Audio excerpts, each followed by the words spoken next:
I'm kind of surprised. I wonder if there's probably Palvor Sword. There's definitely a Palvor Sword in there. Probably anytime you see the... Okay, so here we go. Here's the thing for dealing with if the Water Diana player ever plays Cheshire of their own. You have a way to deal with it. I mean, you just have so many different creatures that you need to be looking at removing if possible. It's just kind of tough in general. Mm-hmm. Yeah, I mean... Yeah. This is just kind of one of those things where the Water Ally player can kind of just sit back and relax. Yeah.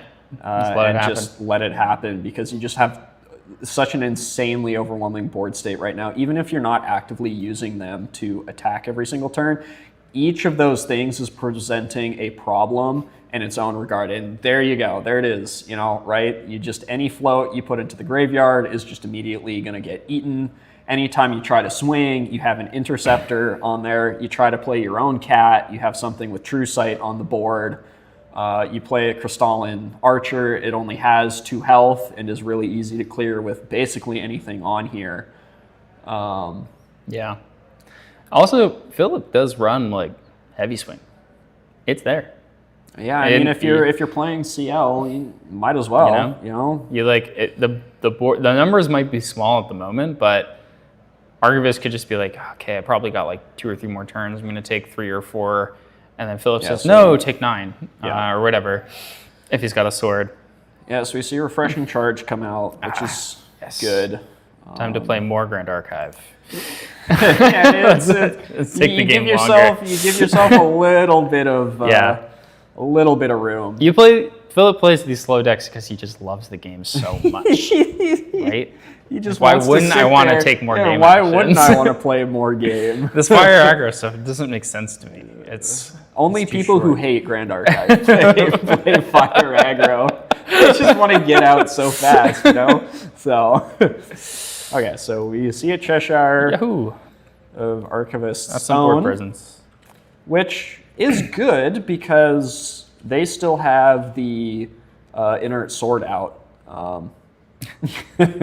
So that's 3 damage presented on the board. What are you hitting? I mean, you probably got to hit the thing that kills the cat, right? I mean, I would assume so, that's what you would hit. But the other, I think, line of thinking here is if you kill the raccoon, you swing.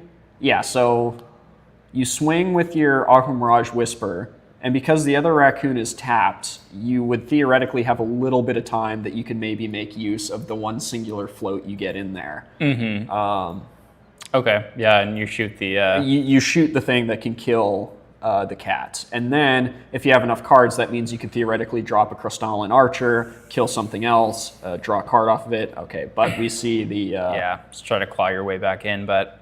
But, I mean, you're just kind of pretty deep in a hole. That doesn't... What did Cheshire Cat swing at? You hit the... That doesn't save Protector Raccoon. It just does 2 damage. But Protector Raccoon has 2 HP, so I think Archivist was going for Bandit there. It looks like it, yeah. Which means, that the raccoon does not die. And that kind of messes with your whole... It does mess with the plan a little bit. Does mess with the plan. You can... Okay, so now we're going to swing harder. Do we whiff the calibration? Please don't say... I see a backstep. I couldn't quite make out. I don't know if that's an Ether Charge in the back there. It might be, though. It might be like Undercurrent Vantage, though. That is an unfortunate whiff. I think the bigger question here is, keeping it all on top is certainly okay. It is Undercurrent Vantage. Yeah. So that's tough. I mean, you could have done Hail Mary for it. You could have Hail Married for it. Okay, so it's coming for 4, 2.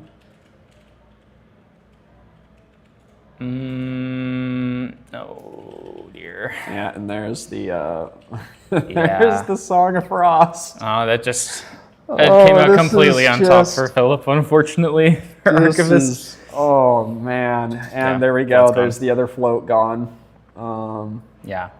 I mean, this is the problem with being able to get such a board state early, is your opponents have to spend resources to kind of claw their way back, and you can kind of just sit back, you know, grow your influence, and you don't really have to respond too much outside of, you know, protecting an ally here or there. Yep. And so you just, yeah. Totally. So there we go. There's the cat gone.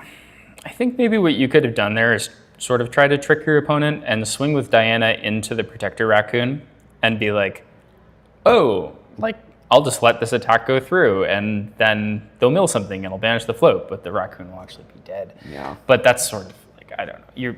You're grasping at straws a little bit there. So we have a Frost Swarm that's now buffed.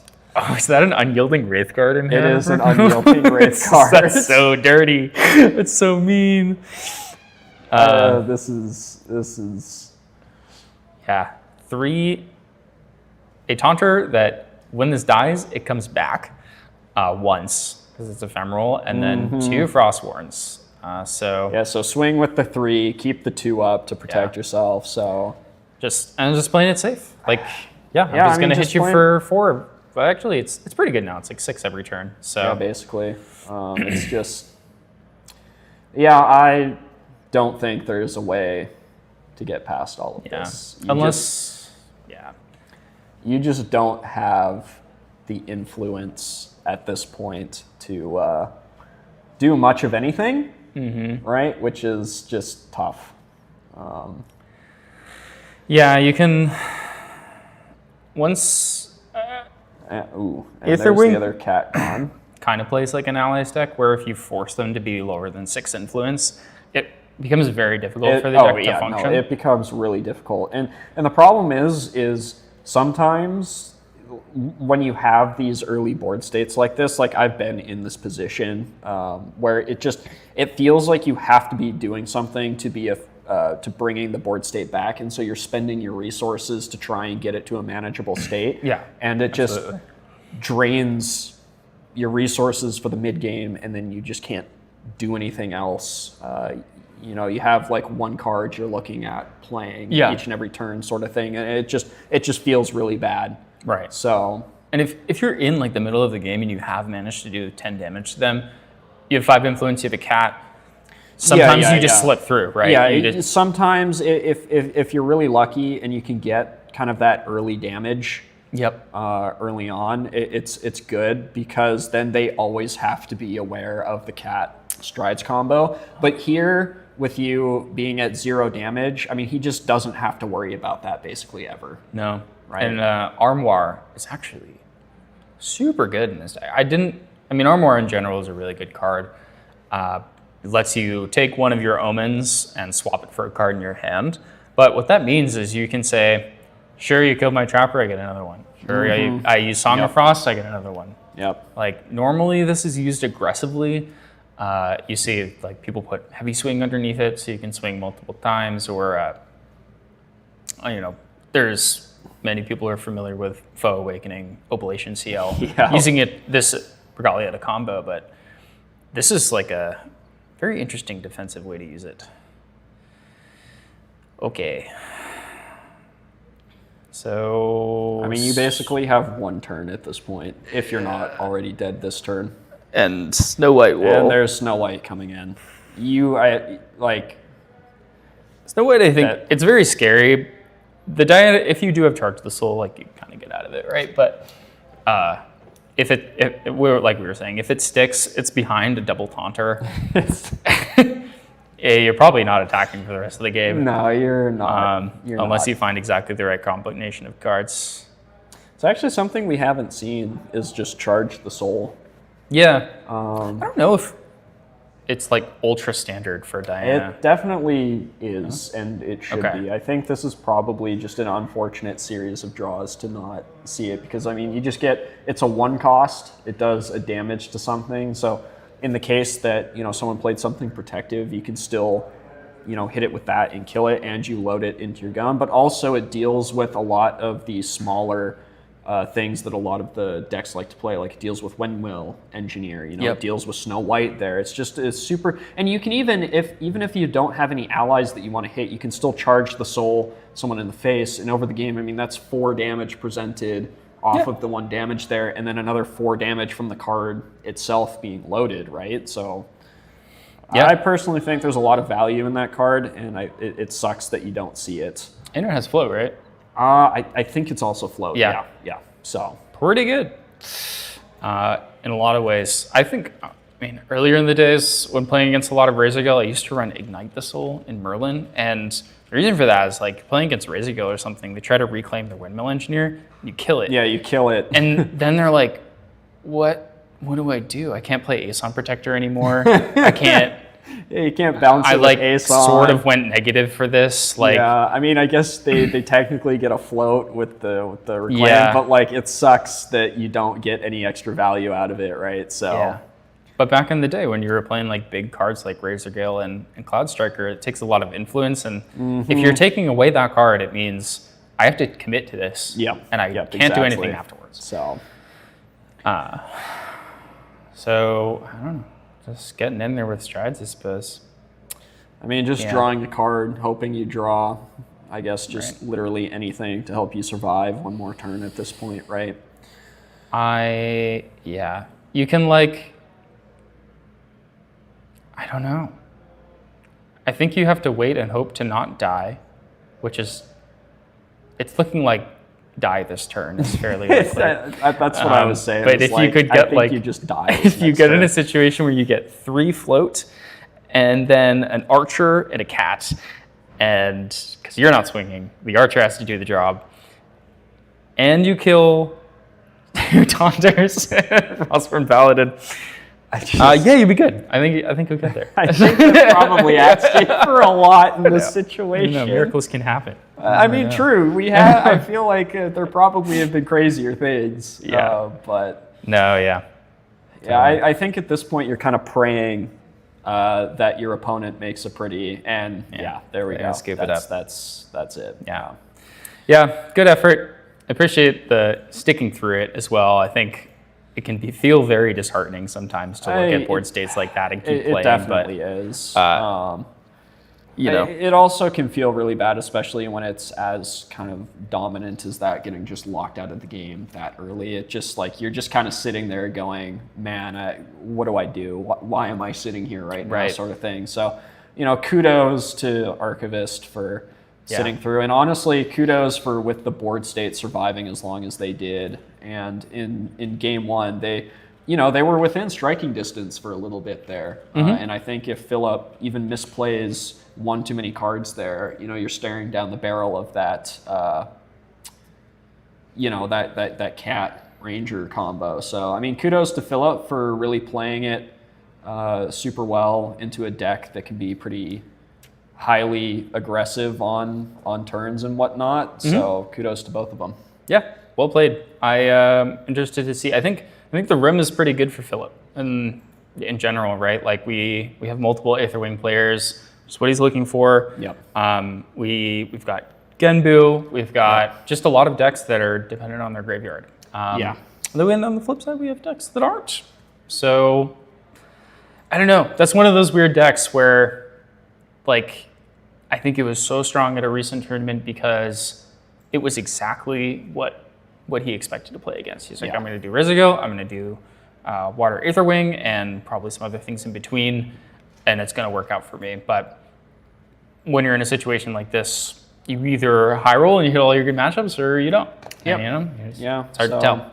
Yeah, but just super happy to see a guy that's been on allies for as long as he has to see some really strong success. So. Yeah. And good luck to Archivist. Yeah, good luck to Archivist. The dream is still alive. I think we were discussing, and you can maybe make it with 3-2. It's tough, but I mean, it comes down to probably tiebreakers and some other things. For sure. So we'll see what happens, and we'll have to keep an eye on who's making it to Top Cut and whatnot. So well, we're going to take a little break. Our other friends will be coming in. Other awesome commentators and hosts that'll be taking our place for a little bit, but we'll be back with you guys in a couple of rounds. Yeah, cool. See you in a bit. Enjoy.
Alrighty, welcome back. I guess turns out I'm a little bit of a liar because I'm still here on stream, and I'm joined by a very good friend of mine. You want to go ahead and introduce yourself?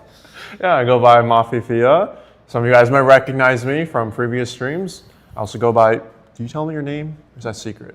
No, I can use I'm my name. also known as Jesse in the community, so excited here to be casting. Is this our second? This is round third? three. Round, Yeah, no, this is round I was like, three. how many? This is like the third store champs? We've done a couple of store champs, I think. So third streamed, so we've done this a couple times. And I've just been informed we have a very exciting matchup here. We have Rye into Chessmen. Dude, yo, Rye? Seriously? We have a player on Rye? Whoa. This is Look. awesome. I would be on Rye if I'm not sitting right here. But I don't know if in the history of streams, there's been a Rye versus Chessman. Well, I mean, yeah, because Chessmen is a relatively new, new into the meta. It's a new deck. You know, it got a lot of support in DTR, and then it got even more support with Phantom Monarchs. And did it get any important cards with the release of Radiant Origins? I'm going to be honest. I know very little about chess. We have like one player in our locals that plays chess, and I don't see him too often, but I've heard he's been terrorizing the locals. He's been like one-shotting people. He's got negates. It's a very spooky deck. I do know Rye. You know, if anyone pays attention, I'm a huge Rye guy. I love Rye, so I'm really excited to see how this is going to go. So we're getting ready to get started get the just match now. So I'm Very very excited curious to see how this plays out, man. Like genuinely, you don't get to see Rye all that much, honestly. Yeah. Rye's a bad deck. We need to buff Rye. Give Rye more support. He needs a buff, please, weebs. So it looks like we're going to have Chessman on the left here, piloted by, don't know what his Omni is off the top. And we know the Rye player on the right is Master Hilo, my good friend, my fellow Rye brother.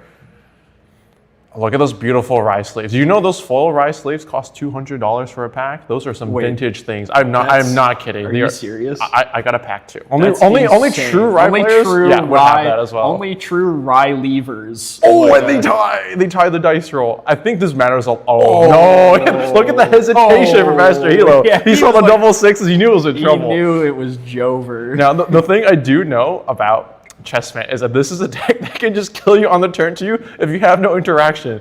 And if you know anything about Rye, is that Rye very often will have no interaction. Rye does not run that much interaction. So Rye legitimately might just die on his second turn if GRK draws what he needs. Yeah, so I mean, I haven't even played into Chessmen yet because it's just, I've played into one. It is not, okay, great start. But that is not a, turbo kill. Yeah, that's not a turbo kill for sure. So so Rye lives another day. I mean, maybe. Like I said, I don't know exactly what he needs. I know sort of the combo, but Fractal Waves is a level 3 play. It's a level 3 play. Playing. Yeah. He's Library Witch Cremation. This is a classic DOA really special. Good, draw 3 cards. Yeah, that's a really good opening. So. Now, if JRK did not put that down, I'd imagine Master might consider not cremating that because that could be what saves his life.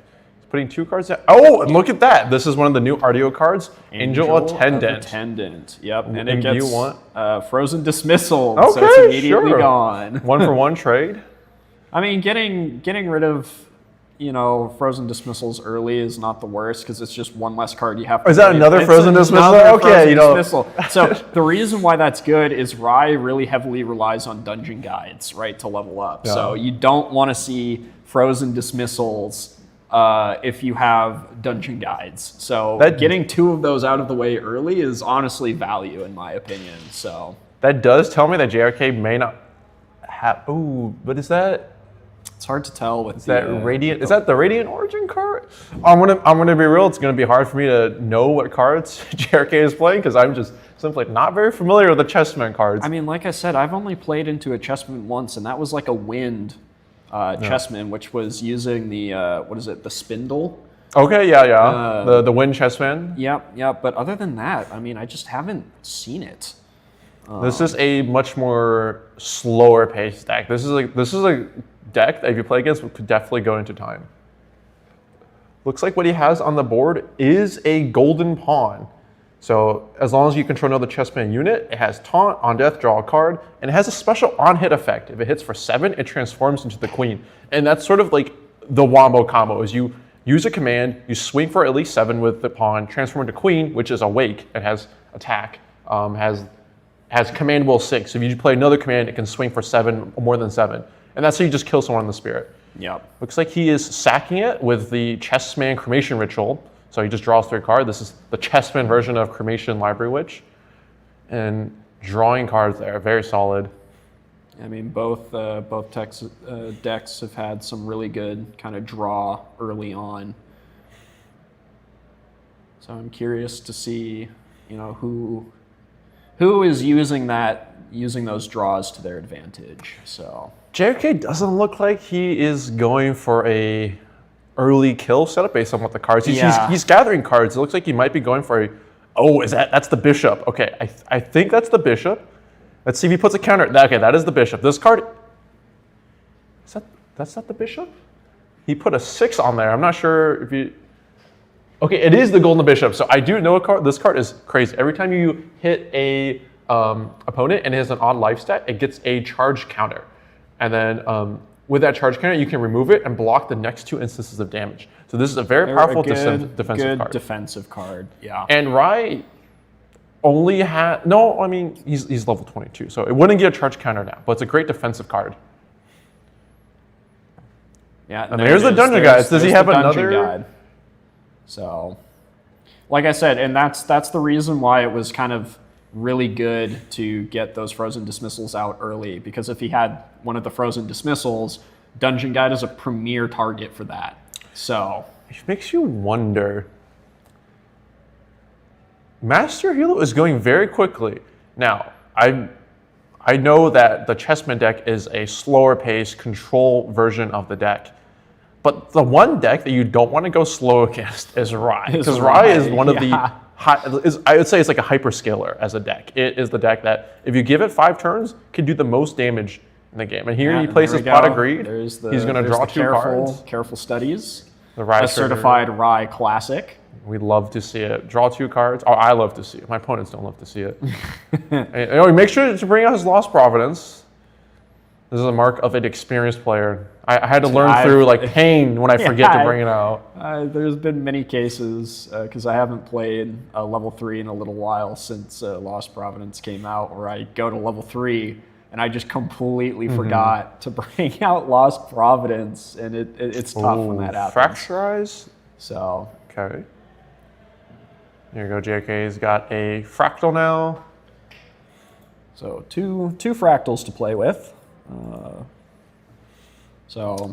Now it is amusing because Rai is a combo deck of sorts.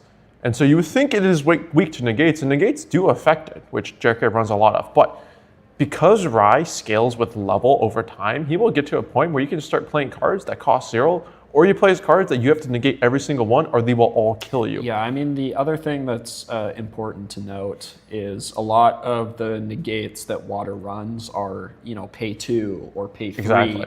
And usually if you let Rai get to the point where you can play stuff for free, it's to the point where he doesn't really care if he's putting those 2 cards down to bypass the negate aspect of Frostbind and whatnot. So. Yeah, this is one I haven't seen before. Looks like he put down another chess card. Go ahead and swing on in. He's building a small board. Now, Chessmen do have, Alice level 3 does have an ability where her cost, I believe her cost is reduced depending on her board. So JRK is incentivized not just to turbo to 3, but to get to there efficiently. Whereas Rai is very much a turbo to 3 deck. Yeah, you don't really, you just want to turbo as Rai. You can banish our Arcanes here, that matters, but you want to get to 3. Yep. Okay, looks like putting some damage on the board. Overall though, for Rai at least, 3 damage, it's not a huge deal. They are a deck that wants to accumulate resources and then just blow up their opponent. He'll pay 3 and banish backup charger, using the card from Lost Providence. So going 2 cards from that, and then he'll get a card off of the draw. So 3 cards this turn is pretty good. Now this is, Rye's second turn as level 3 is scary, because like you just saw, you draw a bunch of cards once you resolve Lost Providence. He doesn't actually have his book out yet, which is a very important resource. That's what I was kind of expecting him to bring out last turn, but I guess at this point he's maybe looking for more of his kill conditions, because I do see a Fireball in there. But I'm not sure I'm seeing too much else. Okay. He's going for the efficient route. So the reason why you want to play this card level 3 is because it searches for an Arcane, but it's also float. It is our only mage Arcane spell floating memory. So you play this, you grab an Arcane card, and also then you banish it for book. So it is a way to +1. Oh, okay. So he's going to dig here. Is he going to whiff? Oh, I have never seen this whiff. Look, JRK's clapping with glee. Oh, no, I have literally never seen that whiff. Oh, I'm wondering how many Arcane. JRK's looking at this. He's like, that's tough. Yeah, I mean, he goes neutral still because it's float. You banish it with the book. That works. But I mean, you do really want to find that. You do really want to find that. Oh, no, that is very unfortunate. And I don't know if I think he just drew an Arcane card. It looks like an Arcane site, yeah. That's very funny. Yeah, there you go. He plays it. There's this looking glass Arcane site. Oh, very shiny. Man, tough. And he only has 3 Arcane cards in banishment, so he is only level 6. Rye level 6 really can't do a whole lot. Yeah, he needs to be banishing more cards, more Arcane cards at the moment. So we'll see another Careful Studies.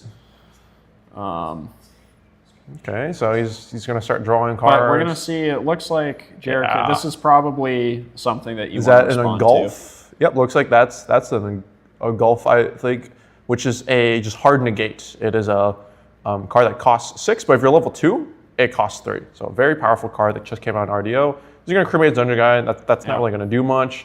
Like I said, Rye does not care about incremental damage so much. He just cares about that one massive turn of damage. Once it crosses a certain threshold, damage is not important anymore. Okay, here comes another pawn. And let's see if there we go. Now JRK is going to go to level 3, and since he has allies on the board, the cost is reduced. And his waves is going to trigger. He's going to draw cards in memory, and this is when it's going to get pretty spooky. Now that said, I think Master Hilo is still okay for now. While he doesn't have any defensive options on the board, he could be bluffing defensive options in his hand. But even if he doesn't really have anything, 25 damage pushing through would be a bit of a stretch. Yeah, so we do see the golden checkmate in there. Let's see if he's going to throw it down. I don't know if he would throw it down this turn. It's really risky because you will be... it will cost a lot. It costs a lot, and so I doubt... Because he might just throw it down. I mean, it's hard to tell.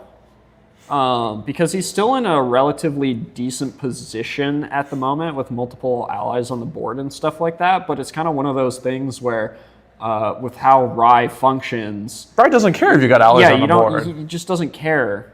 So he might... I guess it depends on how pressured he feels at the moment. Depends on how many negates he has in his hand. That too, yeah. Because if he sends the... so Golden Checkmate does cost 15, however the cost is reduced by... the different types of chessmen you have on the board. And so it would cost a lot less, but he still has to put a significant amount of cards down. And it doesn't actually win you the game on the spot. It says on hit, you win the game on your next recollection phase, I believe. And so it looks like he's probably just playing it a little bit safer and just going for a bit of chip damage here this turn. Yeah.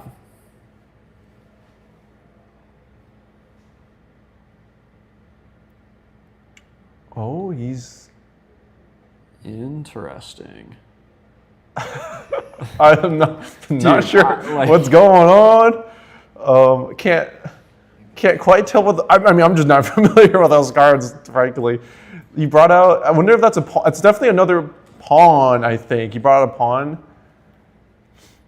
Let's see. I assume that's a command he's throwing. Oh, no, that's the... I don't know what's going on. Is that the queen token or? And this is awesome. I mean, I haven't like seen this deck in action at all. Like it's at the locals that I go to, but I just haven't gotten to face it at all. I mean, this is kind of what I was talking about with Joseph earlier. Is locals here in Washington are really, really cool because you have a good solid mixture of people that are testing things that you would consider tier 1 decks. But also you have people like JRK here who are... Oh, is he going for the kill? He is hands down. How much damage? How much damage might be a significant amount of damage. Now, Masio does have a fireball in his hand, and since JRK is hands down, he could consider fireballing. Yeah, but how much damage is the fireball coming in for? It would be coming for 7. Looks like he is doing a fireball for 7. I presume that would kill it. Yep. Oh, he's going to remove the counter to reduce the damage taken by 2. Is that going to be enough, though, to save it?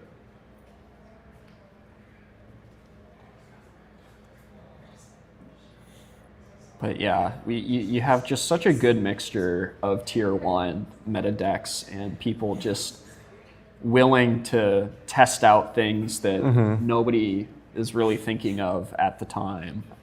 So looks like they're debilitated. They're discussing over what's going to happen here. So it looks like the queen would be coming in for a large amount. Masio is choosing to fireball the queen, which is being commanded.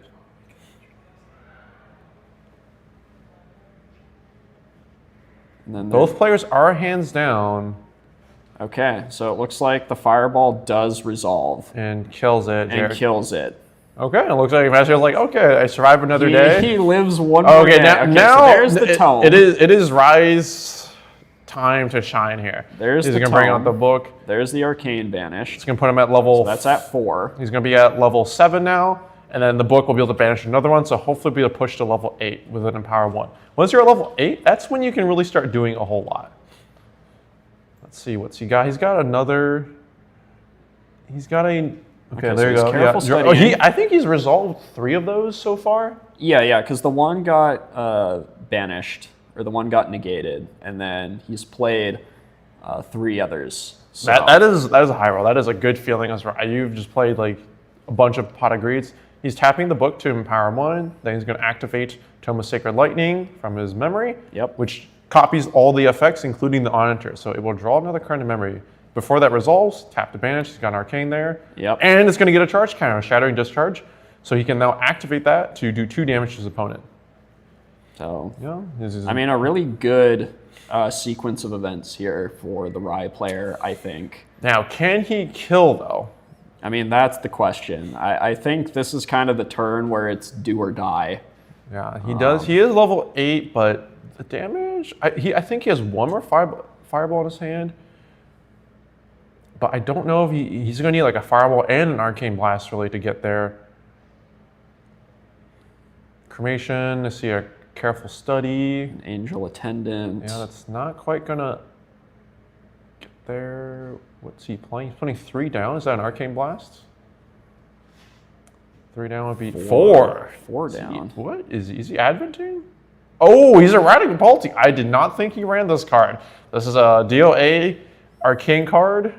We don't see it too often, but it does allow him to banish 2, draw 2. He didn't put any other Arcane cards down, I believe, so it probably won't get him any levels here. No. Yeah, so two fire cards, though at this point in the game, those are ones you don't really care about all that much. So draw 2. Oh, is that Ionized Asceticism? That is a card that came on RDO. It's a efficiency 15, activate, banish all your cards in your hand and memory, draw 7 cards, and you lose 10 levels.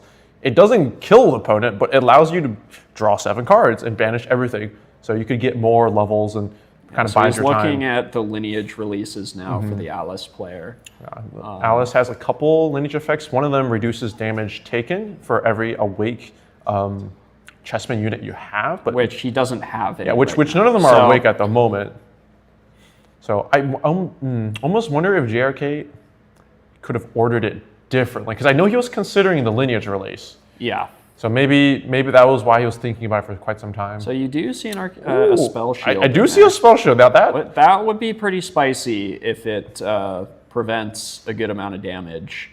That said, though, Chessmen do run the card that says if your opponent activates anything in the middle of like my Chessmen attack, it's just straight up negated, which is like super scary. Okay, so let's see here. Now, he is level 8, so if he wants to play Ionized Asceticism, he has to put 7 cards down, which is a lot. Which he does not have enough. I don't think he has the influence for that. So unless he's got like he has the card. Okay, he's putting it down. Yeah, he's probably figuring like he can't actually play it. He's imbuing. Okay. Angel Intendment for sure. Yeah. Yeah, looks like he's assigned a wall. That is imbued. Oh, look at those beautiful imbue tokens. I don't know if you shouted out. Those are made by our local artist, Rosie. Yep. We got a lot of really cool local artists here doing some awesome stuff for the community. Exactly. And whatnot, so it'd be great if we had like a I actually picked up or a regional, so we could showcase all that better, the Waga spirit. I actually picked up one of the distant acrylic tokens that was made by Rosie myself. So. Okay, so JRK is definitely very happy to survive the turn. I think a lot of times we play against Rye, they're like, oh, Rye has like 8 cards in hand, I'm dead. But like, you don't know what they have in their hand. Yeah, sometimes you just don't have the kill con, right? No. And it doesn't matter how many cards in hand you have if you can't play it. So it's really going to come down to. So we see a Safeguard Amulet. Okay, it's a solid insurance option a good here. insurance policy, especially into Rye, because most of your damage is unless you're wind non-combat damage. Unless you're wind, it's all spell. Yeah. It's good for hoping to make it so that you can eke by for another turn. He thing. drew another card. I don't think it was useful. He's got 1 spell shield in hand. He's taking damage. It's going up. Does JRK have the negate? I see a Fracturize. Let's see here. I can't tell. There's a Golden Checkmate in there. There's a Fracturize in there. The Checkmate's definitely not the option at the moment. Oh, for sure not. Rye is at the point where you just want to kill him. At the point where you, yeah. Now, I'm not sure if Master Healer runs it, but Rye's used to historically run Chalice of Blood. So it is also something to keep in mind if JRK puts Master Hilo to 20 but not dead. Puts too much damage. Oh, he just brought out his Lost Prophetess. Speaking of missing the trigger, level 3, the best way to learn is by making the mistake. Yeah. Okay. So we saw the Shattering Discharge come in for 2. So now that's in the banishment. Is he passed? Oh, he's passing. Oh no, this is looking. This is very scary now. Outcast is if you're level 4 and up, you can destroy an item or a weapon regalia that costs 0. So I mean, theoretically, he's gonna destroy the safeguard. He could destroy the law. Can he destroy the Lost Providence with that? You could, yes. You could. Oh, he's gonna fracturize. So he's gonna fracturize. I think he's probably gonna fracturize the book. What's the target here? It might be the book. Now, Master Hilo can just pop it, banish 1, draw a card, but it depends on what he has down. Does he want to risk it? It also just becomes a fractal, so it's a. Yeah, I mean, it gives you another. Yeah, he's like, I'm taking it. Yeah. But is JRK just hands down now? He's got like 2 cards in hand. He only has 2 cards in hand, so he has to pop the safeguard here to even remotely have a chance. And Outcast is. Oh my god! See, Rye is great. Rye is very balanced, and it's a very weak card deck. It needs more support. We should have like even more careful study. Careful study 2. Yeah, you need 2 sets. You should be allowed to play 2 sets. Rye should just be allowed to cheat. So JRK, you're just. I mean, I can't think of any chess. I mean, there might be chess cards that cost 1 in the gate. I think at this point you're just hoping he doesn't have. He's praying. He's sitting and praying at this point. So, doing 22 damage is not that hard for Rye though. There is a counter on Bishop still, which blocks 2, and there's of course the Safeguard Amulet, but Rye is a deck that can definitely punch through that. That is an Arcane Blast, I believe, coming in for 11. And he's going to block some of it from Safeguard. And also use the Bishop counter as well. Bishop. Yep. So 7 more damage. Don't know if he's got a Fireball in there. It looks like he's popping the Outcast on the Lost Providence. Okay. Does this mean Master Hilo does not think he's going to kill him? He's passing. He's passing. He's got crazy. But he does have 2 spell shields in hand though. So that's very. Oh, is he going for the kill now? He's got a fireball. Oh, yes. Okay. He had the fireball. No, I thought he had another fireball. No, I mean, it's very, very fun because he's forcing him to pop the safeguard and then in response fireballing, and so the there it is. He just there gets it up. is. Rye and Rye takes it. Yes, let's go. We love Rye. yeah. You love Rye too, right? I mean, I've played it once and it was a lot of fun.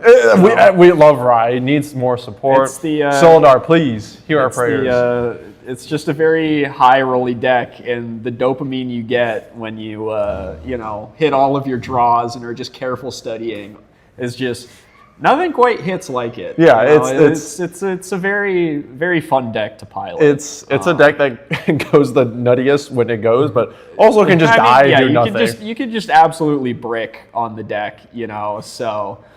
I think that was a very interesting match, but it definitely just, I mean, a huge part of it just came down to the fact that Master Hilo played like 4 careful studies, or I think he went through all his careful studies. Yeah. And so like there is a certain point in the game where you just acknowledge like, oh yeah, my opponent just drew like +4. Yeah, I mean, there's well,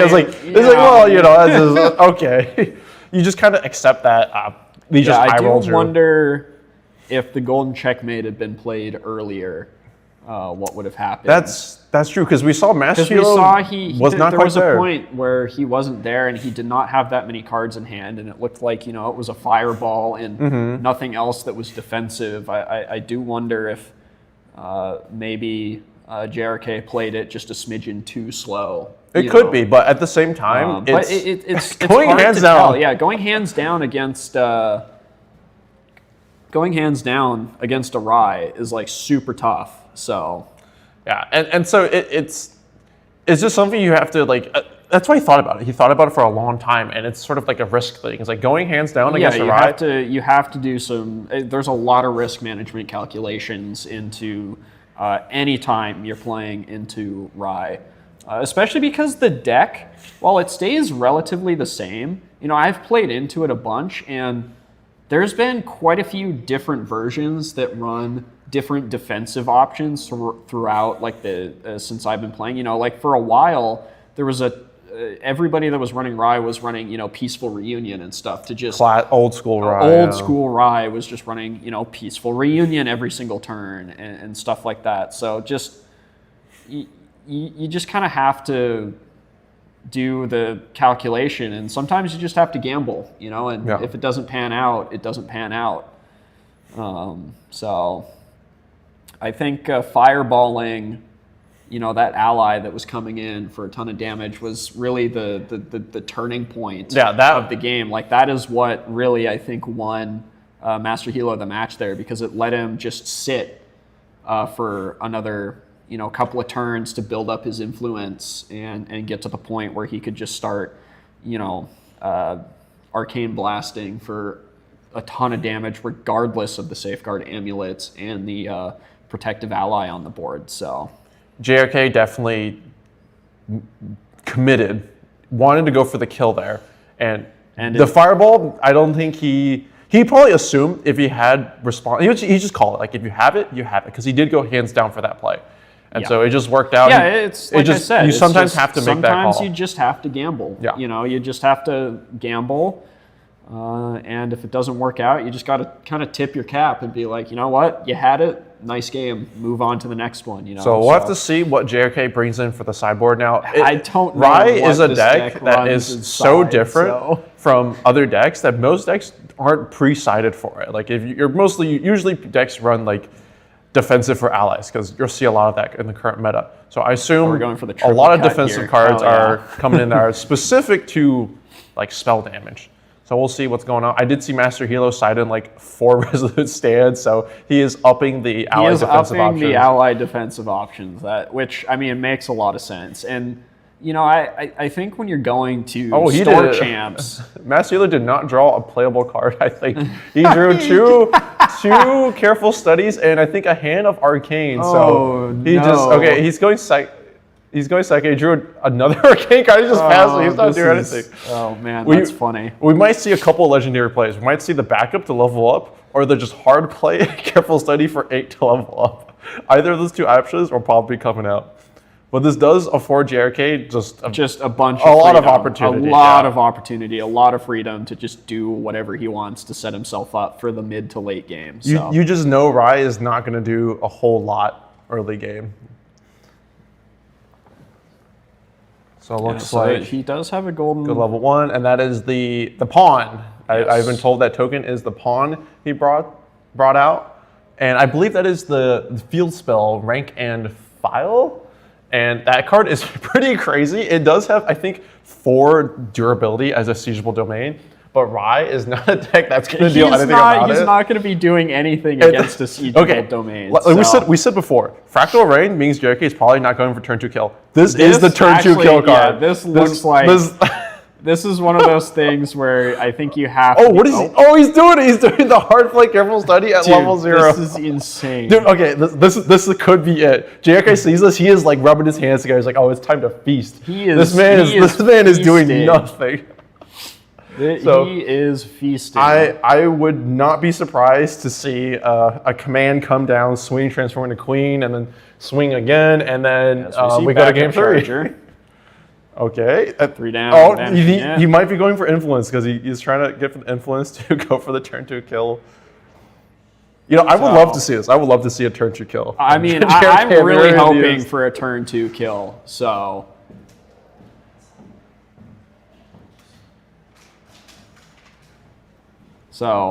But I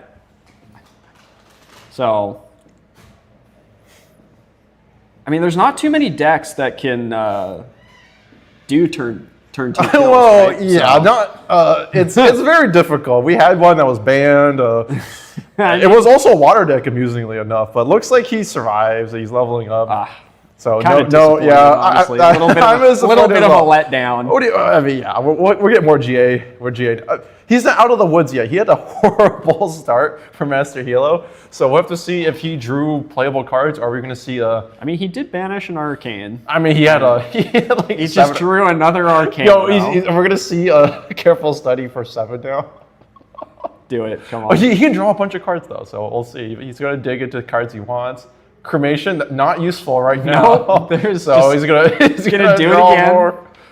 Oh, okay. No, this is okay. That's suddenly we're good now. Suddenly we're doing amazing. We could drop that down as a defensive option, or if we're greedy, we can cremate it and draw 3 more cards, and we are giga influence slopping. Yeah, so I have to imagine. There's the 2. If you cremate this, that is so greedy.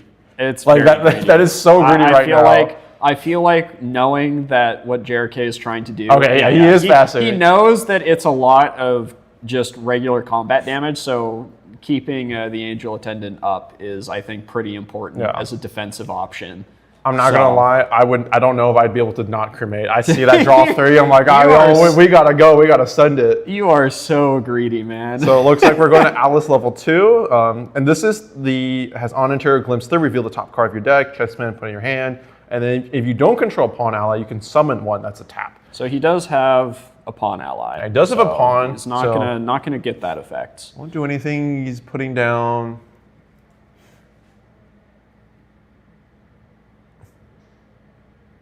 And then Bew.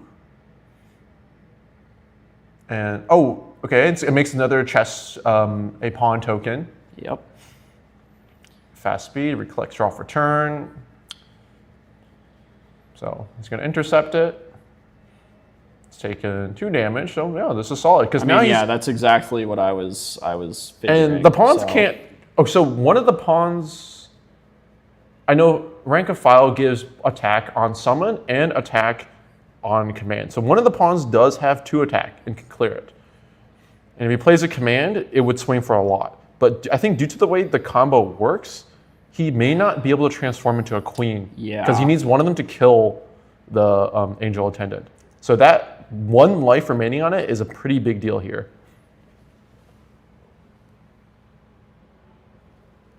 Okay, so we see another ally coming down. Yeah. So now just to kill it. Masio is feeling okay. Like he survives. He's not going to die. Survives. You know, JRK only has 2 cards in hand, so you have a little bit of You have a little bit of freedom to work with here. And he drew another Angel Attendant. You know, he didn't do it last turn. Maybe he'll do it this turn. Maybe he gets two Arcane banished off of it, which is really, really good. You know, every banishment that he's had for leveling up has been Arcane, which is, you know, about as good as you can hope for on Rye. So and that backup charger coming in now, +1, recollect, draw for turn. He's got a sizable hand. He has a really sizable hand right now. He's taken 8. That's not that bad for Rye. You're definitely in a good spot, especially with another Angel Attendant. Yeah, I'm sure he's gonna just imbue another one. JRK is not happy to see him start imbuing cards.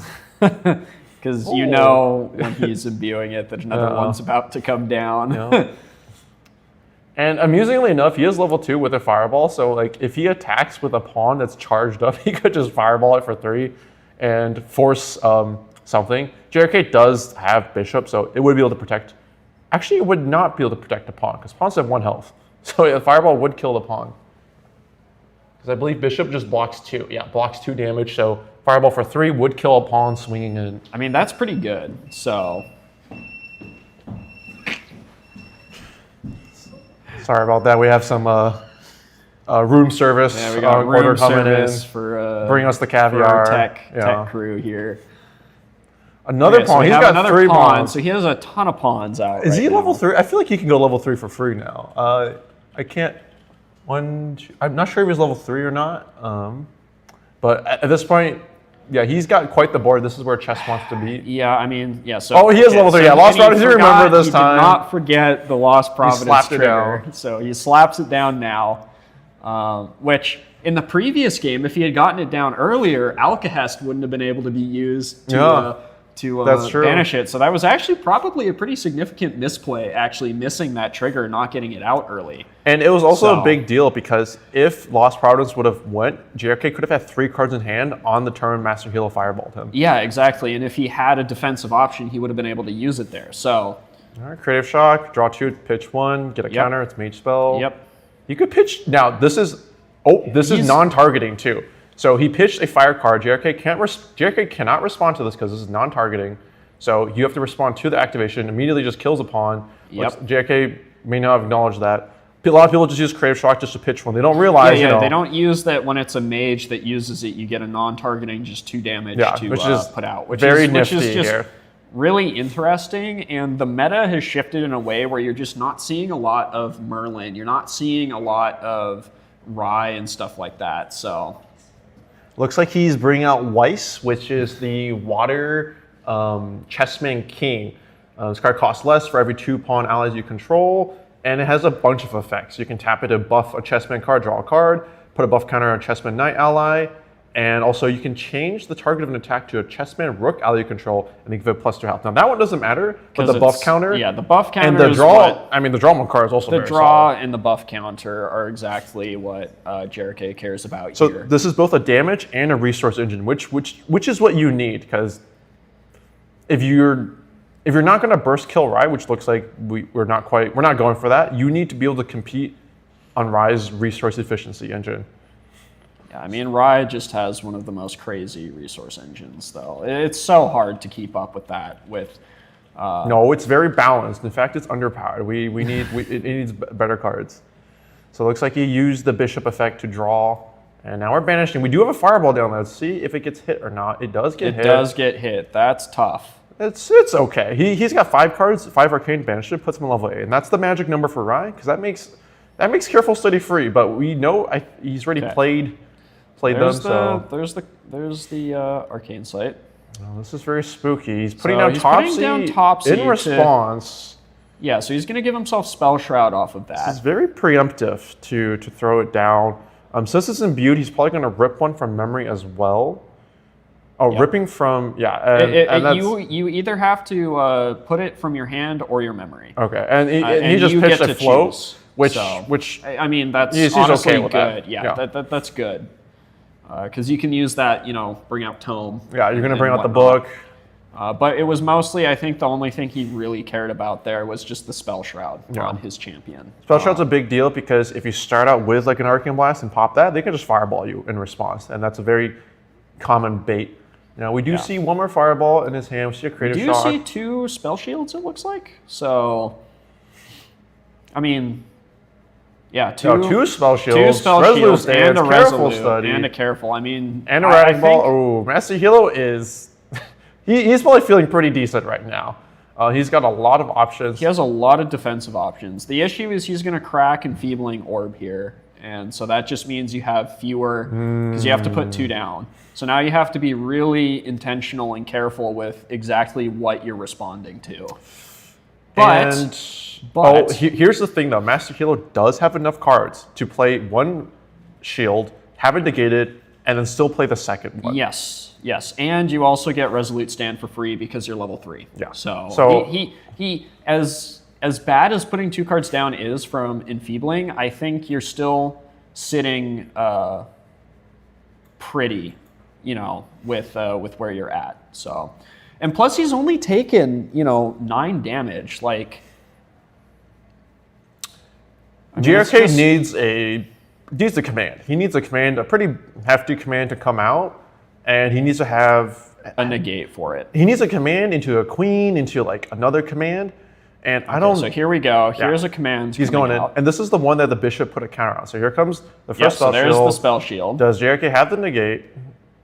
You have to be prepared for this. I don't think he does. He's just, that's not good. I don't think he does. Let's draw a bunch of cards for Master. Oh no. Yeah, he does not have a response. Sometimes to it. you just like I said, yeah. you just like I mentioned, at some point you kind of just have to.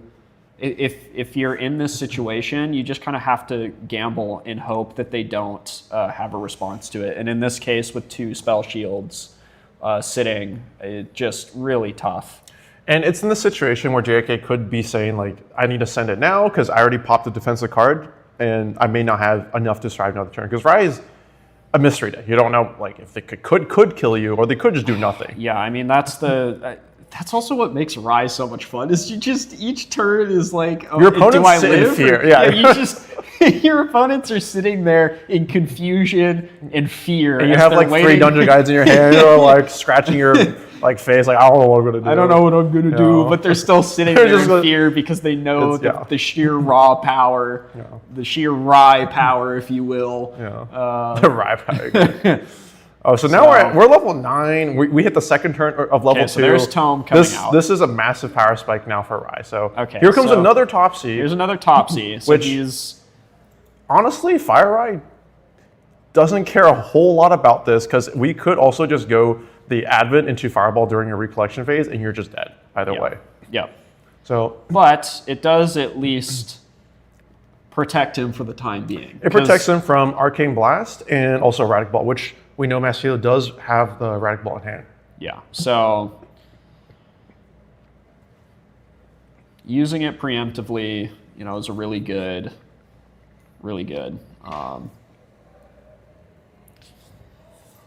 I think the part that really, really sucks, and there's the careful studies for free. I mean, that's just. I played how many cards can he draw off of this? You can draw 4 or 5. You can draw 5 cards if he pops all of them. That's insane. That's also the risk at your Rai. Like if you're gonna send a big attack in and you don't wait to pop your spell shield, maybe you just don't. Because now Master Hilo's gonna draw like 5 cards and it's got like, oh man, this is not good. It's just this is not a good place to be in. And once again, he still has another spell shield in hand. He has another resolute stand. GRK does just live though, for the most part. No, he's not dying this turn. Oh no, don't say that. I'd say for the most part he'll most likely live. There is an Advent, so if he has a powerful Wovi or a Scorching Empowerment, I think it's called, he could just kill him. He could totally just kill him right now. Well, I mean, I think at this point, so we see a Crux Sight. Arcane Sight. I assume he's going for it now. I mean, he has so much influence. Is that powerful only? I think I saw a powerful. He's just passing. That's kind of surprising. He might be the better Rai player. I don't think I'd be patient if I had full send. There's power overwhelming into an Advent for like $1 billion. you could fireball them in during the next turn. He's not passing yet. Okay, yeah. I think he's doing something. Yeah. He's thinking. Well, he hasn't moved the Arcane Sight into the graveyard yet, so I don't Oh, okay. He's going for the kill. Scorching Environment is a 1-cost, Empower 3, remove 1 enlightenment counter, Empower 3 more. So he's now Empowered 6 plus 1. He is okay. Yeah, so there's the Advent. He's hitting for a humongous Advent. It's 15 costs, but it's free. Advent says reveal level cards off the top of your deck and banish any arcane you want, dealing 2 non-targeting damage to your opponent. So, and then you can stack the deck however you like. So we're starting out strong. That's some good arcanes. Oh, look, there's another draw 2. Oh my God. There's a lot of arcane in there. Oh, there's another Advent. So he can stack the Advent on top, banish everything, draw it, and then play the second Advent, and then Fireball for like 28 damage. Oh, this is what I talk about. This deck gives you dopamine like nothing else. I'm glad you can appreciate it, because I know I've talked to JRK before. He does not appreciate this. Well, I think he will not be appreciating the deck after this either. He cannot complain. He kills people on turn 2. I have seen that deck kill people on turn 2. It is a crazy deck that can also go the long game. So both decks are strong in very different ways. Let's see. Does he choose? Oh, he runs Aura Vault, I think. That is a... Yeah, I think that's one I haven't seen before. That's Polaris Reversal. It's an anti-negate arcane card, came on RDO, I believe. Oh, okay. Well, I mean, that makes sense to run that in Rye, where negates kind of really, really hurt you, right? Yeah. So, let's see. Does he choose to stack the Advent on top? I mean, he would stack the Careful on top first. Oh no, he's just banishing all. He probably thinks he has enough just to Fireball and kill JRK. Because how much damage is that coming in for? I didn't see how many, but each one he banishes is 2, so it's 10 damage. It's 5. Is he board wiping instead? Does he? No, he doesn't think he has enough to kill. Okay. All right, he's going for the board wipe. Killed the king. Killed one of the other allies, and he has a whole bunch now. And he's gonna stack the cards now. There's an Arcane Blast he's deciding to keep. 2 Arcane Blasts. Okay, so keeping the Arcane Blast is very telegraphing that Masula is going to try to survive this turn and kill JRK on the next turn. Or at least he's holding them as backup options. So he's holding on to those. Yeah, I wonder where he put... Do you think he cares about Careful Studies at this point? Oh, yeah. Are you asking me if a Rye player cares about drawing more cards? Tell of course they want to draw more. It's coming out right now. Boom. Okay, so he did put it on the very top. So that's just... What a ridiculous question. See where he had put it, and I was going to be shocked. I've heard the phrase, ask a TCG player, would you rather draw 2 cards or lose the game? Or lose or win the game? Or win the game. It's like, I'd rather draw 2 cards. I'd rather draw 2 cards. Yeah, no, that's such a certified classic. So he's going to draw another. And he still has 1 more card he can draw. So he's going to imbue another Angel Attendant. Okay, so he's choosing to play it safe here and wall out. Did he have the Fireball in his hand? I think he had the Fireball, because this Fireball is coming in for 11 plus 3, 14. This Fireball does 15 damage. If he sent the Arcane, I think if he sent it to JRK plus Fireball, it would be lethal. But he's choosing the safe route here, because he doesn't know if JRK has. So it looks like JRK brought out Safeguard Amulet, right? Yep. Okay. Just making sure that wasn't on the field before. No, okay. He just brought out Okay, yeah. So, and before... I mean, does he have another... So I guess it'll really come down to, does he have another Topsy Degree to give himself a Spell Shroud again? Oh, he's putting 3 cards down for a Resolute Stand. Is he putting it on himself, or is he... I think that's the negate. Is that the... That is a Frostbind. That's a Frostbind? That's he's the just letting it go. That's the PR Frostbind. Okay. And that's he's fine. Not putting the cards down to... Draw a card. So he's letting it get banished. He lets the Angel Attendant He drew into it. Banished from sight. Oh, that would have been so funny if you played the previous turn. I mean, he drew into another Resolute, though, so... Oh, it's not? Okay, looks like he played Freezing Hail just to finish it off, so... Oh, it was a Freezing Hail. Okay. I mean, that makes a lot of sense, it kills it, and Massio's like, there's literally nothing you can do in that case, so... Yeah. It's okay, he draws 2 cards. Yeah, you draw cards off of it. Big swing coming in JK's hands. Oh, here it is again. And there's the Spell Shield. That is just... Oh, let me... Let me draw 2 more cards. That is. Oh, that's more than 2 cards. Oh boy. I mean, you know, when he Oh, went, here comes the Alchemist to pop the Safeguard Amulet. I mean, I think JRK is going to pop the Safeguard Amulet anyways, because Messi is going to start throwing down those Arcane Blasts. I mean, so. he has to. It's pop Safeguard and pray. Arcane Blast, Yeah, pop so there's the Safeguard. And then Master could Fireball in response, or he could hold it to the next turn, throw down some more Arcane Blasts, do 7 more damage. Does he want to flex on him? You could start showing off now. Oh, man. I mean, I will say it's actually really impressive. He's just like a rifle. He's got a Fireball, I'm pretty sure. Okay. I will say it was really impressive with the start that the Rye player had. With the Rye player cards that were playable. Yeah, the Rye player bricked. But the thing is, like, here's the thing: playing Careful Study at level 0 looks like a bad idea, but it is plus 2/3 of a card. Yeah, so you I are mean, plussing, and then it does allow you to go level 1. So and I mean, you just it's have not a ton of cards. It's not the worst thing ever. I'm just super impressed how he was able to get those angel attendants out. And yeah, there we go. That was a masterful. I mean, that was just incredible play from Rye. I think play. He played it extremely cautiously, and just accounted for any possibilities. Yeah, exactly. He accounted for any possibility of JRK, bringing it back and coming back into it. So I mean, that was awesome. I think it is unfortunate we did not see JRK whip out the turn 2 kill.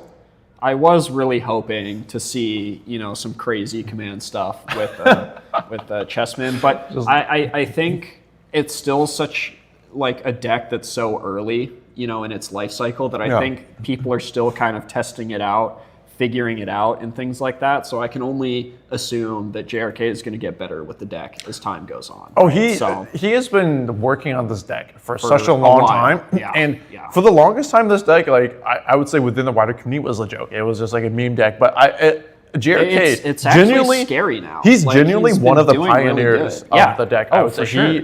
He's like improved it and worked on developed it so much that I was hearing like, oh wait, what do you mean JRK won locals, like a 20% locals? Like, isn't he playing that meme deck? And people are like, no, it's not a meme deck. It will kill you. It will kill you on your second turn. It will just absolutely body you on your second turn. So it's also fascinating we got this matchup because Master Hilo has been on Rye since like the dinosaur age. I mean, I don't even, I mean, there was a period of time where he was on Slimes for a little while. I mean, we were all on Slimes at a certain point in time. I think everybody was on Slimes, except for me. I never played Slimes. So, you have the moral high ground. I won my first store champ with Slimes, so I'm a dirty Slimes. Sorry, we love you Slime players. I played Slimes too, I also played Slimes. Before Baby Gray was banned and was brought back. But both these players are experts in their deck. So these are two players who love their deck, regardless. I mean, they're both like decent decks. They're not like troll guard meme decks. For sure. I don't think we've seen Rye super in the meta recently, but it's still something you always have to be like concerned about because of how explosive it is. Yeah. So, yeah. It was just a fascinating matchup. That is the round end timer. Oh, I'm sorry. That's the round timer. I apologize. So they ended. Just that was a long game for sure. It was perfect. So, but that was a great game. I think we're gonna go ahead and cut to a quick little break. While we get ready for the next round. And I will be tapping out for a little bit. Well, what if you're not? I mean, I could lie. You lie. You're gonna lie again. Just lie a second don't lie time. twice on stream. That's bad luck. But I think I will be tapping out for a couple rounds, and I'll be back and joining y'all in a little while. So. All right, sounds good. Thank you guys. We'll be back in a little bit.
Hello, we're back. Once again, I'm Mafifia, and I'm joined here by... Petite Bun, or I go by Bunny. And we're very excited to cast the next round. I believe this is round 4? Yeah, this is... 1, 2, 3. Yeah, this is round 4. We're heading into round 4, so we're getting to the area now where these players are competing for Top Cut. Top Cut is the top 4, and these players, I think both of them are 2-1. They should be around the 2-1 area, so they're in the bubble range. So these players are really going to be competing to be able to compete in the Top Cut. What's the score to get into top? The exact score, I do not know the exact score. There's a lot of people today. I would think it's like at least 4 wins, do you think? We almost capped. I would say 3-2 you might bubble in. But I think 3-1-1 might also be in the bubble range. If you get a 4, you're most likely in. And so we're going to get started in just a bit here. Nice. Looks like we have... That's Tristan versus, I believe, Water Diana. Yes, Water Diana. So this is an interesting matchup because Tristan is a deck. So Tristan is older than Seiryuu, and it was the deck when it first came out, was a level 3 deck, but also had like a burst kill option. And then Seiryuu came out and it's like, oh, it's a level 3 deck that also has a burst kill option. So I think it's like the best level 3 burst kill. And there we go. We have a Wind-Blessed Lookout. Okay, so yeah, this is a great card to start out. You get a prep counter, 2 cost. It's a body, 1/3 comes in. It's the remake of the banned version of the card. So that's why I was like laughing a little bit when I saw it. Yeah. I'm not Tristan is, and that's a backstep. Okay, looks like backstep. They're going to become distant, so then they can level up and get their gun out immediately. Yeah. I think it's very. In-cap. Ooh, this is a really heads-up play because good. Diana has to be distant at level 1 to get her Aetherwing out. And that's a really intelligent call, knowing like this is a card you absolutely need to stop. Now, does the Diana player have another way to... If not, they really can't go to level 1. Yeah. Okay, they're going to do it anyways. That was a really good starting hand for the Tristan player. Now, fascinating. Now, in response, they can play like another distance card in their hand in response to the trigger. I'm curious if they're just going to go to level 1 and just accept the fact they're not going to have an Aetherwing and bring it out later. Yeah, so they are distant. They're distant? I thought it was negated. Okay, so it looks like it was not negated. Oh, she couldn't play the in-cap because she didn't have influence. Okay. It's not Tristan yet. Yeah. Okay. They had to put 4 down, but they didn't have have cards. it. Yeah. Okay, so there we go. Put that Prudent Knock. It loads itself, draws a card in memory, influence neutral. And so now you know that your opponent has an in-cap in hand. That's something that definitely is going to matter in the coming matchup because there's a lot of like defensive options you're going to want to use that an in-cap would stop. So now Diana's going to start swinging. It's going to do 3 damage because they're distant. Do 3 damage. Glimpse 4, middle top card of the deck. This is the entire engine of the deck. And hopefully, they're going to want to hit a floating memory card. Is this the aggro version of the Water Diana? Well, there is only one version of Water Diana, and it is a very aggro. It's a very aggro version of the deck. They have the Looking Glass out. Is that right? I don't think I've seen, or I myself haven't played against a Water Diana with the Looking Glass. What could they? You might be thinking of Astra Water Diana. Now, Astra Water Diana does not run it, but this Does it have Aether? But the standard Water Diana does run this because they bring out Ranger Strides, which is a very contentious card. Right. Waffling about on the ban list. They should have put it. And that with Cheshire Cat is like a humongous amount of damage coming in. So right now everything is smooth sailing. They pitched a flow. They stack their deck. They're very happy. They're in their happy spot. They would only be happier if they could put down like a Crystalline Archer or I do see an Archer in hand. Is that just coming? Oh, there it is. Yeah, there it is. I don't think you could be happier, honestly. As a Water Diana player, you are as happy as you can be. This is going to do 4 damage, either to face or to kill the Outlook, and also draw a card. And this is really important because banishing your memory, your floating memory from grave, means you're less vulnerable to things like a censor, because you're converting that floating memory into a card in hand, which is a much safer option. So they've already taken 7 damage as a spirit, and it looks like, I wonder, they have a lot of cards in hand, they got a lot of options, they could be holding something, they're gonna, ooh. Oh. Okay, you're dropping Snow White down. Since they're level 1, the effect is live. Yeah. That means that Tristan cannot level up next turn. Cannot level really, could be really dangerous for them. They might just be trying to kill them already. They cannot level up. They can't attack, if in case they wanted to do anything like that. What can they materialize to protect themselves? I don't think there's much they can do. They're going to want to kill that Crystalline Archer. That is a big deal. Now, Tristan... They just checked their graveyard, so I believe she was contemplating a Thurible. A Censor. Oh, Thurible, yeah. Thurible or Censor, both good floats. options, Yeah. And to draw some Are they going to pop it now, though? Now, the thing is that a huge amount of damage is Crystalline Archer has to banish a float from the grave. Yes. And so Censor and this are ways to remove that float.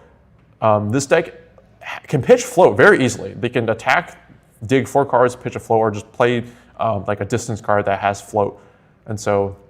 Was she able to draw a card off of that Thurible? I did not see if she put enough down. I would assume so, because he didn't...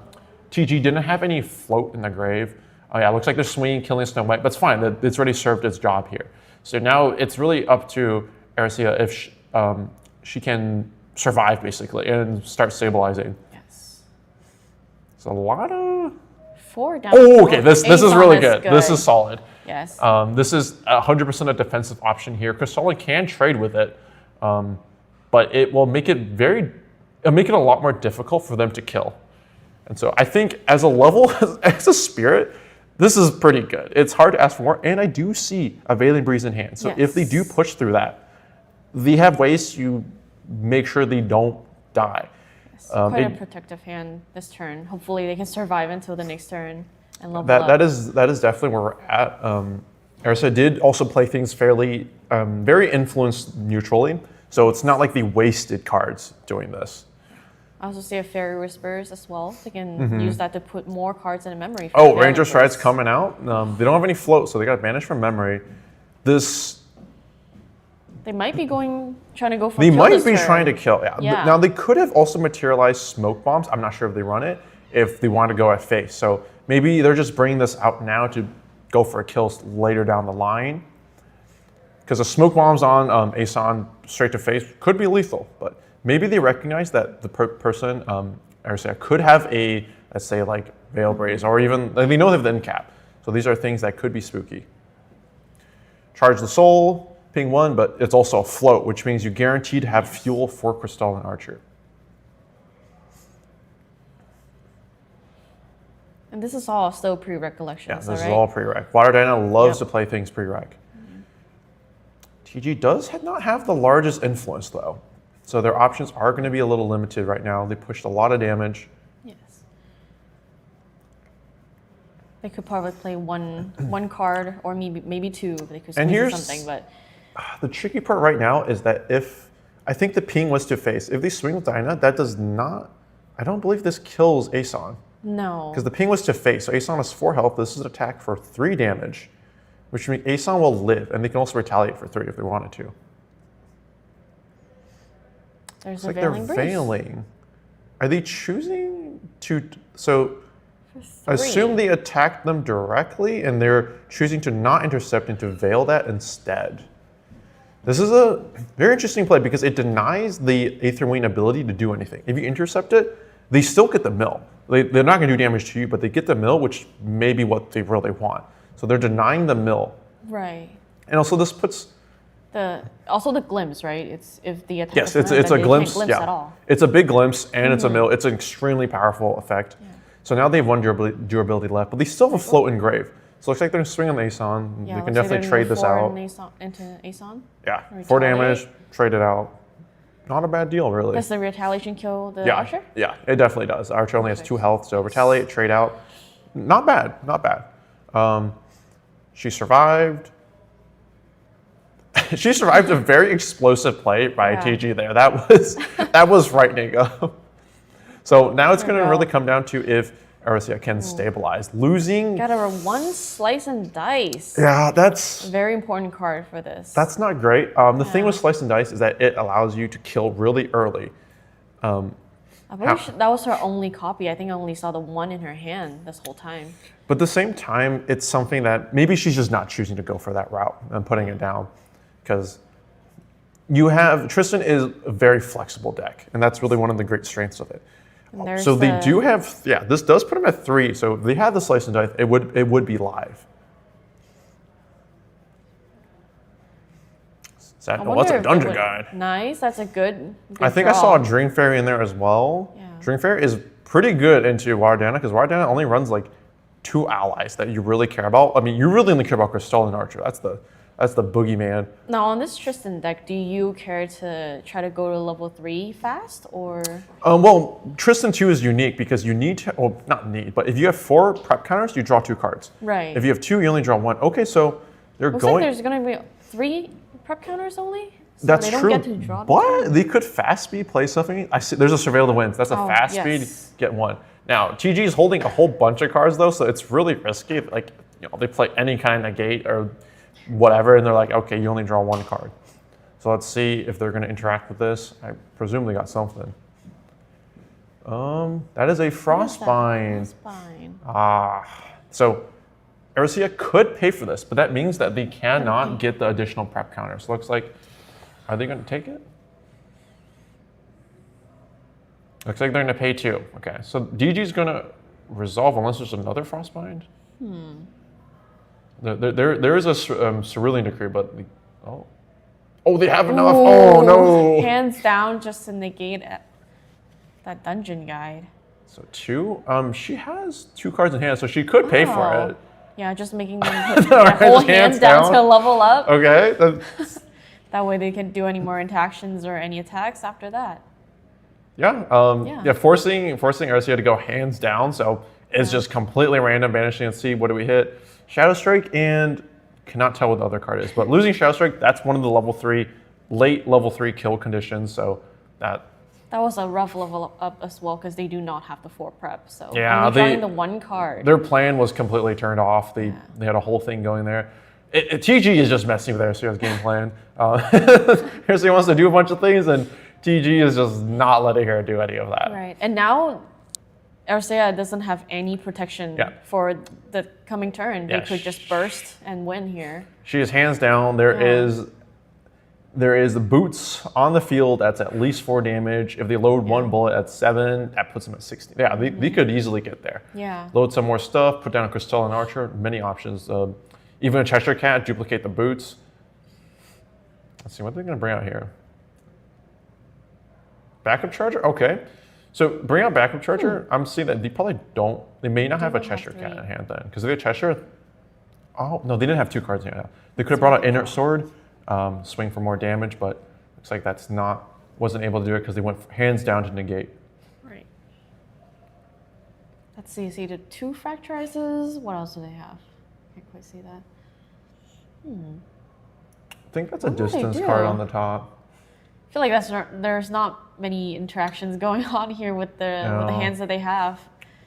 May not be. Now, since they only have 1 durability left, they only get 1 more shot from their gun, so it makes it a bit difficult.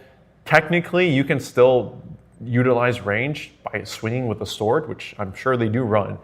But the gun is a very powerful tool regardless. So we'll see what they have planned here. What could they possibly do? Yeah, I'm wondering if they should have brought out another weapon. Brought a sword instead of the backup charger, since they could not put They couldn't, down. Because they were hands down, they couldn't bring out 2 card or pay the 2 for Inert Sword. Oh, that's right. But seems to be pretty safe for Tristan this turn. They might have just dodged that bullet, so to say.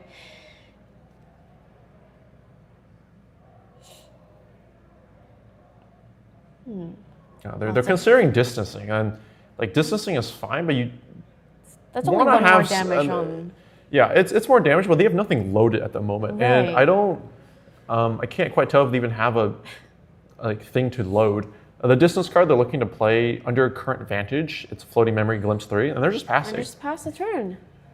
It's not the worst. Like Water Dyna is a deck that can just pass and play on your turn. It totally has that capability. So it's not like we saw Master Hilo pass with like 8 cards in hand. You know, that's a different kind of situation. Right. Now will Tristan go to level 3 just to give himself a little more health? They're like. Yeah. They're letting RNG take the wheel. Oh, they're just pick really 3. I don't care. Hands down. Let's see what we got left. 1, 2. Ensnaring Fumes, Wind Bless, and a Dream Fairy. Not too bad. That's okay. Yeah. Yeah, not too bad. I'm not sure what else she's keeping, but that's okay. I think she's going to have her shadows out, and this is going to make it pretty difficult for TG to get through because she's able to redirect the attacks to the shadows for 2 costs, and each shadow takes 4 less damage from any source. So you have to punch for at least 7 to kill it, which this deck can, but they would much rather punch 7 at your face than punch 7 into your shadow. Exactly. So very good defensive options available now for free. Does the Water Dyna have any cleave at all? No, they got no cleave. They got no cleave. Boy. So I gotta go straight into the shadow? You have to go to face. You have to go and just have them redirect it. Right. I don't think Water Dynas, I don't think they have any way to bypass this. Like, you can suppress the shadows. Water has no way to suppress. You can have, like, hard removal. They don't have hard removal. Could be very difficult for the Water Dyna from here on. There is. Yeah. You just have to get through it, I think. And so this puts TG, and what a turn of events. We had, like, TG. We thought TG was just going to finish off Arcea. Right. Now we're like, okay, well now TG looks like might be not in a great spot. Yes, I was really worried for Tristan there for a second when she had to put hands down, and I thought, oh, this turn is going to kill, but then nothing came of it. I think TG took the bet. They're like, if I do this and I draw right, they could be dead. Oh, looks like TG just decided to go next because I don't think they see a way out of this. They read. Yeah. Like, I'm sure they know Tristan. They read Tristan. They read Shadow. Like, I don't think I have an answer to this. Yeah. This might just be it. And, and also just now we saw the Tristan player play the Mastermind Scheme, and that doubles the prep. They're just not getting through that. They're gonna have to hit the shadow 8 times at least. There's no way. So they're just gonna go next and hopefully burst her down the next round. Now, I know Arcea, she's been in the community for quite some time, but she took some time off. So it's great to see her come back with Tristan, which I know is the deck that she loves the most. I mean, she's got a Tristan playmat. So it's great to see someone come back into the meta, I will say, Water Dyna is the best deck currently in the format. It's got a very high win rate. It is the deck everyone knows about. So Arcea came back with Tristan, which is like an old deck at this point. You know, it's been around. Everyone knows about it. And it's just surprising that, like, TG, I think, just was double checking. Tristan's like, oh yeah, I'm just boned. Like, what am I going to do about this? And TG, very heads up as a player, knowing that, this is a timed event. This is best for you. Are playing for trying to make top cut. They're just looking as like, what are my chances of even coming back, and how long is that going to take? And there's like, I think I'm screwed. We're going to go to game 2 because I want to get a game 3 and try to go for a win. Yeah. So very heads up play to just make that call immediately and not just waste time. I do think Arcea came back at a great time as well. Like you said, Water Dyna is kind of running rampant out there right now. And Tristan, if you go to 3, that's game over for the Water Dyna pretty much. And I think our locals and even just most people aren't really expecting Tristan. No, at the moment. So she kind of came back and just surprise. Here's the Tristan. Deal with it. Kind of, for the Water Dyna, that's tough for them. Tristan is, I would say, kind of like Merlin, in which they have had times in the light where they were very good and times they were not. But Tristan's always a deck that's never been really bad. It's just always been a deck that's either been really good or just, like all right. But it's also a deck, I will say, is very skill expressive. If you know how to pilot a Tristan, you can make it a very good deck. Yeah. It's always been that way. Yeah. And so Arcea, who's someone who's played a lot of Tristan, honestly, if you told me, like, after Arcea got Snow Whited and took 7 days, I was like, you asked me to bet money. I would not have put money that she was going to come out that alive. I thought TG was about to clean this up. We're about to go to a fast game too. But I'm astounded with how they were able to turn that around. So we'll have to see what the side deck options are. And here's the thing, like, I don't know if Dyna players are even side taking options Yeah. for this. Like Just a common one is there's a strike. What's it called? Staggering Strike, which is it came out as like an anti-Tristan card. Oh. But like I don't think people are running that because you don't expect to run into Tristan. Exactly. Yeah. I mean, there might be some Xanders, but Xanders don't really use prep anymore these days. They're kind of going for the Luxem package. They're just collecting it for fun. for the Right. most Yeah. part. So I don't think anybody would size Staggering Strike. At least not at the store champ. Nobody's expecting Tristan. So yeah. I would be shocked to see a Staggering Strike. I mean, it would be like, they're better players than us, so we'll see. All right. Looks like they're getting ready for game 2. All right. I didn't really see what they sided in if they did. No, I wasn't able to see either. They kept that pretty heads down. See a Dungeon Guide and a Staggering, and Slice and Dice. They have 2 Dungeon Guides in hand, different Dungeon Guides, arts. So that's different really arts. good. Okay, yeah. Pretty good Looks for like them. there's an Outlook there as well. Yeah. Are they choosing? Is TG choosing? Oh no, they're probably okay. TG passed. Yeah, Water Dyna, you just pass your first turn. Okay. Yeah. Right. Arcia, start Outlook. Good start. One of the best starts you can go. So it looks like they're good, and we don't see an in cap, but there is a Crystallized Destiny. Don't know if it's in their hand. Nope, they're just okay. They're reclaiming it immediately. Okay, this is interesting. Okay. It does put the ball in TG's court. If TG wanted to negate that, they totally could. They're just like, yeah, if you got it, you wanted to get it, you can. I'm just doing it. Yeah, it looks like they also did draw a Slice and Dice. So if they go to level 2 or anything like that. Did TG pass? How did it? That was really fast. I'm not sure if TG passed twice. Huh. Do they just not have any They distance not have any cards? distance card. They have nothing. That's not a good start. Okay, yeah, I was a little It's gonna confused be there. rough for... Like, yeah, because we saw the Outlook come down, reclaim, and then already level 1. Right. I just passed again. There's another Two Outlook. Outlooks. Okay, now RCO is going to be at 4 counters. Can go to level 2, draw 2. It's basically level 2 for free at that point. TG, She's oh man, starting with an amazing this hand. is really this bad. round I mean, at this game. that's also the problem with Wardana is that if you don't distance, it's really bad.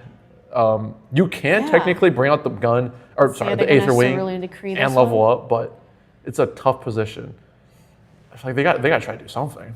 Yeah. There we go. Yeah. So 3 for Cerulean Decree. That is a distance card in their memory. Interesting. That's actually one of the best distance cards they have. What is So that? And they also have Frostborn. yeah. So they'll go ahead and Cerulean that. I think they paid for it. No, they didn't pay for it. Looks like they didn't have any cards to go for that. Yeah. I guess this is not really worth. No, this is all right because Arcia is still going to want to find 1 extra prep counter before they go to level 4. So slows down the game. And like we should not Level call it like level 2. They need 4 prep counters to go level 2 to draw 2. Right. But they're not at a point where They're not. the game is Pressed like yeah. There's no swung pressure right now. super hard. These decks are both sitting slow, but we do know Arcia drew a Slice and Dice at the beginning, and it is not banished. So 3 prep is the magic number for Slice and Dice. If we bring out a, let's say, Assassin's Ripper, that is, I think like 15 damage. There we go. Coming Gonna level up, but she's not distance, is she? Unless She's there's gonna be a not fast yet, but speed I something. think she's got cards in hand, so Yeah. she can still, or TG can Losing still a do it. Frostborn on that one might be rough. Okay, yeah, looks like, yeah, they got a backstep okay. here. Yeah. Gotcha. There we go. Backstep, draw a card, get your Aetherwing. I call it like a gun, because the original Dyna had a gun, and you But load she is still a spells like a ranger, bullet. so, yeah, she's yeah. still a ranger. Yeah. But it is a wand. It's an Aetherwing wand, and you load spells into it, and you shoot your opponent, or you blast them with spells. It's also a gun. All right. Ping for 1, load. It's also float. This is a great card. And now they have a massive influence. Is that? Oh, they have a Snow White there, so they could drop a Snow White. But the thing is, like, Arcia's probably not going to level the next turn anyways, because they really want to get another float. Yeah. So. I think she's pretty comfortable right now. Oh, for I Arcia. think she's pretty okay. She's like, yeah. Yeah. I am hands down, but I got 3 prep. I've taken 0 damage. We'll see if TG. Okay, they are swinging. They're distant for 3 damage. Glimpse 4, middle card. The card you really want to hit is Weaving Mana Stream. That card is amazing. It kind of reads like a custom card. That's the one where if you use it to pay for a memory cost, you get to load it. Right? Yeah, you get and to load it. And then you shoot it, and then it goes back to grave. It's recyclable, It's renewable energy. Yeah.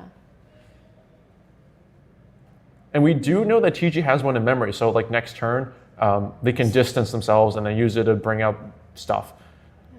Like they bring an archer in the glimpse that we saw. I think I did see an archer. A mill float, and you got 2 float. There we go. I'm very happy about that.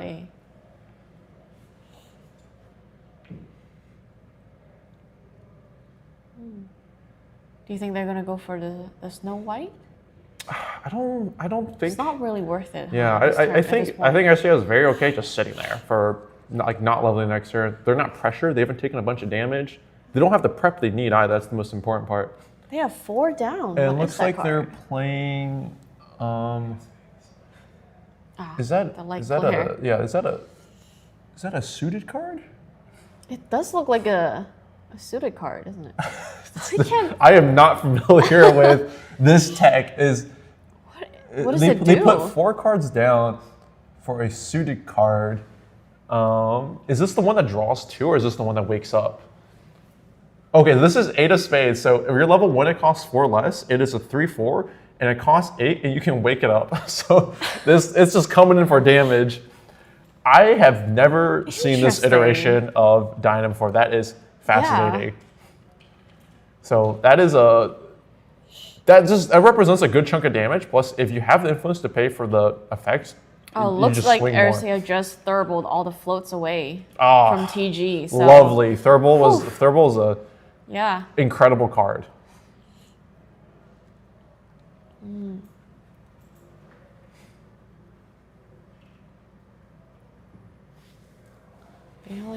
They do have 1 Veiling in hand. Nice. Okay, they're bringing out the Null Mirror. So turning off any Veiling Breeze, because it's got 2 cards in hand. Like the only thing that really could be is a Veiling. And it's good to bring out, turns off Windmill Engineers as well. Windmill into Reclaim. Swing for 3 damage. It could just pay the amount, wake it up, swing for more. Yeah. With the Null Mirror kind of just turning off the Veiling Breeze is a little scary for Ercia.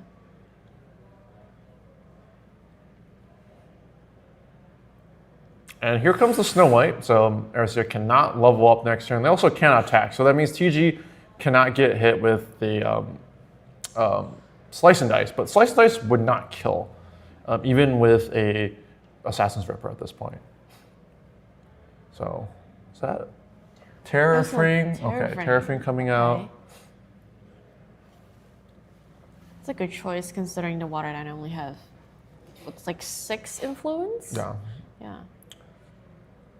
Because this means that 8 of Hearts, or no, 8 of Spades will not be able to swing twice. Maybe that's what they're going to be trying to prep for, because with Terrafring popped, they can't afford to pay for it and also swing twice.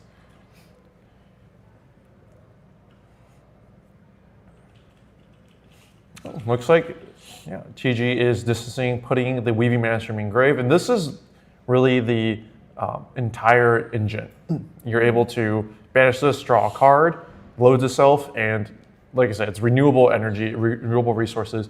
A lot of Water Dyna cards are 1 cost, draw a card, and have some additional effect. Oh, here comes Quicksilver.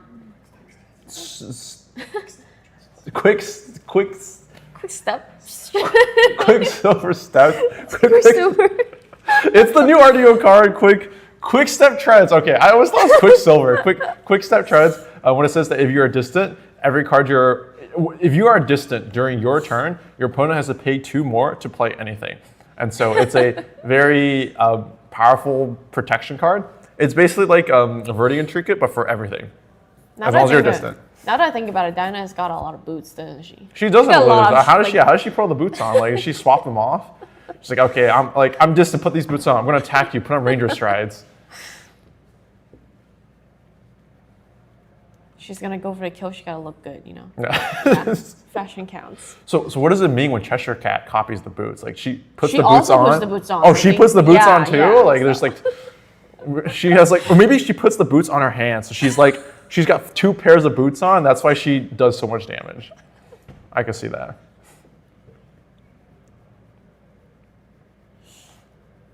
So there's the slice. I wonder if Arcea was thinking about the slice of dice.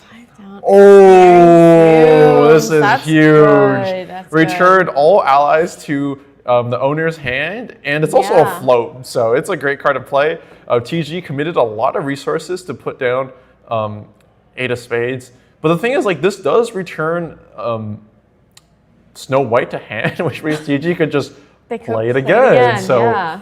that is also the risk involved here. Especially because TG will get to definitely have an opportunity to play it on their turn before Arcea can level up. So TG could totally just drop that down.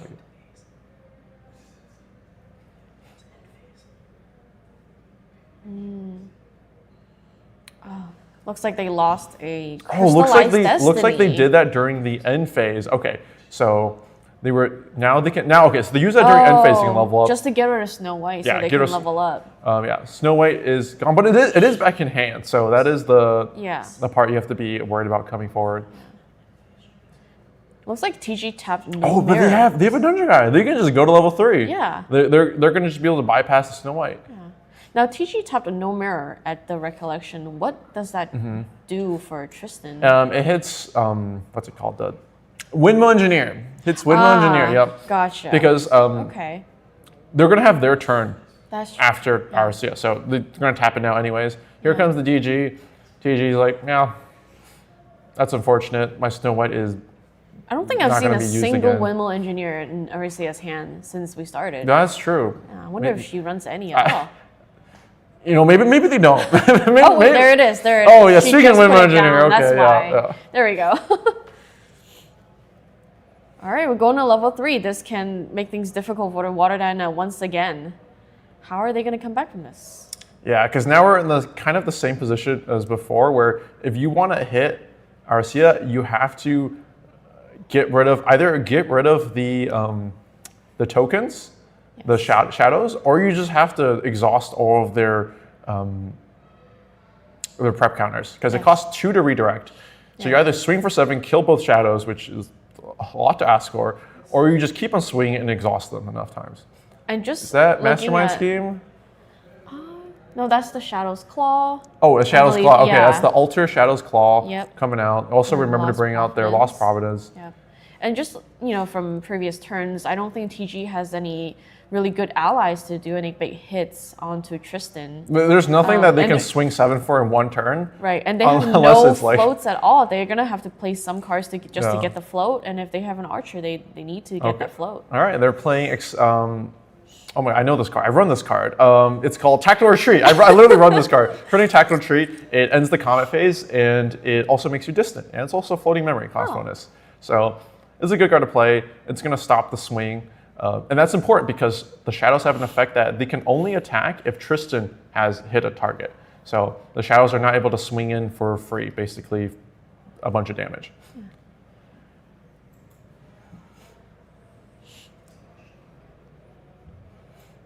And now because TG is distance, if Arcea wants to play anything, it's going to cost 2 more. And looking at their hand, I don't think they have anything they could play during TG's turn. Because the only thing they could play is a Veiling Breeze, but we already have a Null Mirror on the field. Looks like your materials backup charger using its backing it up. effect, trying to get more influence and trying to draw into some cards that TG can use. I think.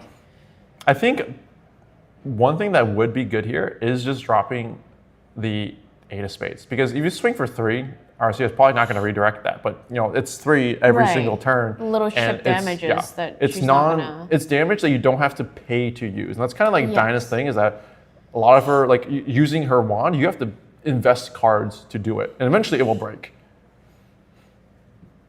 Yeah, and doing those little chip damages, and All right. Tristan may not want to block Is it or Crusty Archer coming down? redirect it. It could creep up. Oh. Oh, what is that card? Does that take aim? Okay, that's take aim, which Okay. makes their attack do more damage and So they're trying to go for it and get rid of the shadow here. yeah, it makes it do more damage, and I believe it also gives them ranged as well. I think it's 4 additional damage in total. So now if they swung, it would be coming for 1, 2, 3, 6? Which is not enough to kill Shadow yet, but Yeah. like they could, if they can load one more thing. Let's see. So there are 4, 5, 6. Oh no, it is because This is just yeah. enough? They have range to begin with, so it's 5, 6, 7. Yeah. Okay. So just 6, enough 7. to Okay. And that's going to be enough to kill the Shadow.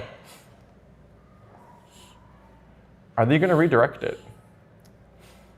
Can they Okay, looks like they did direct it, and one of the shadows just gets popped. direct or target the shadow themselves? Yeah, they can attack the shadows directly. Okay. Okay. And so it does not have to go through Tristan. Yeah.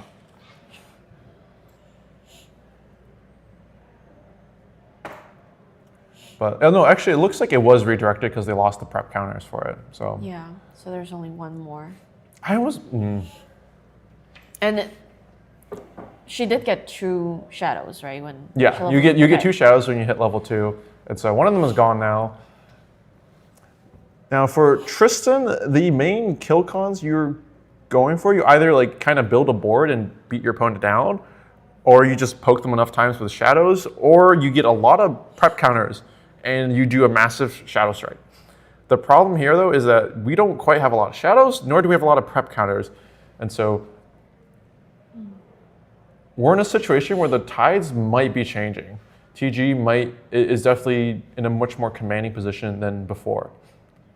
Yeah, he does have And big he just influence. TG just stacked their deck for like 8. So Right, they're like, yeah. oh, like, whatever they want, you got it. Yeah, TG's got a great influence, and their Seiryuu Oh. looks like is stuck with cards that she may not be able to use. Yeah, Krusty Archer coming down, swing for 4, draw a card, draw whatever you put on top. It's a great way to sculpt your hand. No, they're just gonna take There we it. go. Vanish the float. Yeah, I don't think there's anything in Aerseia's hand that can stop anything at this moment. There's also nothing she can play actually Yeah. because of quick step treads. I got the name right this time. Everything will cost 2 more, so the only thing you could play is a 1-cost card. There we go. Doing a backup charger to try to draw more cards and hopefully. Arceus going to draw a bunch of cards this turn because she also lost Providence waking up. Plus that is That's this true. is draw town.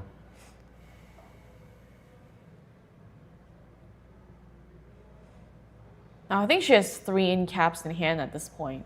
Which is tough because like you can't in-cap on your In-cap. opponent's turn, so you have to in-cap if they interact with you now. But you also want to like force them to do something. So Is that a Shadowstrike she drew? I can't really tell. it's an Umbra card. Yeah. Tristans don't typically run too many Umbra cards, so there's a good chance. Yeah, I think Yeah, that's I a think Shadow so, Strike. yeah, Yeah. yeah. So The problem is though, only 2 prep counters. Shadow Strike is not going to do a whole lot. The main ways Tristan gets a whole bunch of prep counters is through like Mastermind Scheme. You need to keep on duplicating them. So like if you have 4, you go to 8, and then you go to 16. Right. But we dropped to a fairly low amount, so Yeah. it's going to And be hard to recover. did not see any mastermind scheme. Looks like 4 down for Aeson. Yeah, Aeson's a forced to be more on the defensive side. Tristan's going to swing in for 1, and then Shadows will poke using the weapon, restoring the durability. So you can poke 3 damage with this. The only way that Tristan can get preps at this point is another Wind Blessed Lookout or Mastermind Scheme. Is that correct? They do run other cards. They run Surveil the Winds, but Oh. outs. Yeah. They also. We haven't haven't seen a seen Saudi. them. Maybe they run Saudis. I assume they run Saudis. Yeah. Saudis is a very powerful card to get prep counters.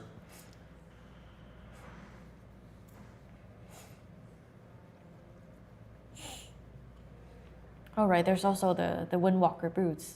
We haven't seen her materialize that. I wonder why. The problem with that though is that you cannot get the prep counter if you attack because you have to be awake during the end of turn. So Arcia might be considering like, okay, do I want to stay awake and just not do any damage, or just slow poke them? I think it might be worth it if your hand has Shadow Strike and Slice and Dice. You know, I think getting preps would be Yeah. It could be. We also don't know if they run it or not.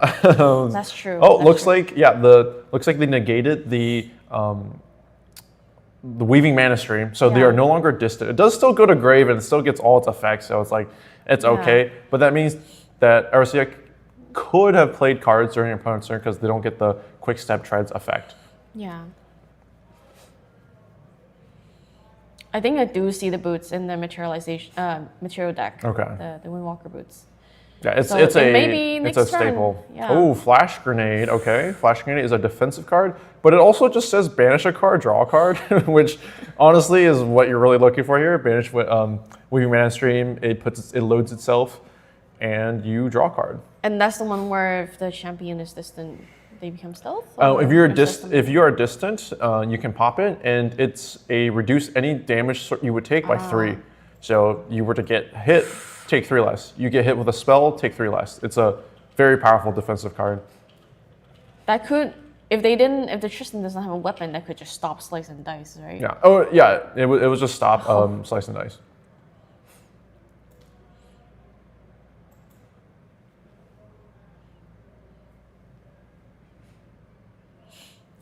Well, good thing the Shadow's Claw still has 2 Oh, durability. looks like they're playing take aim. Their target is Okay. Crystalline Archer. Crystalline Archer is swinging. So now Crystalline Archer is coming in for 8 damage, eating the float. Looks like they're swinging right at the shadow. Oh, it's gone. That is one of the last defensive. They're not even giving Arcea the option to just take the damage. I think she might just like, yeah, maybe I'll just take 8 and save my shadow. But now the shadows are gone. Yeah. You're really not going to have like any free damage at this point. You're going to have to Yeah. kind of slice and dice them or just do a humongous Shadowstrike. Yeah. Very scary situation for Arcea to be in right now. Yeah. They also couldn't attack directly because there is an Aeson. Aeson is intercept. Right. So that would have gone to the Aeson instead.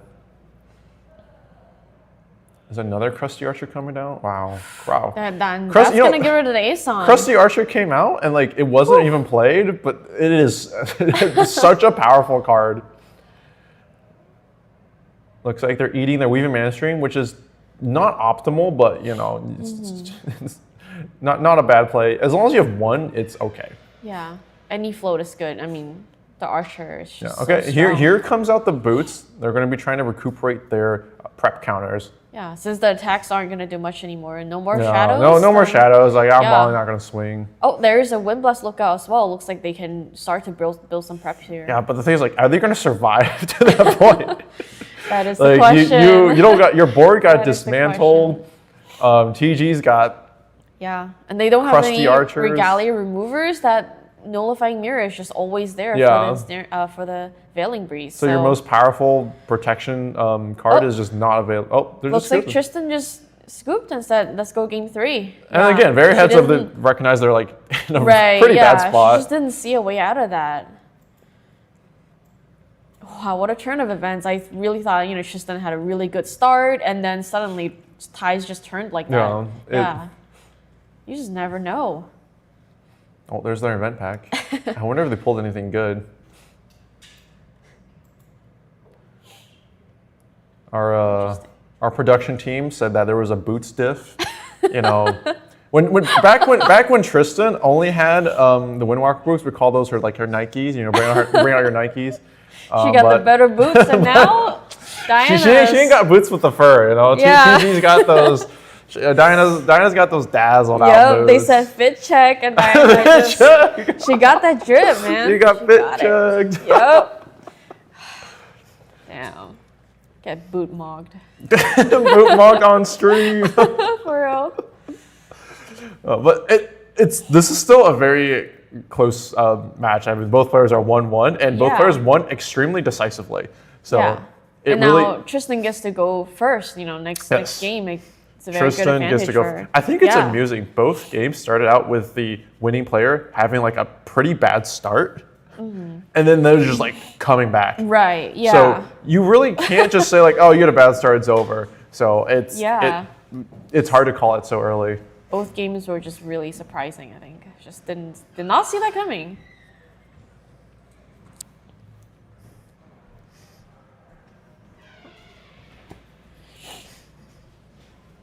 So we've been wondering if they're doing any more side. Question for you: does Snow White have any level bonus, or can they play turn 1? It does have level 1 bonus. Okay, You got it. you Yeah. cannot go first and just hit your opponent with it and be like, you are That not would be level pretty 1. insane, right? Okay. That's Yeah. So Tristan at least is guaranteed a level 1 there. Since they cannot, the opponent can't play. yeah, Snow your opponent White. can't go second and just like hit you with that Yeah. immediately and just be like, nah. Yeah. It is level 1 lock, but if you go first, like you can just you can just level up and hit him with that Right. immediately, and Yeah. it's the dice rolling diff. Yeah. We can put it that way. I really, really want to see Tristan get his slice and dice off. I feel like that's such a cool It's so kill, risky, but though. it's hard. It's really difficult to pull off, but it's so cool. It is I super cool. love like the concept of slice and dice. I think. I don't like it so much because I've been slicing diced as Rye, and then I'm just like, oh, I'm Of dead. course. You just hit me for like 15 damage. That's why it's so cool. That's yeah, okay, fine. We have different interpretations of that. But we're gonna have to see. Yeah. Are they playing a game 3? Did we Where did TG go? Maybe a did we miss little a break? game 3? Looks like they're both getting it from the table here. Oh, Arcia's looks like they're leaving the table. what's happening here? Huh? They're picking up their playmat. Did we misinterpret something? Maybe. Huh? Yeah, maybe they Yeah, just. maybe Arcia conceded because they recognized that like post side, TG's deck was too strong, or. Oh, okay. It looks like I'm hearing words that TG actually is dropping. So TG just won that last round, and they're choosing to concede. Maybe they want to. We do have 10 minutes left, so it's not like there wasn't enough time. I wonder if they agreed on 1-1 or if TG dropped because the score hasn't changed. Nobody's. I wonder. I guess we'll find out. Yeah. We sent our fairy dogs to go investigate, and they'll return back with results. Could they try Could they be trying to secure that bubble, perhaps? Because if either of them lose this round, that's guarantee out. I mean, can you? Because I guess they could agree to like draw. Right? It's like 10 minutes. Here's the thing: like both decks can kill fast. Yeah. It's not like two Jins who are just like 10 minutes left. Oh, we got no time. We're not finished with this game. But like they definitely could have killed each other. So like you say, it could be that they agreed to draw. I heard that maybe TG conceded because I think they mentioned they were looking to concede anyways. So we'll see how it turned out. Looks like our reporter is back. Yeah. She just decided to take the L because of the Shadow's Claw, I guess. Oh, Arcia scooped game 1. Oh, looks like we misinterpreted that. We thought that TG scooped game 1, but it looks like Arcia actually scooped game 1. So it was actually a 2-0 in TG's favor. I was told that Arcia conceded because they lost their Shadowstrike. So even though they were in a position that they were like pretty stable in, they acknowledged that for them to find their kill con and stabilize, because their influence was a little low, would just be unlikely to happen. So, wait, I don't think we saw that. Wait, what happened? in the game 1, Arcia went to level 3, got the shadows, and they did banish Shadowstrike. And we thought TG conceded, but it was actually Arcia that conceded. Oh, Yeah. okay, So- got it.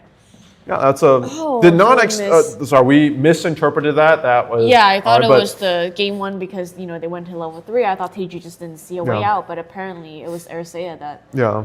scooped. Huh?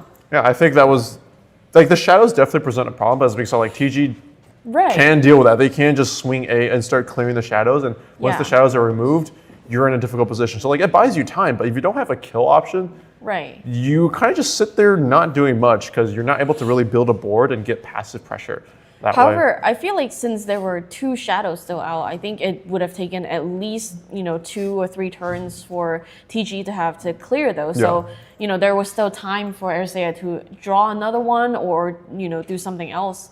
So I wonder what her thoughts were behind that.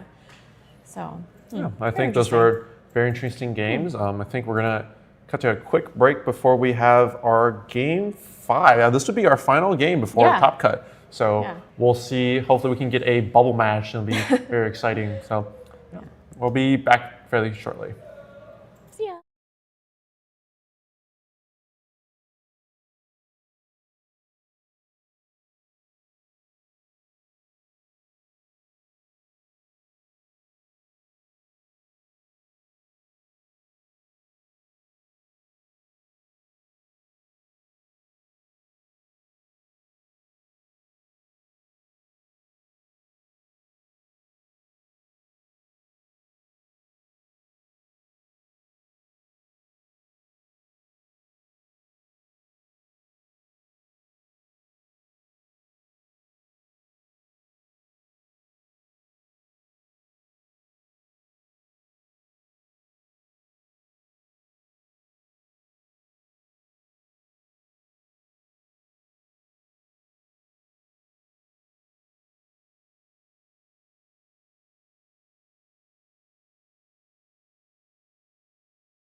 What's up, everyone? Welcome back. Round 5 of Zulu Store Championships.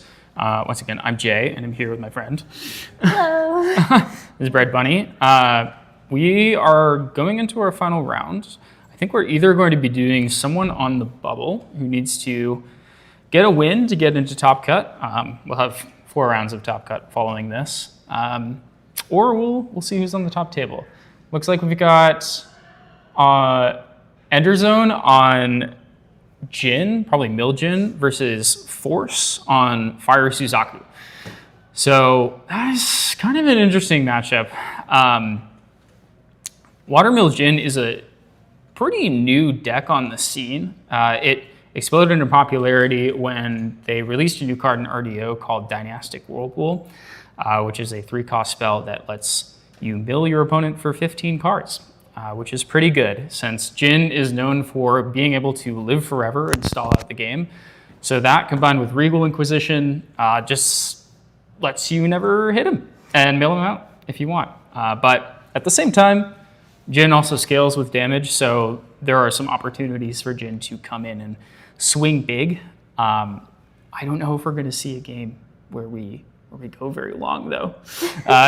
Because Fire Suzuka, that's a pretty That is a aggro deck, right? fast deck. Yeah. It popularly coined as KFC, where you've got this chicken.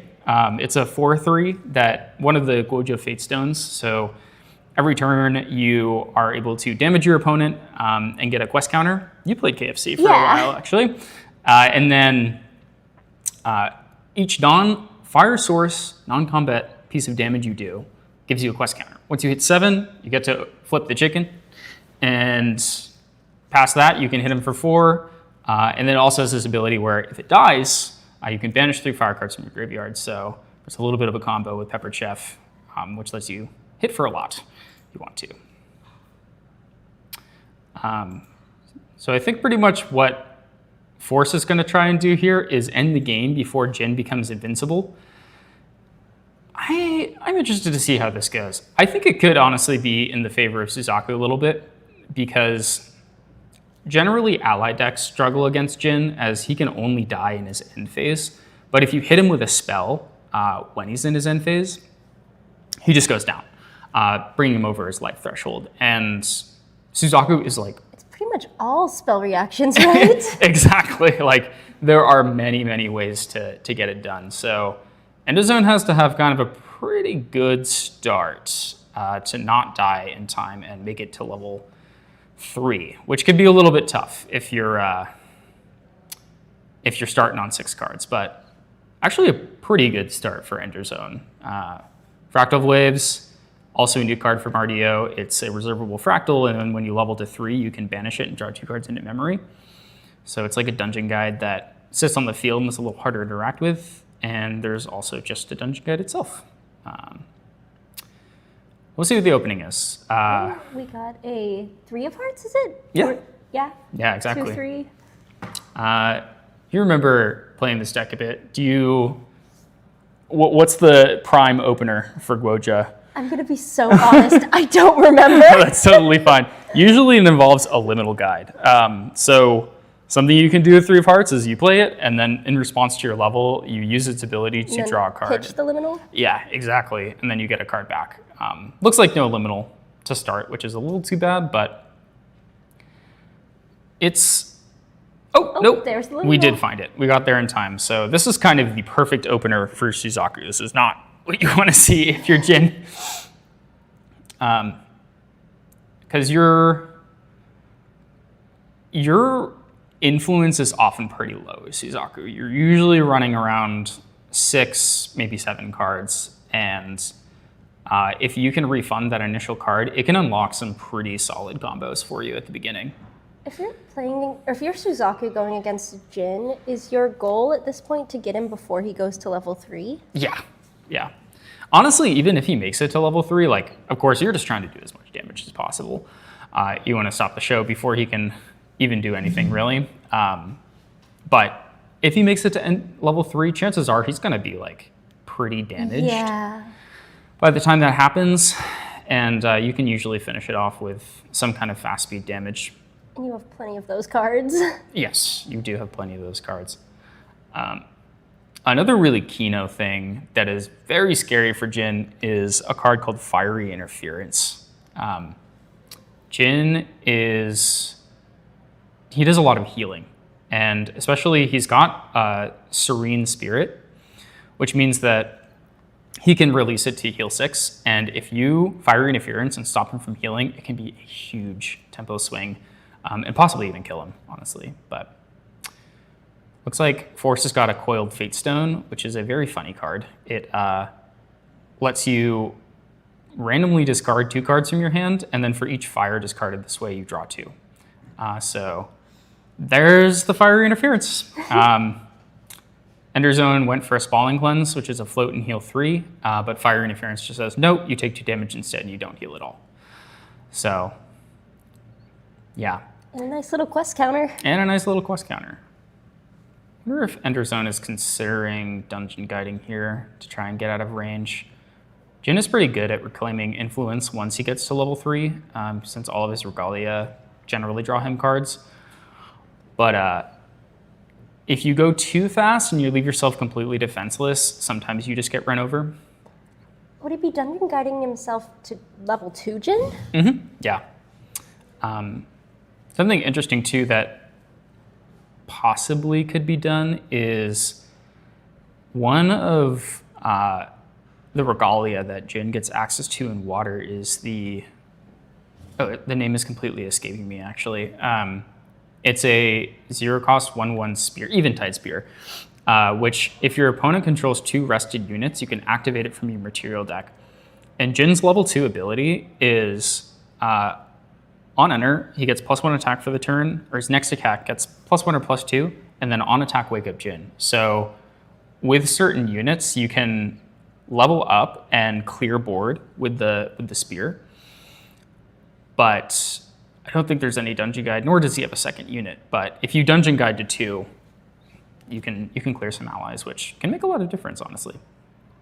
Would you consider this deck, or sorry, the Suzaku deck to be an ally deck? I mean, I know it plays a good amount of allies here and there, but I feel like it's more reliant on kind of those spells. Yeah. And then going into, obviously, bringing out Suzaku. Totally. I mean, I think this Suzaku is about chip damage and then hitting them really hard. And so the Liminal Guide and the 3 of Hearts, getting rid of those is very valuable for getting rid of the chip. Because if you're not seeing any spells, or you're not seeing enough spells to accelerate quickly enough on your Fate Stone, then you need some way to be pushing damage, because if they get 2 ahead and you try to combo them and they don't die, then you're a little bit out of gas. Especially if like Suzaku ends up dying. But not really a problem for Force so far. 5 quest counters is pretty scary. He can flip Suzaku next turn if he wants to, if he materializes Tongu. He'll go to 6 from the ping and then 1 from Tongu, and then depending on what's that, could just be a bunch of damage. Yeah, I think he put it down, but another thing that you can do as Jin is you get access to Engulf. We saw that a little bit earlier on stream.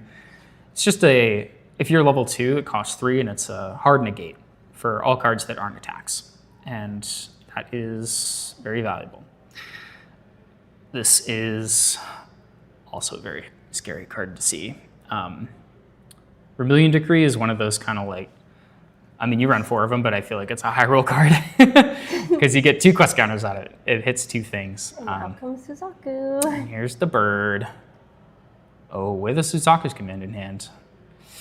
Yep, this is definitely one of the stronger commands in the game. Could you remind me what it does? It gives target beast ally +4 attack and makes it unpreventable. So I don't he can think just it's unblockable. And unblockable. So he can just swing in for, is it 8? Yep, just kind of an unconditional 8 damage, Yeesh. which is not yet lethal, but it's looking scary. However, He's still level 1 Jin, right? He's still level 1, but he's a warrior, so he's alive. Yeah. And it's a pretty pivotal moment, honestly. Living through this turn is super big because now Force doesn't have enough influence to fire interference. We're getting an Angelic Channeling off, which is a float and can protect one of your advanced element cards. So he's going to be able to level to 2 here and then Dungeon Guide to 3. I'm not sure. Did he draw into memory from his Angelic Channeling? Oh, okay. That's a little bit of a whiff. It's an easy thing to forget. I think we can ping a judge and make sure the game state. That unfortunately might be a game loss, but we'll see what happens. It's a little bit too bad because I think Jin was pretty much okay, honestly. Yeah, do you think he was kind of going to stabilize? He was probably going to stabilize from here. It's a little bit sketchy, but like it can be done. It can be done. He also still has access. I think they're catching it now. Yeah. Yeah, but if that didn't happen, I don't know, who knows? Maybe the game might proceed. But if that didn't happen, there's still 2 rested units.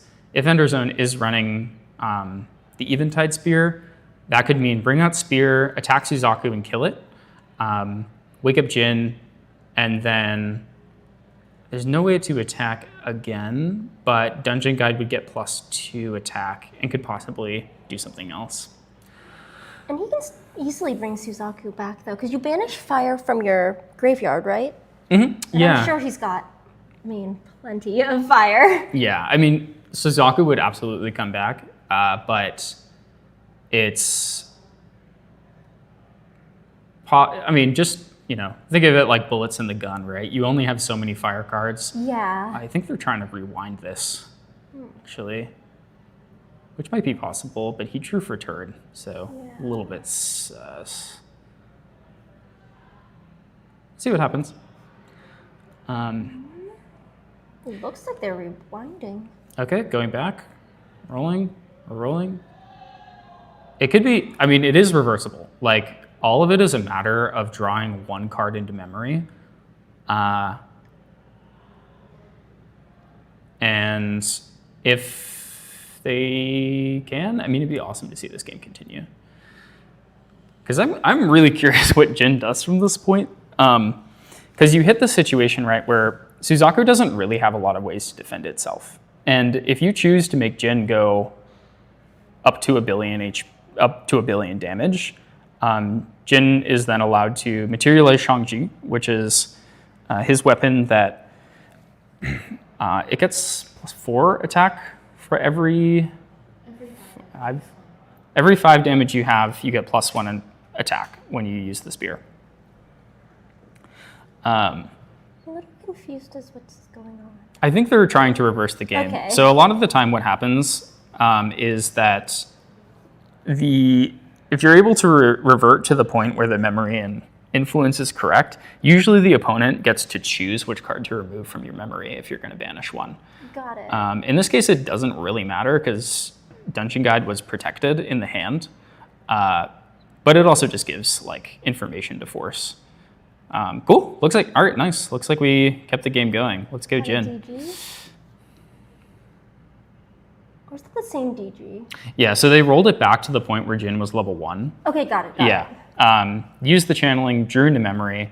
Now, Force got to choose which card gets banished for the level up, and then there was the floating memory. And now we're at the point where we're dungeon guiding. Got it. Yeah. There might be a little bit of debate still, but I think this is all mostly good.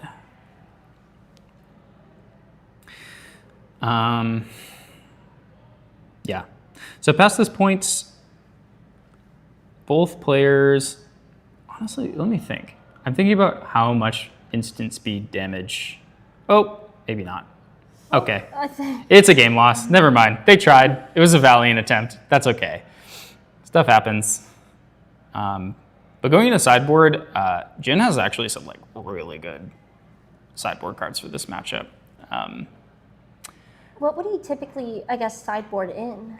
First and foremost, you get Resolute Stand. I saw 3 Resolute Stands come in there. Yeah. The Resolute Stance is just solid if Suzaku's coming Yeah. in and they're trying to pepper chef you It's and all like, that, and you're just like, no.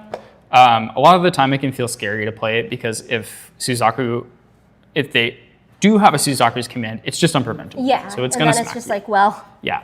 But the pepper chef damage is not unpreventable. So that can save you. And then I also saw Font Seraphim, which is a new card from RDO. It's a 4-cost Advanced Imbue 2, I believe. And largely, it's like an 0-4 taunter. So blocks the Suzaku attack, blocks a pepper chef attack, and it just blocks all that like a little chipping. chip that you have to deal with. Let me get the exact card actually. Yeah, so 1-4 with taunt, and then on enter if it's imbued. Until the end of your opponent's next turn, allies enter the field rested. Ooh, Yeah, so great. it's kind of just say like, sorry, you don't get to swing with pepper chef Yeah, and or whatever. certainly slows down Yeah, force. I keep wanting to say ace. I know. There was a really, there's actually a community poll a while ago of like, how do you pronounce my name? And force had never even crossed my mind. Once you read it, you're like, oh, yeah, that makes Yeah, sense. no, force didn't cross my mind until you said it, and I couldn't figure out who you were talking about. Yeah, I said ace for the longest time. But it's good to see that Suzaku's doing pretty well. I think there were 5 Suzakus in bracket today. Did something change within, like, was there a new card or something that, like, caused Suzaku to just show up, or? They just love this deck. If you come to Monday locals at Zulu's, almost definitely Force and Macaron will likely be playing this deck. They just really like it. And there are some new cards that were introduced for Suzaku. We had the Avatar cycle that came in through RDO. So Avatar of Suzaku is like a mini Suzaku. It's honestly really solid. I think it's a 4-cost 4/3, 5-cost 4/3, and you can pay 2 to you can remove quest counters from your champion to pay for 1 of the cost. So you cash in acceleration to Suzaku for just doing 4 damage. And then once it's on the field, I believe you can pay 2, sacrifice it, and put Suzaku from the banishment onto the field. Yeah, and 2 quest counters. So if your Suzaku goes down, a lot of the time, like before that card came out, it wasn't like over necessarily, but it was a lot harder. Doesn't feel good. It doesn't feel good. But this gives you a second chance to come back into the game. And possibly hit him again. Plus, just taking 4 damage sucks. Like, Do you think it's rough. this Suzaku deck plays Heated Vengeance? I think they're still doing it, yeah. Impact Hammer is a really strong card in this deck because if you attack with it, it deals damage to you, which also gives you a quest counter. Yeah. So you can, if you have Blazing Throw to sack and deal 4, you can get 2 quest counters out of it. And overall, it does like, with Heated Vengeance, 11 damage. So, see how it goes. I see Suzaku's command in the side, or in the hand for Force. My guess for sideboards is Force probably brought in more graveyard hate, because you want to get rid of the floating memory in Ender's Graveyard, and possibly more fire interference. I'm not sure. You brought out like Censor or something? I think usually Censor is a main board card, but a lot of the time when I play against Force, he like doesn't materialize it. I think it's if you've got a really bad hand and you need them to slow down, you do it. But otherwise, you're more interested in just dealing as much damage as possible. Yeah. Creative Shock. That's a solid open, I feel like. Yeah. Anything that goes neutral is good. Yeah, and maybe he can pitch a liminal. I don't know though. I don't know if I saw one. I don't think so. At the very least, it's fire in the graveyard. Yeah. I do see one very nice card, which is Ember Crypt Burn, which is deal 2 to each and banish a card from the graveyard.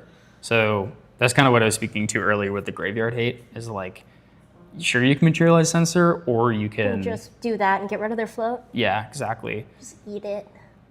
That's like, it feels the best when you go first as Suzaku, because then you're usually doing that after your Guoja and you get a quest counter out of it. Yeah. But in this case, it's just dealing damage pretty much. And that's okay. So you're leveling up? Yep. Influence is like still pretty healthy for Force. Yeah. That's also just the benefit of going second. Like, you get that one extra card. Rip, Peppered RP. Chef. Our sweet KFC combo. Maybe we'll have another. I think the Suzaku's command is still safe, so. At the fiery teapot. Yeah. Yeah, you mentioned the fiery teapot. That is also very good against Jin. Slow down that healing. Yeah, it's just, if it's on the field, if an opponent would recover, they recover that amount -3. So, Spalling Cleanse doesn't do anything. Does Fast Cure do anything? Fast Cure 3? It would No, I don't know heal if you played 1. one. Because Fast Cure, if you have less influence, you heal 4. But Jin is moving on. Like, 3 damage on the champion is a pretty good position. And he does have a dungeon guide, so you can just go for it. And I think this is where you want to be as Jin. Oh yeah, there goes that DG. Yeah. For a long time, the issue with Jin is just that if you are going for damage, his combo was pretty slow because you need to materialize your Berserker's Plate to live longer, and then you need to materialize Shangji, and you need to worry about it being fracturized, play around all that, and then on top of that, you need like 8 cards in hand to do all the stuff you need to actually swing for lethal. The benefit is that Suzaku does a lot of damage to himself. Yeah. So you get helped out a little bit there. You're a little bit of a glass cannon on Suzaku. You can, I feel like, get them really quickly, really hard, or you can die. Yeah, or you just get rolled. So you really don't have a lot of HP, Yep. especially compared to Jin. So we'll see what's next. I probably would say plate, and then you just have 35 max HP and you start drawing cards out of it. But Force gonna keep going. Creative Shock, prereq. Trying to find some more stuff. I honestly feel like we're a little bit slow on the quest counters Yeah, we're this at game 3. as well. Yeah. And if you don't have a lot of spell damage, it's a bit tough. Yeah. And pay for Tongu. Keep digging. Do you think he's just not seeing any spell damage? I saw another Ember Crypt burn. I see Heated Vengeance. So that's only an attack. Yeah, that's what it is. We have a Suzaku's command, which isn't useful right now. I don't know how you were seeing this. I'm barely peeking the card that he puts in the right of his hand. I see another Creative Shock, so Yeah, he's got. we got plenty of fire in the graveyard. It's also just kind of sad because like we lost the Peppered Chef early on. So Yeah. How many Peppered Chefs does it run? Like 4? yeah, it's probably 4.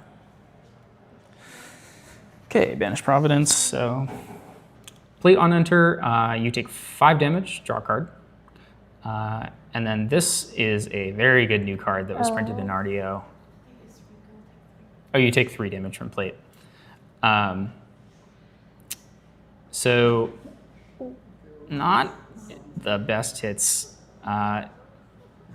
Seething, if I recall correctly, is 1 cost. You reveal the top 3, you banish the top 3 cards of your deck, and then you're able to activate those cards.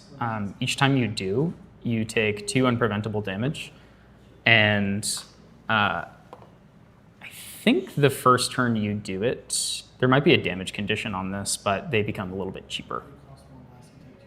Yeah. Yeah. Is he level 2 Jin right Yeah. now? So if your influence is 4 or less, they cost cheaper. He's level 3 Jin. Yeah. So he just activated Gentle Respite out of his banishment and took 2, and then that lets you play the Shangji, which costs 1 for Looks like free. Impact Hammer also came out on the side of Force. Yep. Probably looking for a Heated Vengeance swing. Yeah. And I imagine we'll see Ember Crypt burn here. Oh, I think there is a Peppered Chef in the hand as well on the left And a there. Fiery, is that Fiery Interference? Yeah, so can stop the Serene release if done well. 13 goes to 5. Ember Crypt will likely put him to 6, and then swinging with the Impact Hammer will be 7, and then we can Suzaku and Chef to put a lot of pressure on, but... Has he been holding a chef? I think there is a Was Chef that in a the chef? hand. Yeah. Maybe no for burn. Okay, just keeping it going.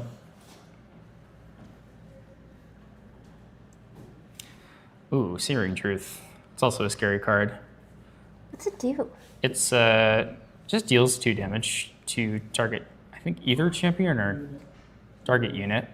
And then it also gives you a quest counter. So it just says pretty much deal damage, get 2 quest counters. Really nice to see early game. You can like accelerate super fast and stop your opponent from existing. I'm not thinking it out here. I'm interested that he didn't do the Emperor Crypt burn. Might do it before the turn is over. Because if that happened pre-rec, we could flip Suzaku, but if you flip Suzaku in this situation and Pepper Chef it, you get a lot of damage off on Jin, but then you leave Suzaku open to being like hit by the Shang-Chi, which would just take it out, and then you have to find Avatar of Suzaku past that point. You can't just banish 3 fire from his graveyard? He can, but if what I was saying in the scenario where he flips Suzaku, hits with it, Pepper Chef to kill it, banish 3, swing again, he may not have enough fire to revive it again. Yeah. Is the problem. But got so many cards in hand that I imagine there's enough There comes that to heated keep it going. vengeance. Yep. Turning Suzaku sideways instead of Goja. That's okay. We know what happened there. Okay, 1 there. Maybe Blazing Throw?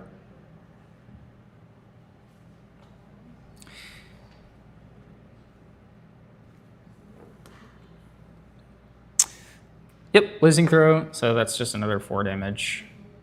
And that will be enough to flip Suzaku. Using that Impact Hammer. It's actually still kind of far away from getting Jin to lethal range.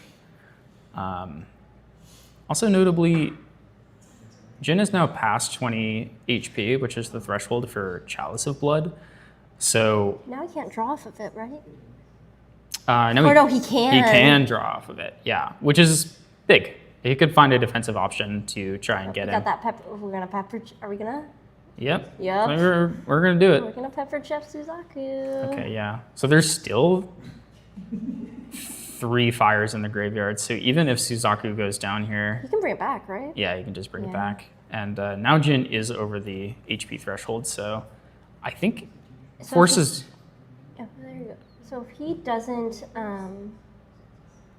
heal within the range of 35 during his turn, will he just die? Yep, he'll just die. I think Ender is pretty much looking for an attack here. It's not that hard as Jin to do 9 damage. Yeah. Okay, so our Jin expert off the screen is saying that if Jin goes for a Relentless Outburst, which past a certain damage threshold does, yeah, it does effectively, if you're past a certain damage threshold, it will do that much damage +1 to everything on the field. I think we're way over the line at this point, so that just hit the board for like probably about 10 damage and took the game, so. 14 damage. Yeah. Yeah. Again, that's the downside of playing Suzaku, right? Like Plus you start hitting yourself, basically. you hit yourself so much that you fall over to a stiff breeze at a certain point in the game.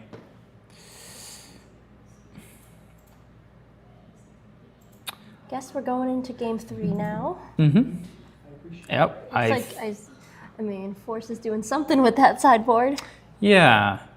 I wonder what's up with that. Because the thing about all the hate regalia too is that sometimes you don't have time to materialize them. Yeah. If you want to push damage and get past Jin.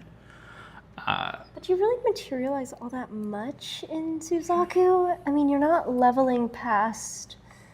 Yeah. Well, it's like, usually you're going to materialize Tongo, and usually Tongo, you're going to yeah. materialize Hammer, and you need to go level 1. So that's 3 materializations, and a lot of the time, the game is over after that. Right? Even with Jin? Yeah, like, because I think you're either killing him on level 2, or you're hitting that point where Jin is like, all right, you die. Yeah, or you Right. hit level 3. That was the case in that game, right? Like, we went Gojo 1, Impact Hammer, and Tongu, and then the game is over. Yeah. Right? And, like, past that, you get the window of opportunity to be like, all right, maybe I start doing some hate regalia and try and get over the line if you're not down yet, but just didn't have the time.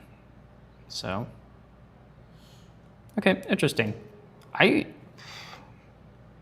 don't know. I think this matchup isn't that bad for Jin, from what I'm seeing. Game 1, Jin was honestly pretty stable there if the mishap Yeah. didn't happen. So I think Ender is mostly hoping for another situation. But in both of these games, in my opinion, the dungeon guide was very critical. And so a lot of the time, I mostly played against Suzaku on Crux. And if I open my hand and I see dungeon guide, I'm like, probably good. If I see 2 dungeon guides, I'm like, I think I'm going to be okay. But if I don't see dungeon guide, Womp. womp. It's a lot scarier. So it goes. Also, Suzaku gets to go first, which is definitely a really big advantage for this deck. Okay. What's the glimpse? So not seeing dungeon guide. That's a lot of taunters. Okay. Yeah, so Ender's... Oh, and the dungeon guide off the top. What's that Pyre card that it sweeps the board, right? The Pyre card. Maybe it's not Pyre. It sweeps the board. It might be... On Jin side or Suzaku No, side? on Suzaku. It's got red hair, I think. Like, she's got red hair on it. I think he has it. It's one of the ones that you have to kindle for it. And I think he might have that in hand, but I could have totally misseen the card. Nope. There is Dazzling Courtesan, and then there is Cauterizing Seraphim. No, it's not. It wouldn't be that. It would be... Yeah, Cauterizing is advanced imbue, so not accessible to Suzaku. Shock Pitch Sock. Another one? Wow, 3 creative shocks. And no liminal guide. You know. Okay, goodbye Coiled Fate's done.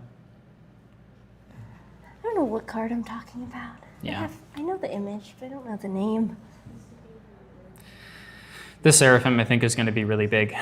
I think 4 power is very difficult for the Suzaku deck to deal with. Usually you got to invest 2 spells because you might be running Cinder Geyser, but I don't think a lot of Suzaku decks are. But largely, like, you need 3 of Hearts plus a spell to deal with it.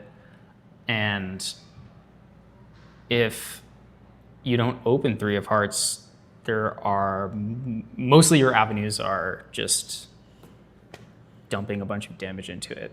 See, a 3 of Hearts has hit the board, so you might be able to clear it now, but yeah. And the Font Seraphim on enter makes the allies come in rested, so it's probably pretty safe for this turn. Okay, Coiled. Coiled is also, I feel like it's kind of new since...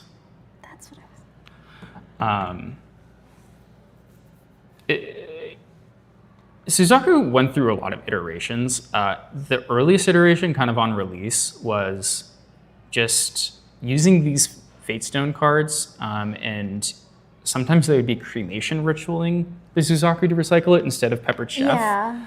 Once Peppered Chef came out, then the deck moved more in that direction, and a lot of them dropped the Fatestones, but now the Fatestones are back. And I like Coiled Fatestone. It does consistent damage, and it fills your graveyard really quickly. The only risk of it is that you might lose important cards off of it. So, yeah, just rested it to deal 1 damage, which gives you a quest counter, and then now it's fracturized. So, it does at a certain point flip into an ally that can do damage, but.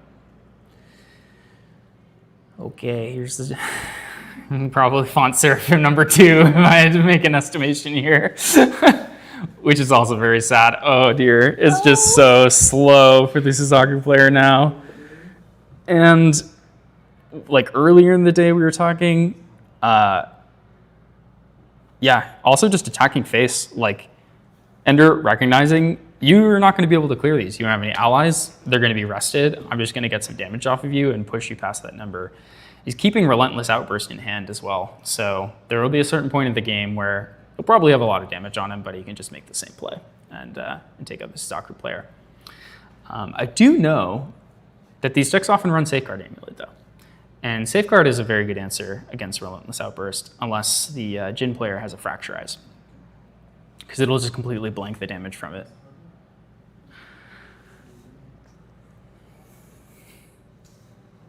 Alrighty, what do we do? The play. We just can you do 8 damage to clear all my allies without playing any allies of your own? Possibly. We were also kind of talking about it earlier in the day in the Diana matchup against Tristan, I think, is if you have 2 interceptors. No, it was in the early game against Philip. If you have 2 interceptors up and you're a smoke bombs type deck, you can only stop one of them. So you can still Suzaku's command through it, but usually that's not going to get you over the line, unfortunately. I kind of wonder if Ender is considering drawing something, but no, just going to level 2. I think that's a pretty safe game plan for you. Goodbye. Okay.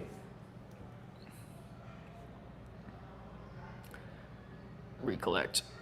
Draw. The only scary part about this is that you possibly lose the outburst if you dungeon guide here. So there might be an argument for waiting, especially because you have Engulf in hand if there's anything particularly scary. And you really want to save that outburst. Like, there is a chance that you get to keep it, but it's just spooky. But if you wait and then just go backup Charger, I think you're pretty safe and unlikely to die here through 2 Taunters. And Serene Release. So, many pillows in the fort for Jin. Ooh, taking out the fiery teapots, which name I can't remember. Infernal Vessel? Yeah, exactly. So that just mitigates the Serene Release a little bit and also plays around like, if you have a Spawning Cleanse, I guess you can't really do it anymore. My gosh, is that the 4th Creative Shock? Got a little Limmy out. Yeah, so Pitch that. that's the 3 of Hearts ability. Some Gorgia decks also used to go to level 2. I don't know if this one does though. But in the really long games, you can choose to do it and try and survive for a little bit longer.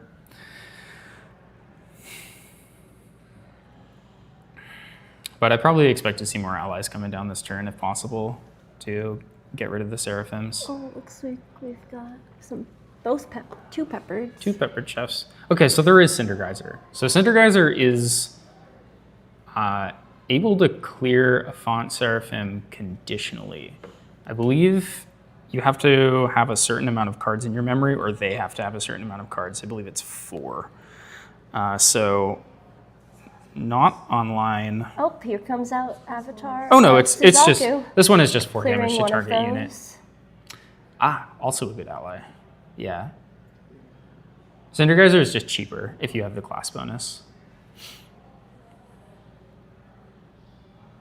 Just a pass. Yep, probably see the backup Charger into Dungeon Guide. And now you're pretty safe to keep your Relentless Outburst. And then it's kind of just a waiting game. Oh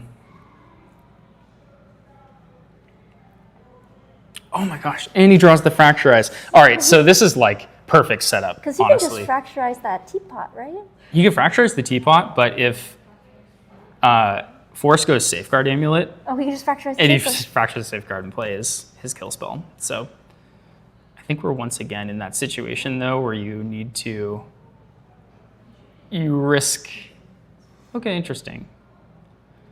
Is he thinking about Safeguard? Yes, he is thinking about it. All right. This is just where it gets tough for Force. Because everything you swing in for is just feeding Jin at this point. And pretty much no matter what, Jin is going to get a turn. Don't forget your Law's Providence. Fantastic. One, pass, sit here, look pretty. I wonder, oh man. Oh, there's another Yeah. one. I think interesting to attack with the Font Seraphim. I mean, you as Ender know that you have every card in your hand that you need to win the game. So attacking with the Taunter is kind of saying, hey, Oh, there. yeah, do it, He's hit not me. bringing out the safeguard. Funny play you can do as Jin there is Serene Release in response to Water Bobble materialization. And then they no longer have a water spirit, so they don't draw. But just holding on to it. Kind of a cheeky play. And probably not worth it in this scenario.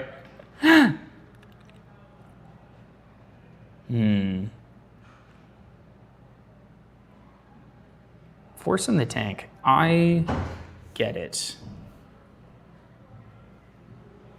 Because I believe he knows that a Relentless Outburst is in hand. Yeah. Because the Font Seraphim reveals it through the imbue. There's a chance it was just a different red card. Lots of red cards on the side of Jin.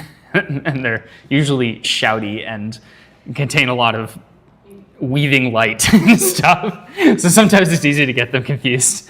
But we'll see what happens. What's he gonna do? What's he gonna do? You do a lot of damage here. But just not even close to enough to, fortunately. I wonder if Jin is playing Terrafring as well. Probably not, because you're not too worried about allies. Yeah. In general, you're happy to let them hit you. Plus, all they really do is chip. I mean, I guess Suzaku hits for larger, but that's not flipped. Yep. Another creative shock. All out of those. Okay, I found a Suzaku's command. I don't think these decks are playing it either, but I remember there was a period of time where Jins were running Tri-Castles. Not Tri-Castles. And Tri-Castles is very bad for Suzaku. Not Tri-Castles. Usually, like, Force is holding a Liminal Guide, which is really smart, actually, and he might be thinking about it. But Tri-Castles is a domain. It's got 8 health, and it says that players cannot activate non-advanced element cards, and you can banish a norm card from your hand to turn it off for 1 turn. But when it comes to Suzaku, you've got Wraithguard and you've got Liminal Guide, and if you don't have that, you just aren't playing the game. I've actually never seen Wraithguard in Suzaku before. Holy moly! Yeah, I mean, this is... I was gonna say I didn't run it with Wraithguard. Might be a new addition. I mean, it's pretty good. It can protect Suzaku, Yeah. and if you've got a situation where you have Avatar on the field, you can keep it alive. But this is also very sad for Force to see. Nullifying Lantern means that all the cards in the graveyard are Now Norm Element. Norm, which not great if you're fire, not great if Suzaku dies. Correct. Suzaku dies, he's gone. There's no on enter. Looks like he actually spent the Fracturize. Just as like, whatever. Oh, yeah. I was kind of saying, oh, Transfuse with Aura. This is also a new Jin card. What's it do? 2 cost, Fantasia, on enter, drawn to memory, and then I believe it says If you would heal an amount, you heal 2 plus that amount. So interestingly, kind of counteracting. that. Yeah. Is the Infernal Vessel even up though? No, he it's fracturized it. So now he's healing. Yeah. He's healing freely. And another thing about the Wraith Guards is that they are good for direct attacks, but Jin has access to a cleave called Hemorrhaging Rend. So can he just clear the board? Yeah, he could just cleave the board. He has got to find it, but Yeah. it's It's still definitely risky. 'Cause yeah. They could just go. Here goes your chip damage. Yep. Okay, let's just keep going. I guess if you're forced in this situation, you like need to do damage progressively to the point where Jin has no cards in hand and you can get him on the end of the turn, but Jin is just the master of stalling out games, so Not ideal for Suzuka either. No. I'm just trying to end it quickly. exactly, yeah. And he's already level 3, so it's like Yeah, we are hitting for 10 a turn, so hitting for 10 a turn, but now he can heal for as much as he needs. yeah. And once there's still no safeguard amulet, so once you hit that point where the Relentless Outburst is lethal, it just sort of is what it is. Is there a reason, do you think, that he hasn't materialized Safeguard? So I don't quite know what's in his hand, but it's possible. I think there's one way that you can kind of gotcha the Jin is with Restorative Flame. Restorative Flame is 2 cost, and you can banish up to 2 or 3 Fire Emblem cards from your graveyard and heal 3 for each, so up to 9 healing. Of course, Nullifying Lantern is on the field, so that wouldn't work at the moment. But Force also does play Shatter the Brittle, which allows you to destroy a Regalia. So if Ender thinks he has it, there could be a situation where Force is like, destroy your Nullifying Lantern, then heal 9, survive, and try to kill you on the following turn. That's also if Ender doesn't draw another Fracturize, and Fracturize his Lantern, which would stop the Shatter the Brittle from working. I don't think I see Shatter in the hand, though, and it's usually kind of a lower count. I could be wrong. So when you fracturize the Nullifying, does the Nullifying still remains? So like it still keeps your whole graveyard norm? Yeah, so it becomes a Fantasia, which is why it cancels out the destroy target Regalia. And additionally, due to the way that layering effects work in Grand Archive, specifically with Nullifying Lantern, when it becomes fracturized, it still works. I'm not going to fully explain how that... Oh yeah, no worries, I accept that. You should learn that interaction, though.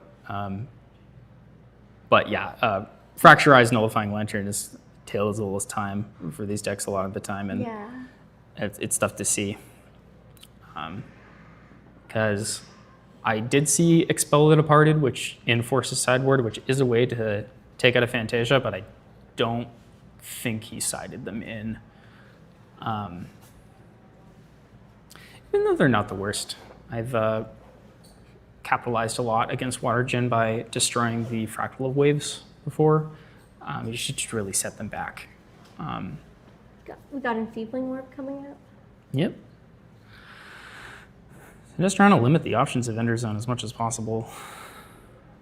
But I guess the plan is to make it so that Outburst isn't lethal, which is very difficult since you have 7 HP, and then live and probably like Intensified Fire at the end step and try to get him, but we'll see. He has 35 max HP? Or has he not, does he not have his, what is it, the Berserker Plate. Berserker Plate? Does Yeah. he not have that? I cannot tell what's going on. He does not have it yet. So he's currently 28 HP maximum. So if you can do 10. Yeah, but he will most likely be able to get it next turn. Oh, yeah. Yeah. So we're in lethal range right now, but it's likely Yeah. that Jin will just heal down on his turn. yeah, most likely. There's a Pearled Prayer. It's another new RDO card. If you activate it during your main phase, you heal 7 and draw into memory. So if you're not feeling safe, you can go for it. But we are going to see the play. Yeah. I take 3, draw card. There's a Spalling Cleanse as well, so but probably just another Seething Introspection. 1, 2, 3. Okay. Now, honestly, so we were talking earlier. One of the win cons for the slower matchups for the Jin deck is to mill out your opponent, and Force has gone through 4 Creative Shocks and a Coiled Fate Stone, so he's drawn like 2, 4, 6, 8, 10 extra cards, and his deck is looking a little bit thin. So there is an option. He might go for the mill out. He could mill him out, like. Especially this is kind of what we were saying earlier. Okay, another Font Seraphim. I don't really think there's, unless there's a Fire Interference in hand, I don't think Jin is in trouble of like being hit over 35 damage and being Fire Interferenced. I don't even know if Force has it. But I think he's just contemplating how much to heal. Okay, dig in a little bit more. I think if he finds a second Whirlpool, Force is pretty in danger of getting milled out, but that does leave Jin a little bit susceptible. Honestly, could just see a pass here. Wait another turn, get some more damage counters, and then go for a big outburst, but Force might have the foresight to actually materialize Safeguard Amulet. It's like he's... Can't really ping in with a Dungeon Guide either, but let's see. What's the math here? Looks like he's imbuing for another, what do you call the... Yep, second Font Seraphim. Okay, so what's the math? So you have to be damaged 35 plus to deal 2 damage per hit of Relentless Outburst. And then it's for every 6 damage counters on your champion, deal 1 damage to all their units. So at 31, you're dealing 5 damage to the board, which is currently not enough. If you manage to get up to 35, then you are dealing 10 damage to the board, which would be enough. So I think it's effectively just waiting and healing down to a safer range so that he doesn't die here. This is a little bit preemptive, so the Fiery Interference can come through. And there are not enough cards in hand to actually heal, but you can Serene Release in response. I don't think Force has another one. So this is going to heal 8 from the Transfusive Aura. Yeah, and then he'll take 2. Pearl Prayer won't heal, so he'll down, but still draw a card into memory. And then Font Seraphim will enter the field and just act as a blocker for the rest of the turn. But he is definitely in a much safer space very quickly. Yeah, and things get extra scary too. He can activate all of those cards. You can Resolute Stand for free, taking 2 damage. You can Regenerate, which kind of goes neutral since you take 2 damage and then heal 2 damage. But we'll see what's up next. I'm curious to see how Force plays this. Yeah. What's important too is that because the Serene has been released... You can't use any water, right? Yeah, exactly. So the Whirlpool line is pretty much offline. So the mill-out strategy is probably not going to happen. Darn. Yeah, darn. But I think, let's see if it goes Safeguard. I'm curious. There's not much else to materialize too. Yeah, like, I see a sensor in there. Yeah.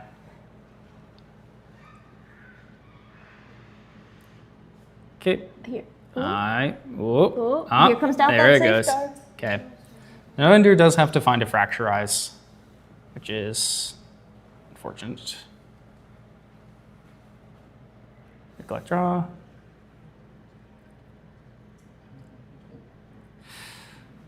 Okay. We can do quite a bit of damage this turn. Hear that Seraphim something. Yeah. What's it called again? Fount Seraphim. Fount Seraphim. Fount. See if we're going for more damage. One of the worst parts for playing against Jin is that I have to do all the Jin math too. And I didn't sign up for that. I don't like doing I signed the up to Jin play my math. own deck, which has very reasonable math. I have to go like, what's 3 + 3? Or does Rending Flames for 12 kill them? Which is usually true. This I'm doing advanced trig to figure out if I can live for another turn. What's that card? I forget the exact name. It's like Tome of Abyssal Heaven, I believe. This is interesting. So Tome gives all of your everything Spell Shroud. So Force can no longer hit him with spells. Got it. So he just has ally. Yeah, I think. Okay, so Seething Intersection finds another Seething Intersection, which is very fun. I think if Endrozone can find a cleave here, this is also pretty. Because then he just wipes the board. Yeah, but He wipes the board. yeah. Force is pretty much reliant right now on that board because of this card. Yes, the downside of Tome of Abyssal Heaven is that it has a certain amount of it enters with a lot of counters. It's like equal to your HP, and then you, or equal to the amount of damage you've taken, and then, okay, just going for Outbursts, which does not kill through Safeguard.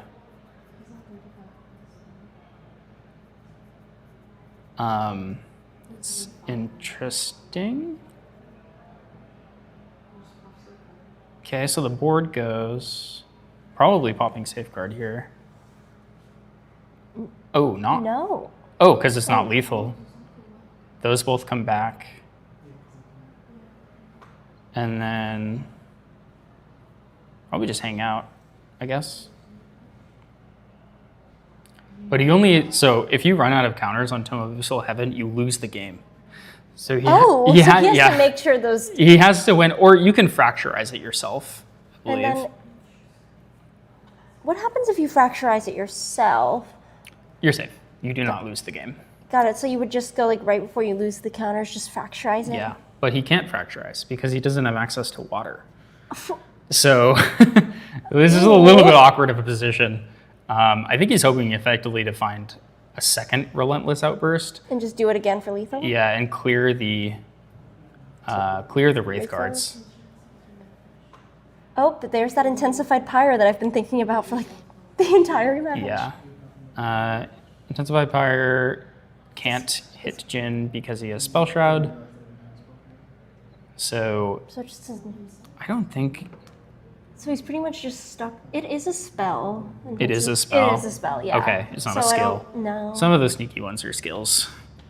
But I don't. Yeah, Let's see, no. what could do it? Ember Crypt Burn, I believe, doesn't target.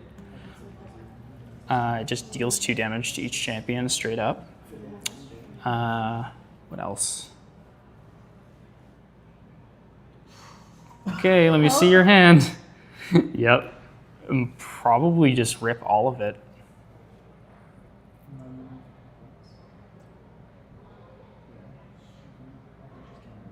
Yeah. Because I think at this point you want to stop allies from attacking you. Yeah. So yeah, sure, you can keep your Intensified Pyre. right. Okay, another one. Smoke Out. Smoke Out is a skill. Avatar Suzuka, Crypt Burn, I think. And Yeah. there's- Ember Crypt Burn is very good to see. Because I do think that one doesn't target. So Oh, and heals back down. yeah, with the Men Flesh, very, very safe from dying this turn specifically, but kind of interesting. I think the tome was a little bit scary because you gotta find something off the top. There's not much in Jin's hand that actually closes out the game at this point. Smoke Bombs, probably just to find cards. Those aren't very useful to you anymore, so just want to give things stealth. Additionally, you can, let me read smoke bombs. Yeah. You also, interestingly, you can like do it on your Wraith guards if Jin is targeting and something is targeting an attack and attempt to clear it so that Jin can swing through. But we'll see. Jin still just has 2 turns to survive, so.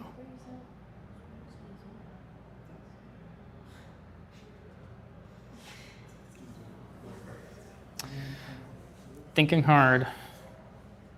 I don't know if I saw Hemorrhaging Rend for Jin either, but that would just do it. Just bonk Suzaku through the Wraith Guards. This is like a very close match. Suzaku is such a scary deck, man.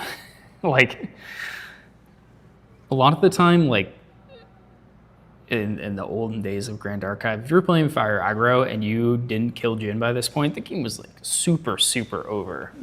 Pretty much none of the Fire Aggro decks could crawl over their line like this, but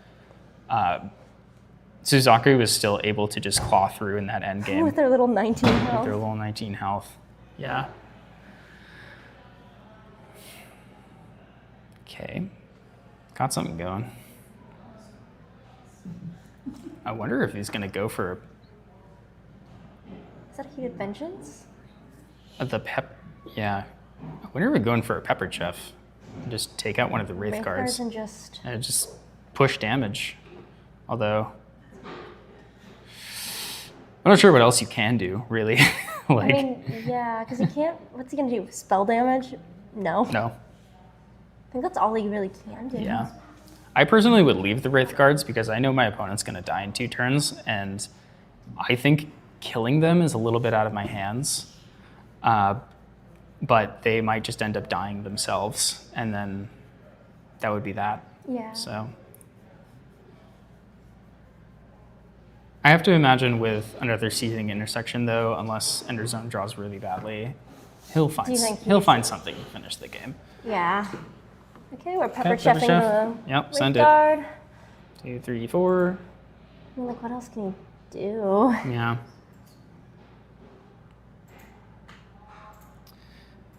Okay.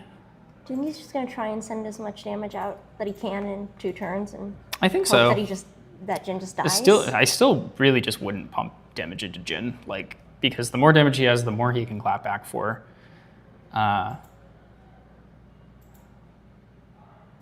See, so they went into time, which Yeah. I think there's still a window to die from the Tome of Abyssal Heaven because there's enough turns left in the game where he could run out. He's going up to 33. Yeah. So Jin has 2 more turns, so I think he's... Looks like Force go is into just this going to one, try and push the go damage back, he go can back. until... Yeah. Yeah, I think this is guaranteed at least a tie for Jin if he doesn't win here. Because he's going to get to, on his last turn, remove that last page counter, but it's more if you can't, then you lose.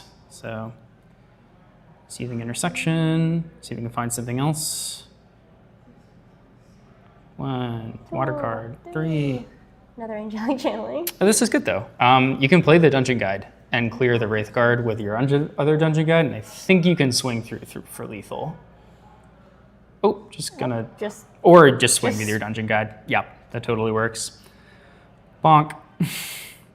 Dungeon Guide finishing up. All right, Jin on top. What do you know? Oh, that was a really good match. Okay, Jin going to top cut. This is really cool. This Water Jin list has been like taking a lot of names in a sense as well.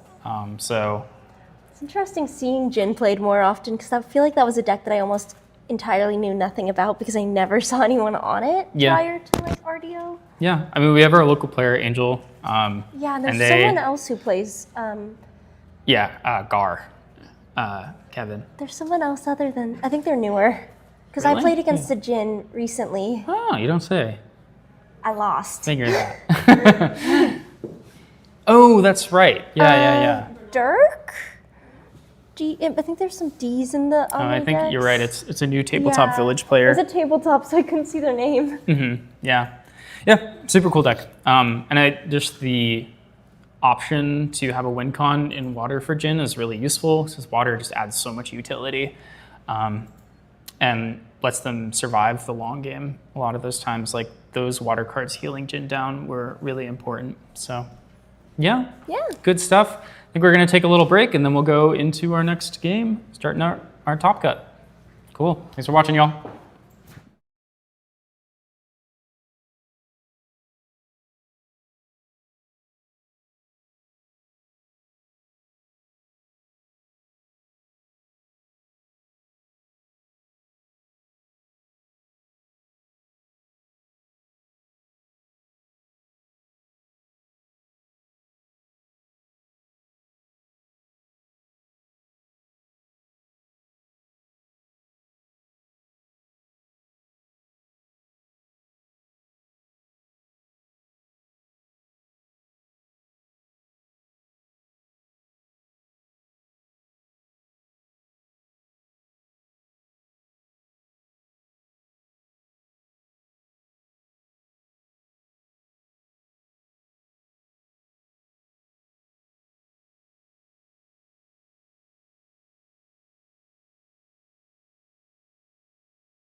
Hello, welcome back for our first round of Top Cut at Zulu Store Champion. I'm here with my friend Macaron. Nice to meet you. Yeah. I'm happy to cast this semifinals. Absolutely. We brought in the expert. I think we have Fire Aetherwing versus Seiryuu. First time we've seen Seiryuu on stream all day, which I'm pretty excited for. I recently picked up that deck. I think it's very fun. There's a lot of ways to play it these days, and I haven't many people would disagree. I see some people off the sidelines giving me some thumbs down. Yep. But let me tell you, it leads to some good, entertaining matches most of the time. I'm definitely not a fan of the deck, but but it'll be interesting to see how it fares against a very aggressive deck. Yeah. Fire Aetherwing Diana. It's known for like turn 2 kills, so I'm just hoping that we get to see this match. Yeah, totally. I mean, we were just chatting a little bit off stream. Seiryuu has evolved a lot, right? We originally saw the deck big breakout at Ascent Seattle. Actually, one of our local players, Aya, took it to day 2, and that iteration of the deck was all right. I'm going to go to level 3, and then I'm going to play this card called Seiryuu's Command, which allows me to trigger all of the abilities on my dragon at least 3 times. Yep. And then I'm going to play Byaku's Command, which lets me attack with it and wake it up, which effectively translates to I hit you for 5, I hit you for 5, I Arcane Blast you for 11, I hit you for 5, I Arcane Blast you for 11, shake my hand. GG's. But yeah, definitely. I wasn't familiar with the deck until very recently when it's performing really, really well. Even though it kind of lost that baby green package, I think it's still a very top contender for top of the meta deck. So Absolutely. Yeah. It's got a really nice skill ceiling to it. You can express yourself very well. Like you said, the last iteration was, I guess, what people would call influence slop Seiryuu, where you had unmake duality still in the game. So you're just trying to go turn 1, backup charger, unmake duality, turbocharge. I've got 12 influence. Just let's rock. Slop. Right. Yeah, exactly. Yeah. And then slowly win the game from there. But now that we've lost unmake duality and we've lost baby green slime, the deck has had to adapt quite a bit to stay in the game. But it seems like it's doing that very well, this format, especially with the introduction of the Guoja ult. They're able to still get that quest counter really quickly and still have that protection for the dragon, even when they go, influence all the way low influence and you still put the dragon out, they still have that protection. Yeah. From the way I see it, you've kind of got 2 options for a game plan.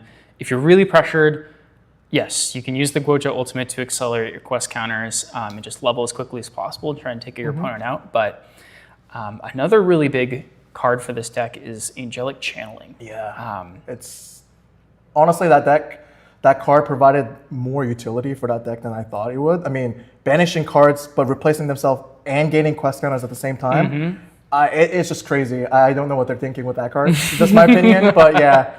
This is a Fire Hacker player talking right here. He's like, I don't know about that. It doesn't seem very good to me. It's really, really good. And it lets, I think Guoja's really interesting in that she's one of the few decks that are really capitalizing on a lot of the Exalted cards they added in RDO. Like you see Imperial Countermeasures, really strong defensive spell.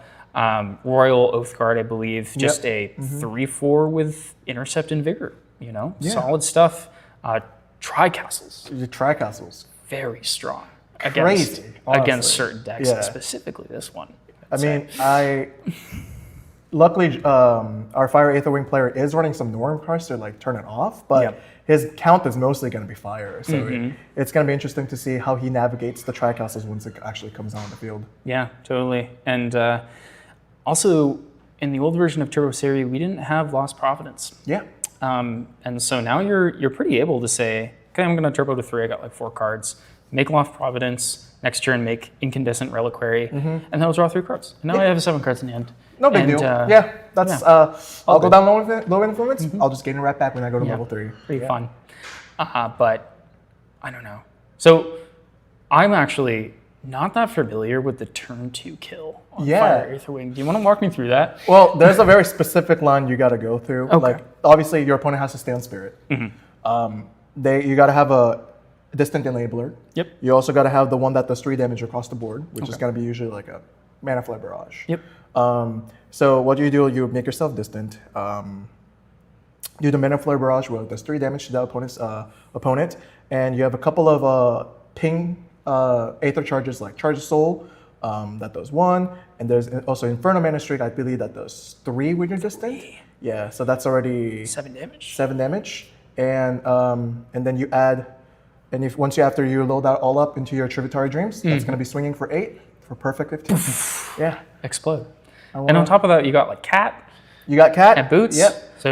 So I mean, there's going to be a lot of ways that our Josh is going to be able to get through that kill really quickly. I know he's also running Mad Hatter. So that tempo play is going to be very interesting to see if he chooses to go that line. the beautiful 1 in 10. Yeah. I feel like, so like the other big Mad Hatter deck is Wind Wake Up, right? And if you hit the 1 in 10, Mad Hatters just play the ally. You have your opponent pick one of your Material cards. Yeah. It's banished, and then you get to materialize one. Yep. So if you get to materialize Boots out of it, probably smacking them for like 20 damage. It definitely, for Wake Up players, it's devastating if they don't hit the, if you hit the strides. I've had that happen today where I was playing against a Wake Up player, and out of 1 in 10 chance, I got the right strides. No. For that deck, is like usually a Criminal. death sentence. Yeah. But the Fire Aetherwing should be able to still play, Yeah. even without the strides. Because separately, we're just doing Right. 15 damage, Yeah. right? Yeah. Another thing about this matchup, too, is that I've noticed Seiryuu does not... It depends. I'm seeing 2 schools of your core engine. One is you're playing like Windmills, Asons, usually that's a namestay, but then you're also running Reclaim. Yep. And the higher win count gives you access to Veiling Breeze. So you have the opportunity to not just explode early on in the game. Yeah. But there are other decks that are just like 2, maybe 1 Veiling Breeze and maybe some Resolute Stance on the side, but you're just hoping that you're going to intercept all of the damage and not die Not before you completely get die. there. Yeah, for sure. I mean, if the Seiryuu player is able to provide more of that defensive options with the like the Ace and Protectors, the Veiling Breezes, and I know Chotaro's on Resolute Stand, so hopefully we'll see that into either protecting himself or protecting the Ace and Protector so that he doesn't necessarily die to that turn 2 kill that we talked about before. Yeah, I think that's a responsible choice going into this room. Jotaro is from Vancouver, so they have a pretty reasonable understanding of our meta. They know it's aggressive. Yep. Often they're coming down to play in our store champs, so having that stuff in the main is really smart. Also, it's good against like Water Diana, stuff like that, for right? sure. I'm wondering if he's on Calming Breeze, so I haven't taken a peek at his deck list, so I don't know if he's on Calmings, but it seems like a lot of the Seiryuu lists are not maining I Calmings don't anymore. think so. Yeah. I think there's Calming is in an interesting position in the meta because while the decks are really aggressive, maybe barring Seiryuu, a lot of them are hitting over 3 damage. Yeah, for sure. Right? Like especially against the Water Aetherwing matchups when they're going Crystalline Archers. That's already coming over. I think he's confident that he's like, I'm going to be more close to the top tables, and I expect the top tables to be playing either Aetherwing Diana, maybe Razor Gale. I don't think we had a Razor Gale today, though.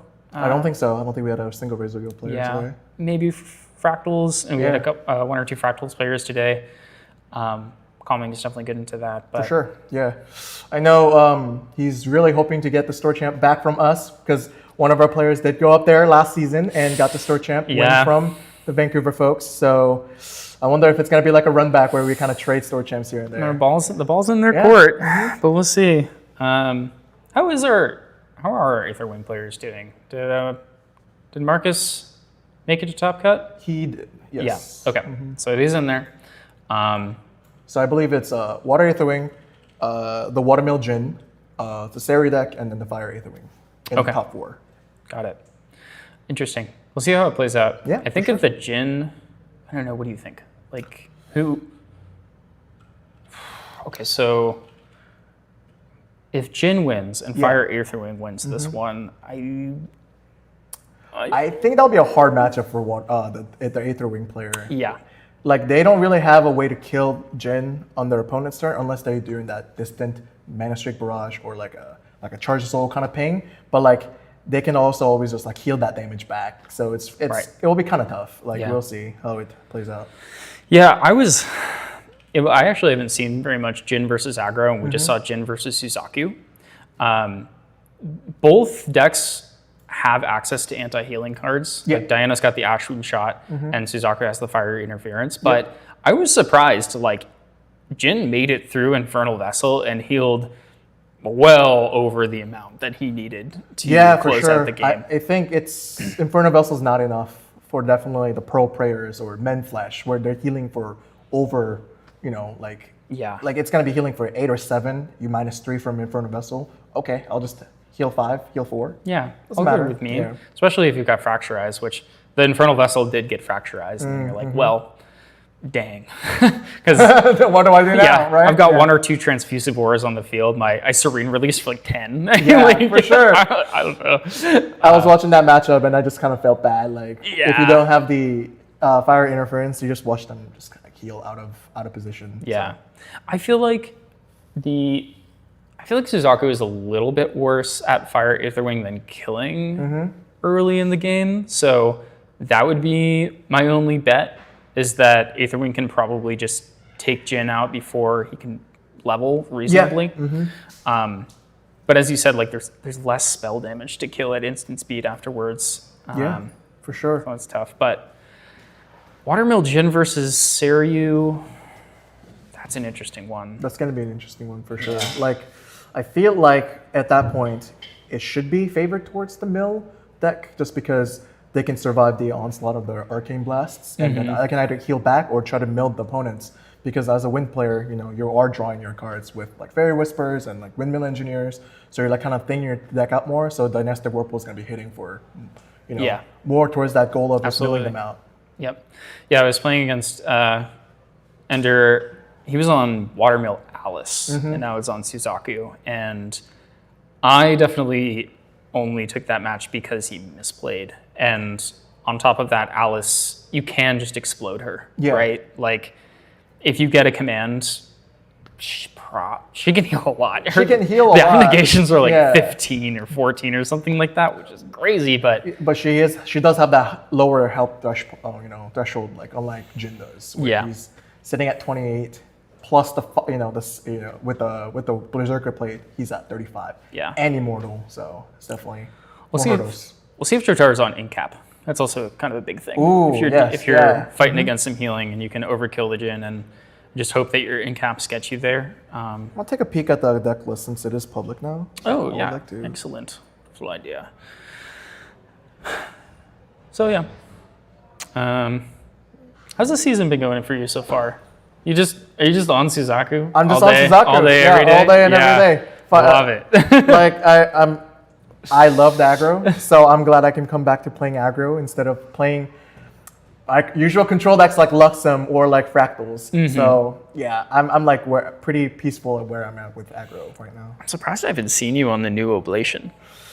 I was thinking about it for this Tour Champ, but at the same time, I wanted my games to end quickly. Understandable. Is Oblation a slow deck? It's not as slow as some other coup versions, but it's definitely not as fast as KFC. Okay, interesting. I want to resolve the ultimate. That's my goal this season. Ooh, the Ciel ultimate? Yeah, the Ciel ultimate. That's very fun. That's really fun. Like you're making how many omens does it make? 10? I think it's either 10 or it's 10. Okay. Yeah, because you do 20 damage. Yeah, with the which is already pretty good. Yeah.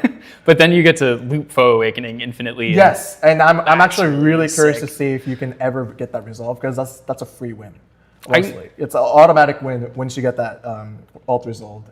I mean, with Foe, it's pretty. I would say as long as you get the influence, it can't be negated. So right, very doable. I've heard in level 3 matchups, it's honestly pretty realistic. If your deck is built to resolve that ultimate with Focusing Gem, you can get there. Yeah. I think a lot of the Waga people who went to Nationals took it, and they almost all of them day 2'd. Nice. Yeah. That deck is a very solid deck. I mean, I would love to try it out when I have the chance, obviously. But yeah, I'm curious to see how it kind of like does perform if anybody ever brings it towards our future events. Maybe I'll try it.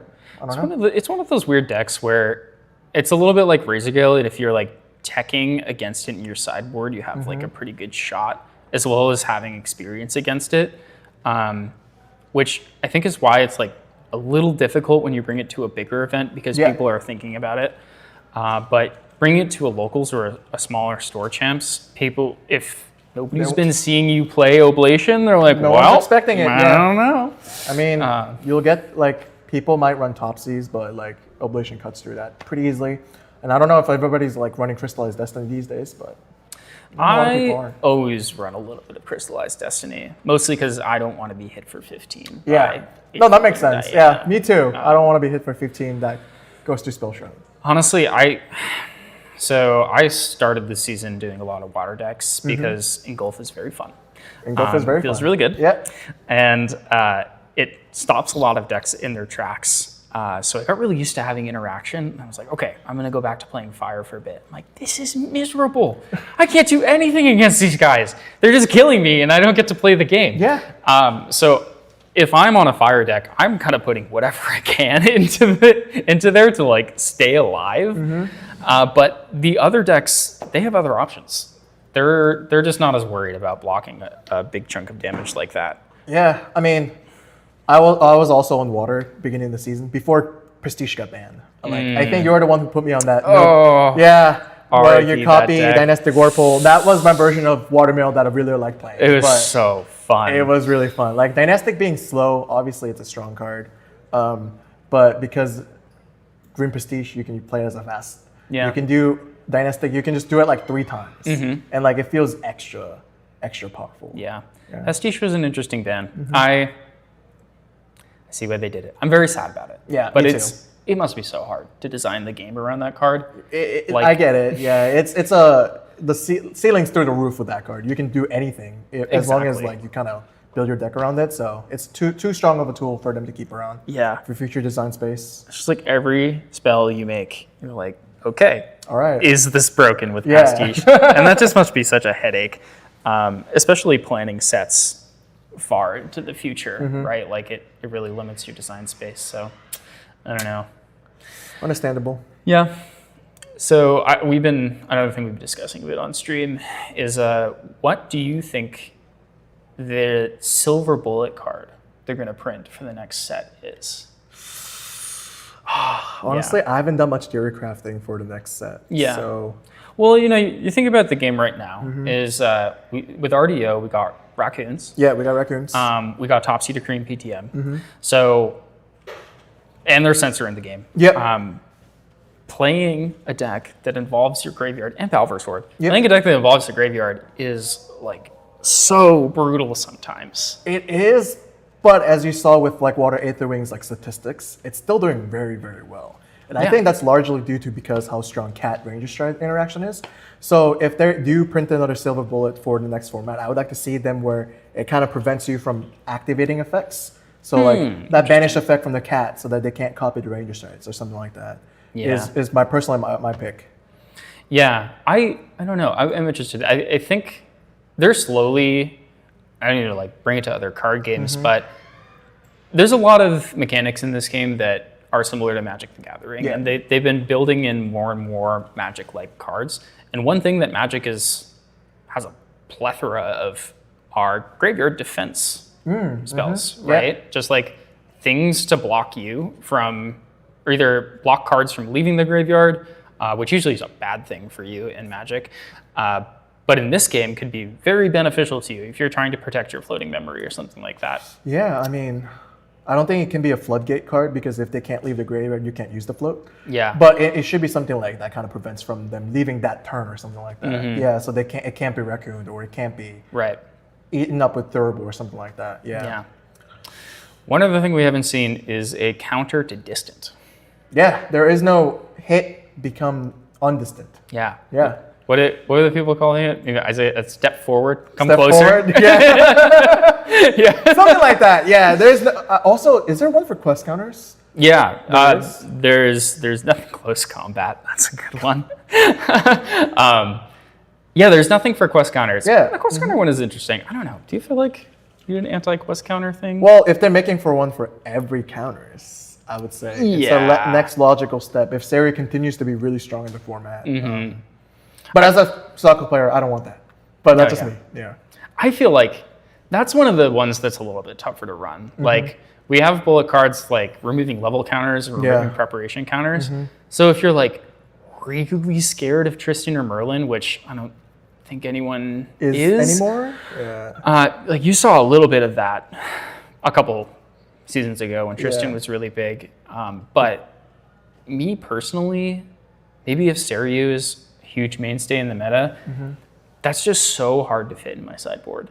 Yeah. Like I'm sacrificing so many other matchups specifically for that one. I agree. The other effect has to be really strong for me Yeah. to actually consider running it. I think I would guess it's draw a card. That's all you get. I mean, I'll take it. Sure, yeah. That's the, like a back step for remove quest counter, and if you do, draw a card or something. Yeah. Or draw 2. Yeah. I would run that in a heartbeat. Like remove 2 quest counters if you do draw 2 cards. Yeah. So also, do you perhaps have a theory for the new class introduced to an advanced element? So far, we know that we're getting Cleric Exia, I believe, or is it Mage? I think it's Mage. It's Mage. Mage Exia. Mage Exia. And Warrior Arcane. Yeah.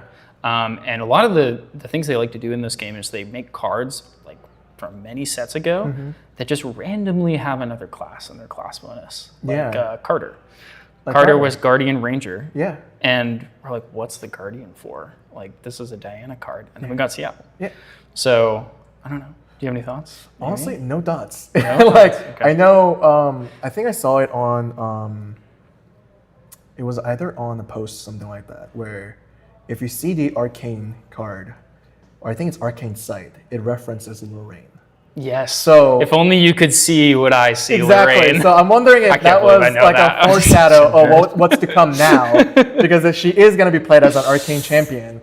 But honestly, other than that, I have no clue. Yeah, there's a couple random ones. I think we have Neos Tamer, which that would be interesting. That would be very interesting. Honestly. What's that card? Clockwork Amalgam. It's like a Fantasia, and you play it, and it copies something, and then you can pick it up at the end of the turn if you want to, and that is Guardian Tamer class bonus. Okay.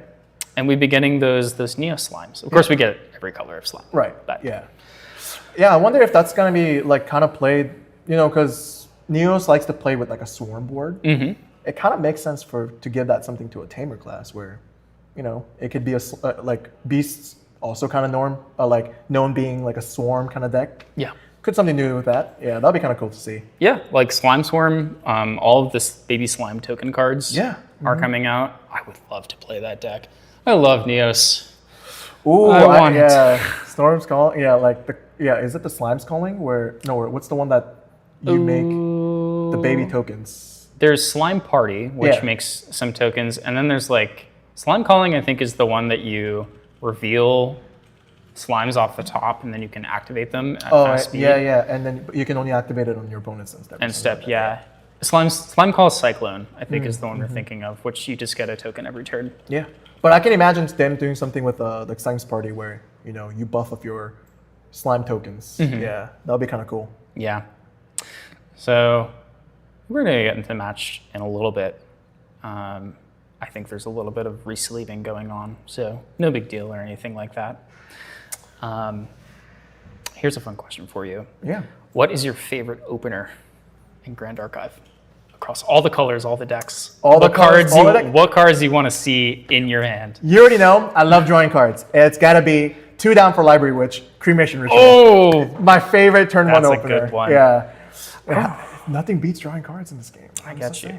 I was thinking about it the other day. I would say that, or like Creative Shock Pitch Liminal Guide, but I actually think it's Windmill Engineer Reclaim. Really? It's my favorite thing. Really? Yeah. Okay. All right, cool. All right, hopping over to the match a little bit soon. All right. Let's see what we got. See if it'd be a long one or a short one. Shuffling up. Cool. So, for opening on the Seiryuu player, I think if you get a Beseech, you are very happy. Yeah. That takes you out of the big lethal range that we were talking about. If you don't, does Diana have a way to kill the Interceptor before swinging? Yes, usually the Mana Flare Barrage will... Plus like a chargeless? Yeah, exactly. Okay. Like that will clear most 4 health allies. I wonder. Yeah, I think that should be enough to clear like an Ace and Protector or something like that. That Chotaro might put down if he chooses to, either Windmill start or anything like that. Yeah. Windmill Charge the Soul on the Isan Protector is also very scary. Yeah. And a thing that can happen to you. For sure. And Chotaro is known to be like pretty calculated player. Yeah, he'll never make a play without thinking about the next 2 steps. Yeah. But sometimes you just gotta go for it. That's the name of the game of Grand Archive. Yeah, you just gotta have to send it sometimes, which that's why I really like aggro, where you're thinking, but at the same time you gotta go. Yep. It just is what it is. All right, then starting the game. Okay. Who's starting out as first? Is it the higher seed? Higher seed gets to choose. Okay. I don't know who that is, low-key. I believe it's Chotaro. Okay. Yeah, so... Yeah, okay. Series Command. Yeah, a lot of advanced element cards. See Regal? Is that Regal, I think? There's a Regal, there's a Gojo Ultimate, there's an Ayla, or Ayla, however you choose. I think I do see a Reclaim. I think it's an Innervate. Yeah. Innervate is good, but does not help you early. And either a Windmill or... Oh, it's Byakos. He is hard playing Dream Fairy. Do you think it's because he has the Reclaim in hand? He has a Reclaim, but I also think there's like nothing else to do. You have to level up next turn, right? For sure. But at least you get 1 turn. Yeah. They can't turn 1 kill. Yeah. So I think you are safe. If he does have the Reclaim, it is a smooth translation to level 1. Does a Fire Aetherwing does Fire Aetherwing have a way to mess with your graveyard at instant speed? I don't believe so. I don't think they're running the Reinforger or something like that. The one that banishes cards from graveyard. I don't think they're running that either. Etheric Reforging, yeah. Oh, I've been got by that so many times in Water Diana. It seems like he's not reclaiming. So he is just hard leveling. Yeah, I think the philosophy is that you don't want to risk it dying and effectively negging yourself. You're not going to need those cards anyway. Found a Beseeched Fatestone off the rip as well, Yeah, which that's a great. really nice to see. So honestly, could just turbo to 2 here or play Dungeon Guide. That's what He's thinking about it. I mean, he really does not want to die turn 2. I mean, look, if you've got Beseeched, can you draw? You go Tengu, so you go down to 4 cards. 5 from Tengu, 6 for turn. So you can't Beseech, you can't Tengu. Yeah. Oh, you can Tengu here if you banish. And he chooses this. He's choosing to draw. You draw. Okay. Okay, so this will 5, 6. Actually, yeah, you can. I think you can Beseech to 3. Wait, 1, 2, 3, 4, 5, 6. No. Yeah, you're stuck at 6. Okay. But that's okay. Because you actually could reclaim here. Your Dungeon Guide? You could reclaim your Dungeon Guide and level if you want, or just wait. Yeah, he's going to go to 4 quest counters. I mean, if he does level here, or he goes Portengo's Tonghu, gets a level counter, go to 5, which is usually the magic number in this deck. That is the magic number. Yeah, and then draw a card into memory, and he should have enough to Dungeon Guide and then play the Series Command, which will be a one-shot kill, I believe, because he already has 1 Arcane card banished in his banishment. He lost the Seiryuu, but he does have Harness Lightning. Okay. So Harness, it doesn't get you there if you don't have a blast already. So he's got to swing once, and it depends how he do it. If he goes, no, there's no reclaim. Okay, never mind. Yeah, so you actually might Tongu, not use it, pass level with Tongu.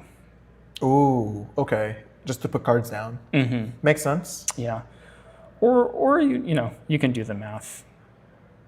But even if you're at 4, you still get you get to flip Seiryuu on a for sure. passing turn because you get the effect. But okay, so what do we got? How's the start going? So he is playing Ignition Draw. He's looking for those Aether charges that he can load into Tributary Dreams.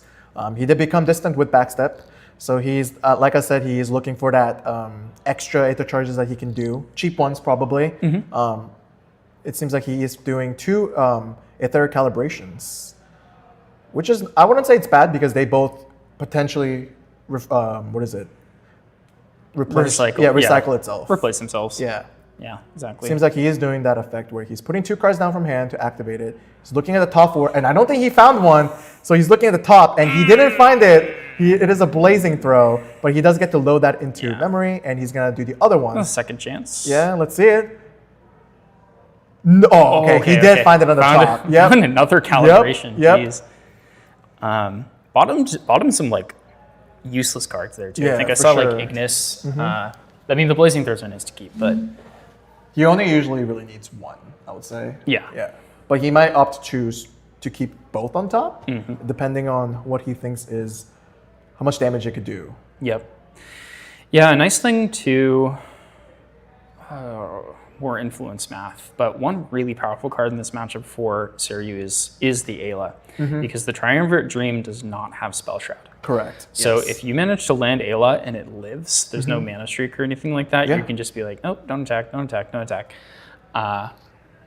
For probably a while. For sure, yeah. And I wonder what the play is going to be on Goose's side here. I know he needs to load 1 more Aether Charge to get that +3 attack for Tributary Dreams. But I know on Shotaro's side, he does have that Innervate, which he can choose to do if he thinks he's going to be threatened for. He can't lethal. because he doesn't have 5 damage. Because you have to. Right. Yeah. Yes. As cost. Yeah. As cost. He could probably do it after this first swing on Goose's side. Yep. Ooh. Okay. So he is going for that. It's the mana streak, Yep. which is good. Very good. He is distant, so it does 3 across the board. Yeah. Loads it up.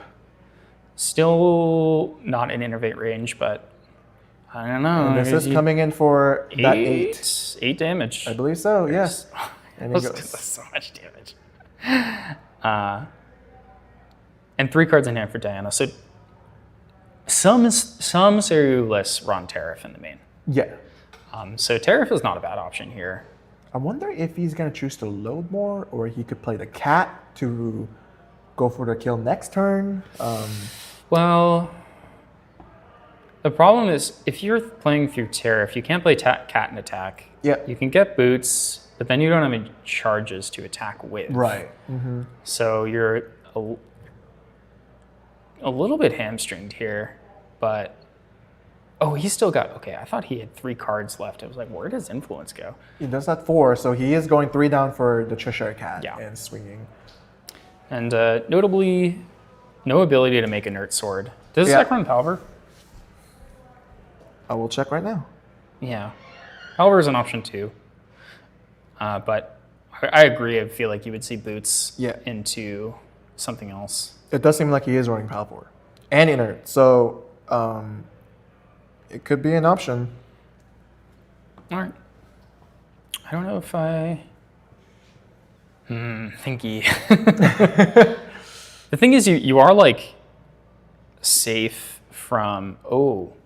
So I've heard that ditching Diana's graveyard is really good. It is. They do have some Kindle cards that they can use. Something like a... okay.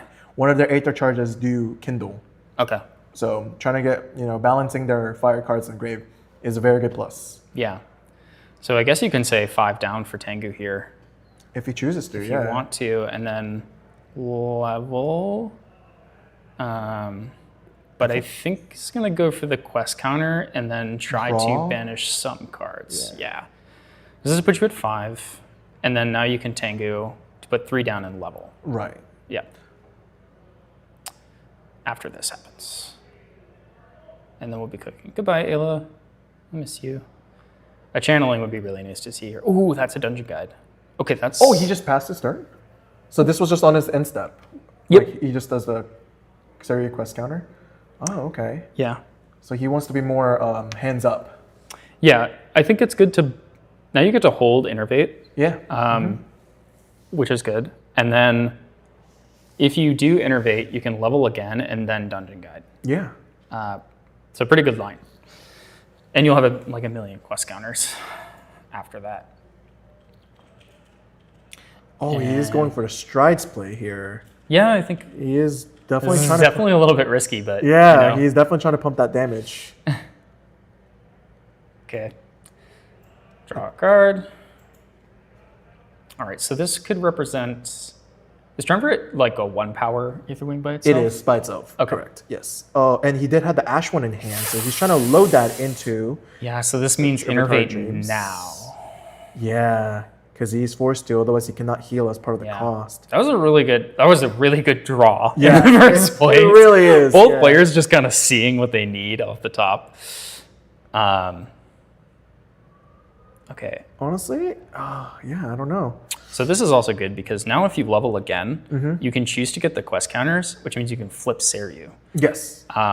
Which does mean it can get smoke bombs or potentially die. But I think Jotaro held Byaku's command, which means that You can restand it. you can restand it and possibly make it live. Yeah. But I mean, if you flip the dragon, like, it is very sketchy. It could. Oh, I think we are seeing the Kindle Aether Charge being played here, Nightmare. and you do 2 damage. And I'm gonna guess that Chotaro chose stealth, right? Yeah. Is there any world where Goose can do 10 damage here just by spells? Probably not. No. His mana streak costs 3. Yeah, so no, just gotta wait. Okay. Another arcane card of banishment, which is nice too. right. So the blasts are already 2 cheaper on the Empower. Yeah. Yep. And he's choosing to go, quest counter, and then he's gonna draw for turn. Nice, and then you just sort of hang out. And now you can level to 3 for free Yeah. and heal. Is also big. Those are some really. Ooh, is that a serious command? Okay, so He does have game here if he goes for it, right? Because he has enough arcane cards in banishment. He can flip the dragon, Seiryuu's command, generate empower, and play the arcane blast for free. That's 15. Yeah, that's 15. exact lethal. Yeah. Oh no! I mean, there's nothing in hand. I think you just go for it, right? Oh my gosh! Just a bloodbath. I mean, if it doesn't work out for you for some reason, you lose for sure. For sure, yeah. But I think. Well, I Hold guess on, it wait. won't be game because he will go to 17, and he is on Diana, so he'll have 2 left to live. Right? Oh no, you're right. You're right. 4, and then Okay. 11, 15, Yes. 17. You gotta wait. But do you have another turn here, though? I mean, you might just have to be forced to flip the dragon just to live. Yep. Yeah, I don't think in his hand he has anything that can. I believe he has a Byaku's command. Gosh, there's a Seiryuu's command. second cat. Oh, I don't know. This might be a little bit cooked. Yeah. I mean, if he chooses to go like a smoke bombs, he could double cat. Yeah. Yeah. So it actually might have been a little bit of a mistake. To To- de-level No, not to de-level, to not take the card draw. from this level up. Yes, because if you take the card draw, you're able to dungeon guide here. And then, so cat would be 4, 8, 12, 13, 14, 15, which is 24. Yep. So here we are, just blasting. Okay. I mean, you just gotta pray, but I think Chotaro is opting to just hold his hand so he can Byaku's command and then restand it in case it dies. Yeah. So I wonder if Goose is going to be able to see that line, put some cards down for the smoke bombs, because it won't be able to do the lineage release because he's on level 2.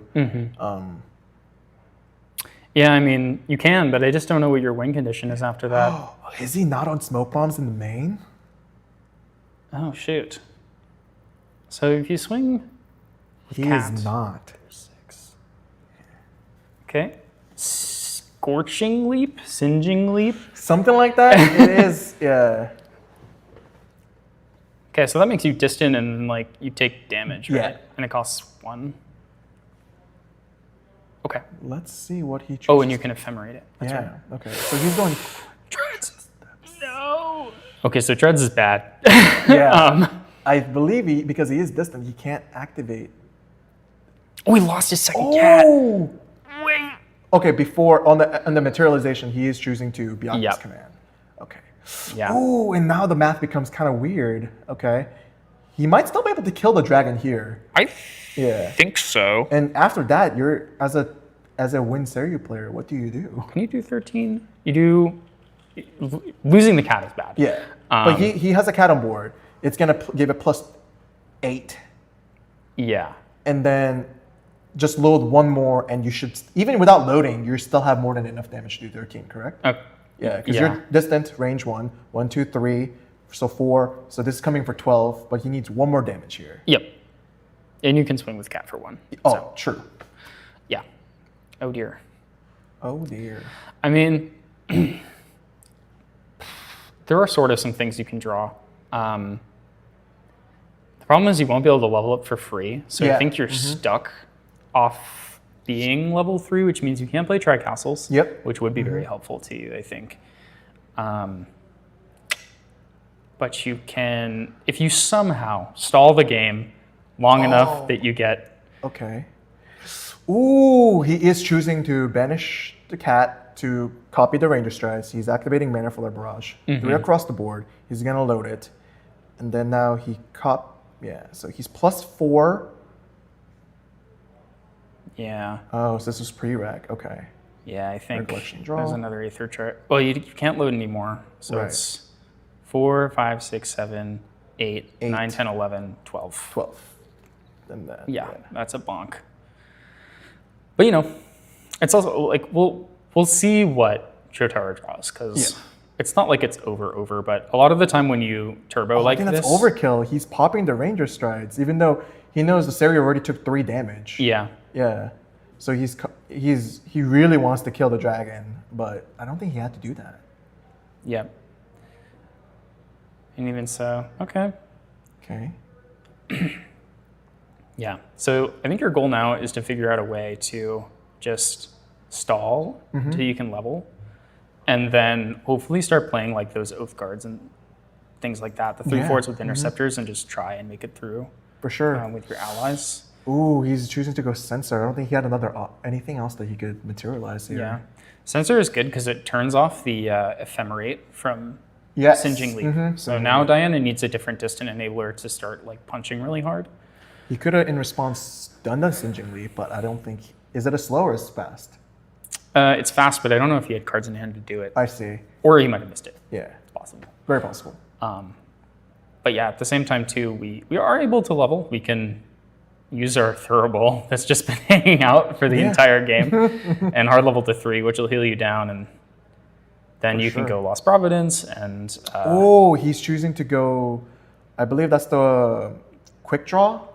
Quick Draw Piercer. Quick Draw Piercer. Yes. The one that draws your card on Banish. On Banish. So he's now choosing to Etheric Calibration, load that in, glimpse the top 4, obviously trying to find a Aether Charge. Yeah, that's mostly in there for Blazing Draw, right? Correct. 'Cause you can't, you can't put Aether Charges in it, but... but it is a free draw. Yeah. So he's going, okay. Mana Streak. Puts it into another memory. 3 damage. It's looking really good for Goose here. He just needs to do 7 more damage, right? Or is it 10? I think it's 10. 10? He's on 22 HP right now. So he needs to be able to load. He did find a reposition too. Oh, okay. But I don't think he can get... I'm not sure he can get 2 Aether Charges in there. I don't think so. He could try to... I think he just has to like hang out for a little bit. Also, it only has 1 more attack left in it. Yeah. Notably. But I think this is the turn that he should be pushing for, right? Yeah. When the opponent is hands down. Maybe, no, just thinking about it. There is a... I don't know if there is a way to... In order to... Oh, so he's just That passing. looks like a pass. Okay, that's Okay. good. Ooh. I don't know. Enfeebling lead. I don't... I think I would level. He can't, though. Does he have enough? Oh, he does. You could have 3. Thuribled Okay. and leveled.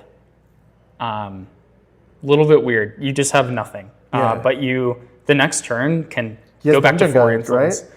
Oh, shoot. Oh, that is very good. Yeah. Okay. We might be in the game. Do we see Does Ashwin shot? does he have an to heal Ashwin them? shot? It could be possible. There's nothing he could do, it's just right? crawling back. Oh, God. Yeah, heal 3. Oh, that doesn't have an Ashwin shot. Let's Okay. go. But still, you're still really behind. Right? Oh, yeah. But you are pumping damage here. No, we forgot Lost Providence. That's so sad. Oh, it's hard. It's hard when you're under pressure. You know? for sure. But He's that's gonna reposition here. Okay. I actually don't know if Reliquary will draw him a card either. Yeah, they're both really low in influence. Yep. Can't use the float from reposition, thankfully. So you are just losing another card for that. Yep. I wonder what he's gonna What else is in there? opt to materialize here. Probably a flash grenade for the extra draw. Flash gonna make sense. Yeah. Yep. He's gonna banish. Use that. Not very useful to you. I think that's evasive maneuvers. Yeah. Just another distant Draw enabler, card. but you just don't really need to be distant until you're gonna do something, right? So I think so. Yeah. Cat is nice to see, because if you can play it and go Inert Sword, you just sort It's of still. have, you have a nice You're clock. pumping in so much damage already, right? Yeah.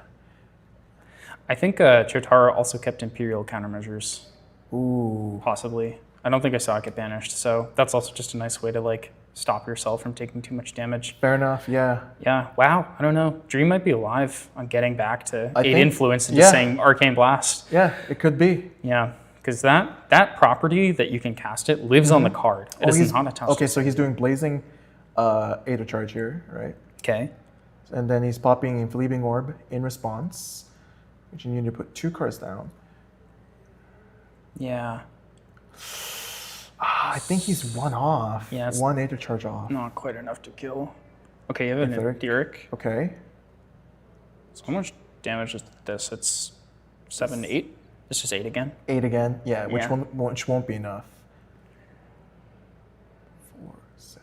Put some Ignis to the bottom. Yeah. Don't need those. Sweet. Another blazing Aether charge. Yeah. Draw into memory. Okay. And then Enfleebing Orb resolves, putting the 1 card Puts down, that down. taking 2 damage. And then Yeah. there's a swing in for 8. Go to 19. Simple. But the gun's gone. Yeah, the gun's gone. He's not distant anymore for the flash grenade. So if Chotor can somehow do 6 damage here, he might be able to do it. Maybe. Yeah, with the dragon being gone. Okay, he's Yeah. gonna draw Reliquary. It's a Dungeon Guide. Yeah, he's gonna recollect and Yeah. draw. What's he hoping for here? The Royal Rose card, most likely. I think he's hoping to materialize Lost Providence right now. That's what I would love to see. Before he forgets again. Yeah, there we go. There we go. But I'm honestly feeling pretty safe as Jotaro, because that Imperial countermeasures just stops a blazing throw Yeah. that might be coming at your face. We're not worried too much about Diana going distant again. All the cards are down, so there's no Inert Sword. So Yeah. now it's got to be Palver Sword. But you are risking. Okay, so he's going there is Seeker's Seeker's Aetherwing. Aetherwing, yeah. Okay, That's true. that is pretty good. That's fair. Collect and draw. Oh, he does draw the backstep enabler. Dang, The distant delay. this deck is all gas. Yeah, it is pretty good. Who cooked this up? Does Shota have 4 cards in his hand? Or He's got 4. 4. Okay, so Yeah. even through becoming distance with the trides, he can still activate Imperial countermeasure, correct? Mm-hmm. Yeah. Yeah, I don't think he's. I think Oh, he has another blazing Aether charge, and he's kindling it. This is the power of the Kindle right here. Yeah. You know, just losing nothing and still being able to do 2 damage and load. Okay. Countermeasures. Okay. Blocked. Blocked. Yeah. Block I and love two. this card. This card is great, It's just, Yeah. it feels so good to play. especially when you're, at that stage in the game where it replaces itself and prevents 4 damage. Just need to hang on. Wow. Yeah, I don't. So I think we're kind of dead to Inert Sword Cat at this point. Like going forwards, but there's some pretty good top decks in here. Yep. Fortunately, a lot of the Arcane and Byakko stuff we've like seen, and they're not here yet, or we've seen, so that there's not a lot of risk of like top decking into them. Yeah, you for still sure. could, but I think mostly it's like nice options. Oh, Goose is doing the math and he realizes he doesn't have enough, so he's just passing turn. Yeah. And they're both at 4 influence, so he's Wow. He does still I draw. love Incandescent Reliquary. Free draw is pretty good. Feels really good. Yeah. Oh, he's gonna gain so much influence. Oh my god. This is a draw 4. I wonder if he's gonna be. Oh, I mean, he does have the backstep for Flash Grenade, but this is looking kind of dicey now. Yeah. Okay. I mean, you definitely just do that anyway. Yeah, you would have to. Become distant. Draw a card. Also, an Ayla would be a really sick top deck here. Right. Mm-hmm. Usually I've seen most lists run 3. 3. Yeah. Okay, Byakko's Draws is 4. the draw we did Yep. not want to see. And then he Draw draws for 4. that, which is a windmill, and then we draw And again. he's gonna port. Please, we've seen so many Something cards, and that is a Byakko's. the Byakko's. They collect and draw. Let's see. Maybe Ace and Protector. One. Swing for 1. It is Ace on Protector. It is Ace and Protector. Okay, and he's gonna pop the Flash Grenade, Yeah. which Makes sense. Makes sense. Yeah, but I guess you're just. Oh no, that's He has enough. 1, 2, 3, 4, 5, 6, 7. Wow! I Bonk. totally didn't do the math. Wow! Wow, that was incredible. That was incredible. That was so he well was still played. able to claw back. Yeah. That is crazy. Yeah. Gosh, what an endgame. Honestly, you shouldn't be able to Arcane Blast if your Dragon's gone. I don't my know. opinion. But you know, it is what it is. Yeah. Dang, he just hard casts. Dang, that's right. Yeah. Oh yeah, because you're 8. level 3, so you need 11, 8 10, cards. 9, 8. Yeah, 8 cards for free. Yeah. Cool. So we're going into game 2. That was a longer game 1 than I anticipated, especially an aggro deck. Yeah. Well, that's what I was saying, right? Like, it's different than Suzaku. Like, your end game, your early game is really strong. Your end game, definitely sketchier. Like, he's still pumping out like 4 or 5 damage a turn, but if your opponent has responses, it's just tough. I mean, as Goose, you're just missing a couple of damage here and there. Yeah. Right? Like, it really could have been night and day. I Yeah. think definitely popping the Ranger Strides, I think that was a mistake. He could have held on to that, still killed a dragon, and later put out another cat and still copied Ranger Strides. to Yep. Pump that extra damage here. But, going into game 2, what do you think the both players are going to be siding in? Yeah, so I'm seeing some Regals come out for Chotaro. That makes a lot of sense. You don't want to fill their graveyard. Yeah. And honestly, most of their deck does the same stuff. So like taking cards out of their hand is sort of whatever. Probably more Resolute Stance coming in. For sure. And looks like he got Psychopomp's Gale, which is, wow, is that Elucidate Plant? No. What is that Luxem card? The dragon? No, there's a Luxem card in the sideboard. It might be Elucidate Plans.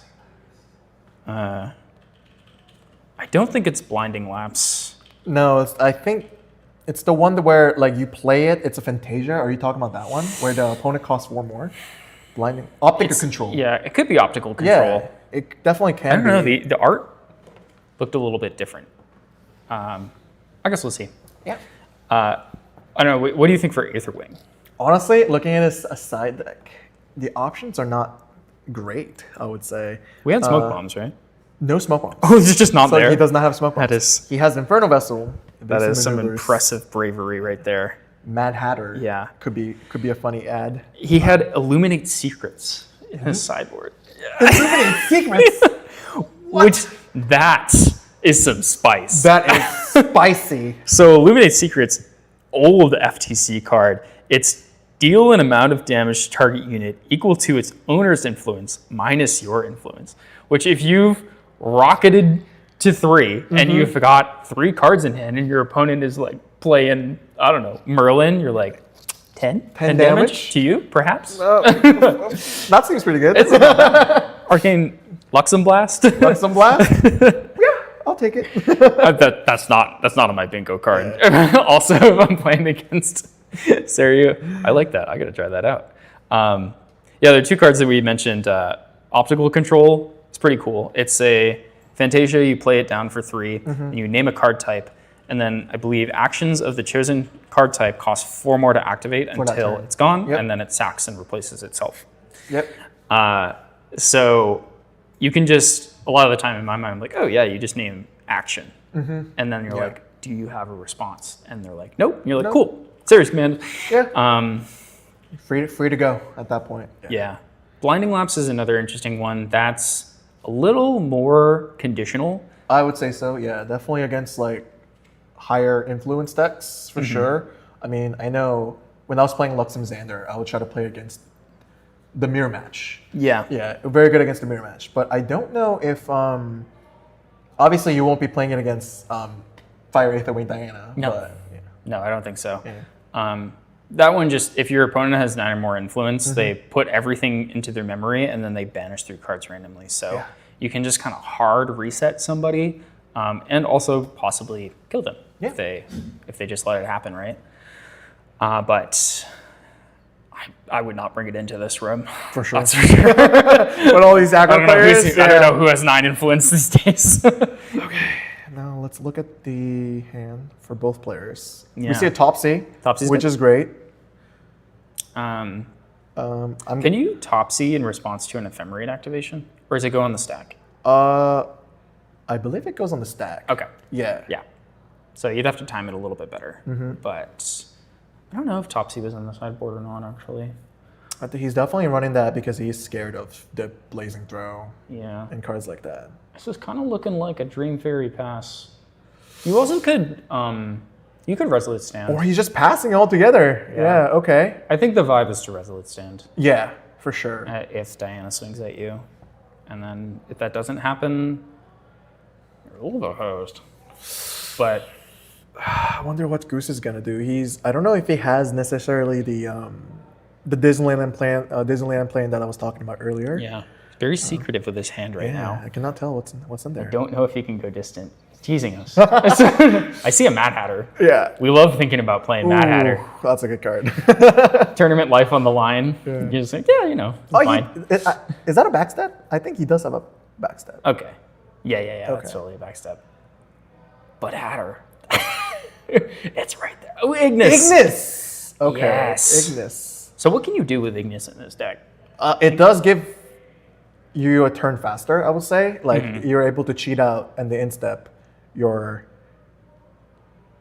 Ooh, but he put the backstep down. It's probably got another one or something. Probably. I mean, I can't imagine it yeah. with, just So, Mad Hatter. you can do this so that you can try to cheat out more cards. 'Cause, I mean, as you saw, he does have the Mad Hatter, so I'm wondering if he's trying to go for the additional damage play. reposition. So he has a reposition. Yeah. Okay.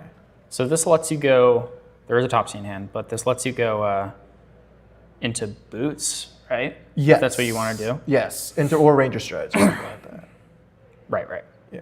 Yeah. That's Yeah. what. Yeah. That's right. However, combat getting Topsied is kind of sad here. I wonder if he's gonna opt to, because I don't know if can he imbue. You can imbue. Okay. But in my experience, you often can't. Yeah. It's tough. You have to have really the right cards, but you're just running so much Wind and Luxem and Worm that Yeah, I don't think he was able to imbue here, so I don't think he was going for the Topsy play. And I think, like you said, he's probably going to go for the Resolute Stand play here. Yeah, totally. Okay, so boots are out. Boots is out, so I guess he didn't Topsy the float. How do boots come out? Because he Ignis on his end step, he had a free materialization. Okay, Yeah. gotcha. So he reused the reposition. Okay. Yep. Cool. Well, you got to see if you can get 3 in there. Because I feel like this is only super impactful if you can swing big. Yes. But yeah. So he's loading 1 in, and he There's found the one. other Aetheric Calibration. So he's going to recollect and draw. Surely. Surely. Blazing Throw. Blazing Throw.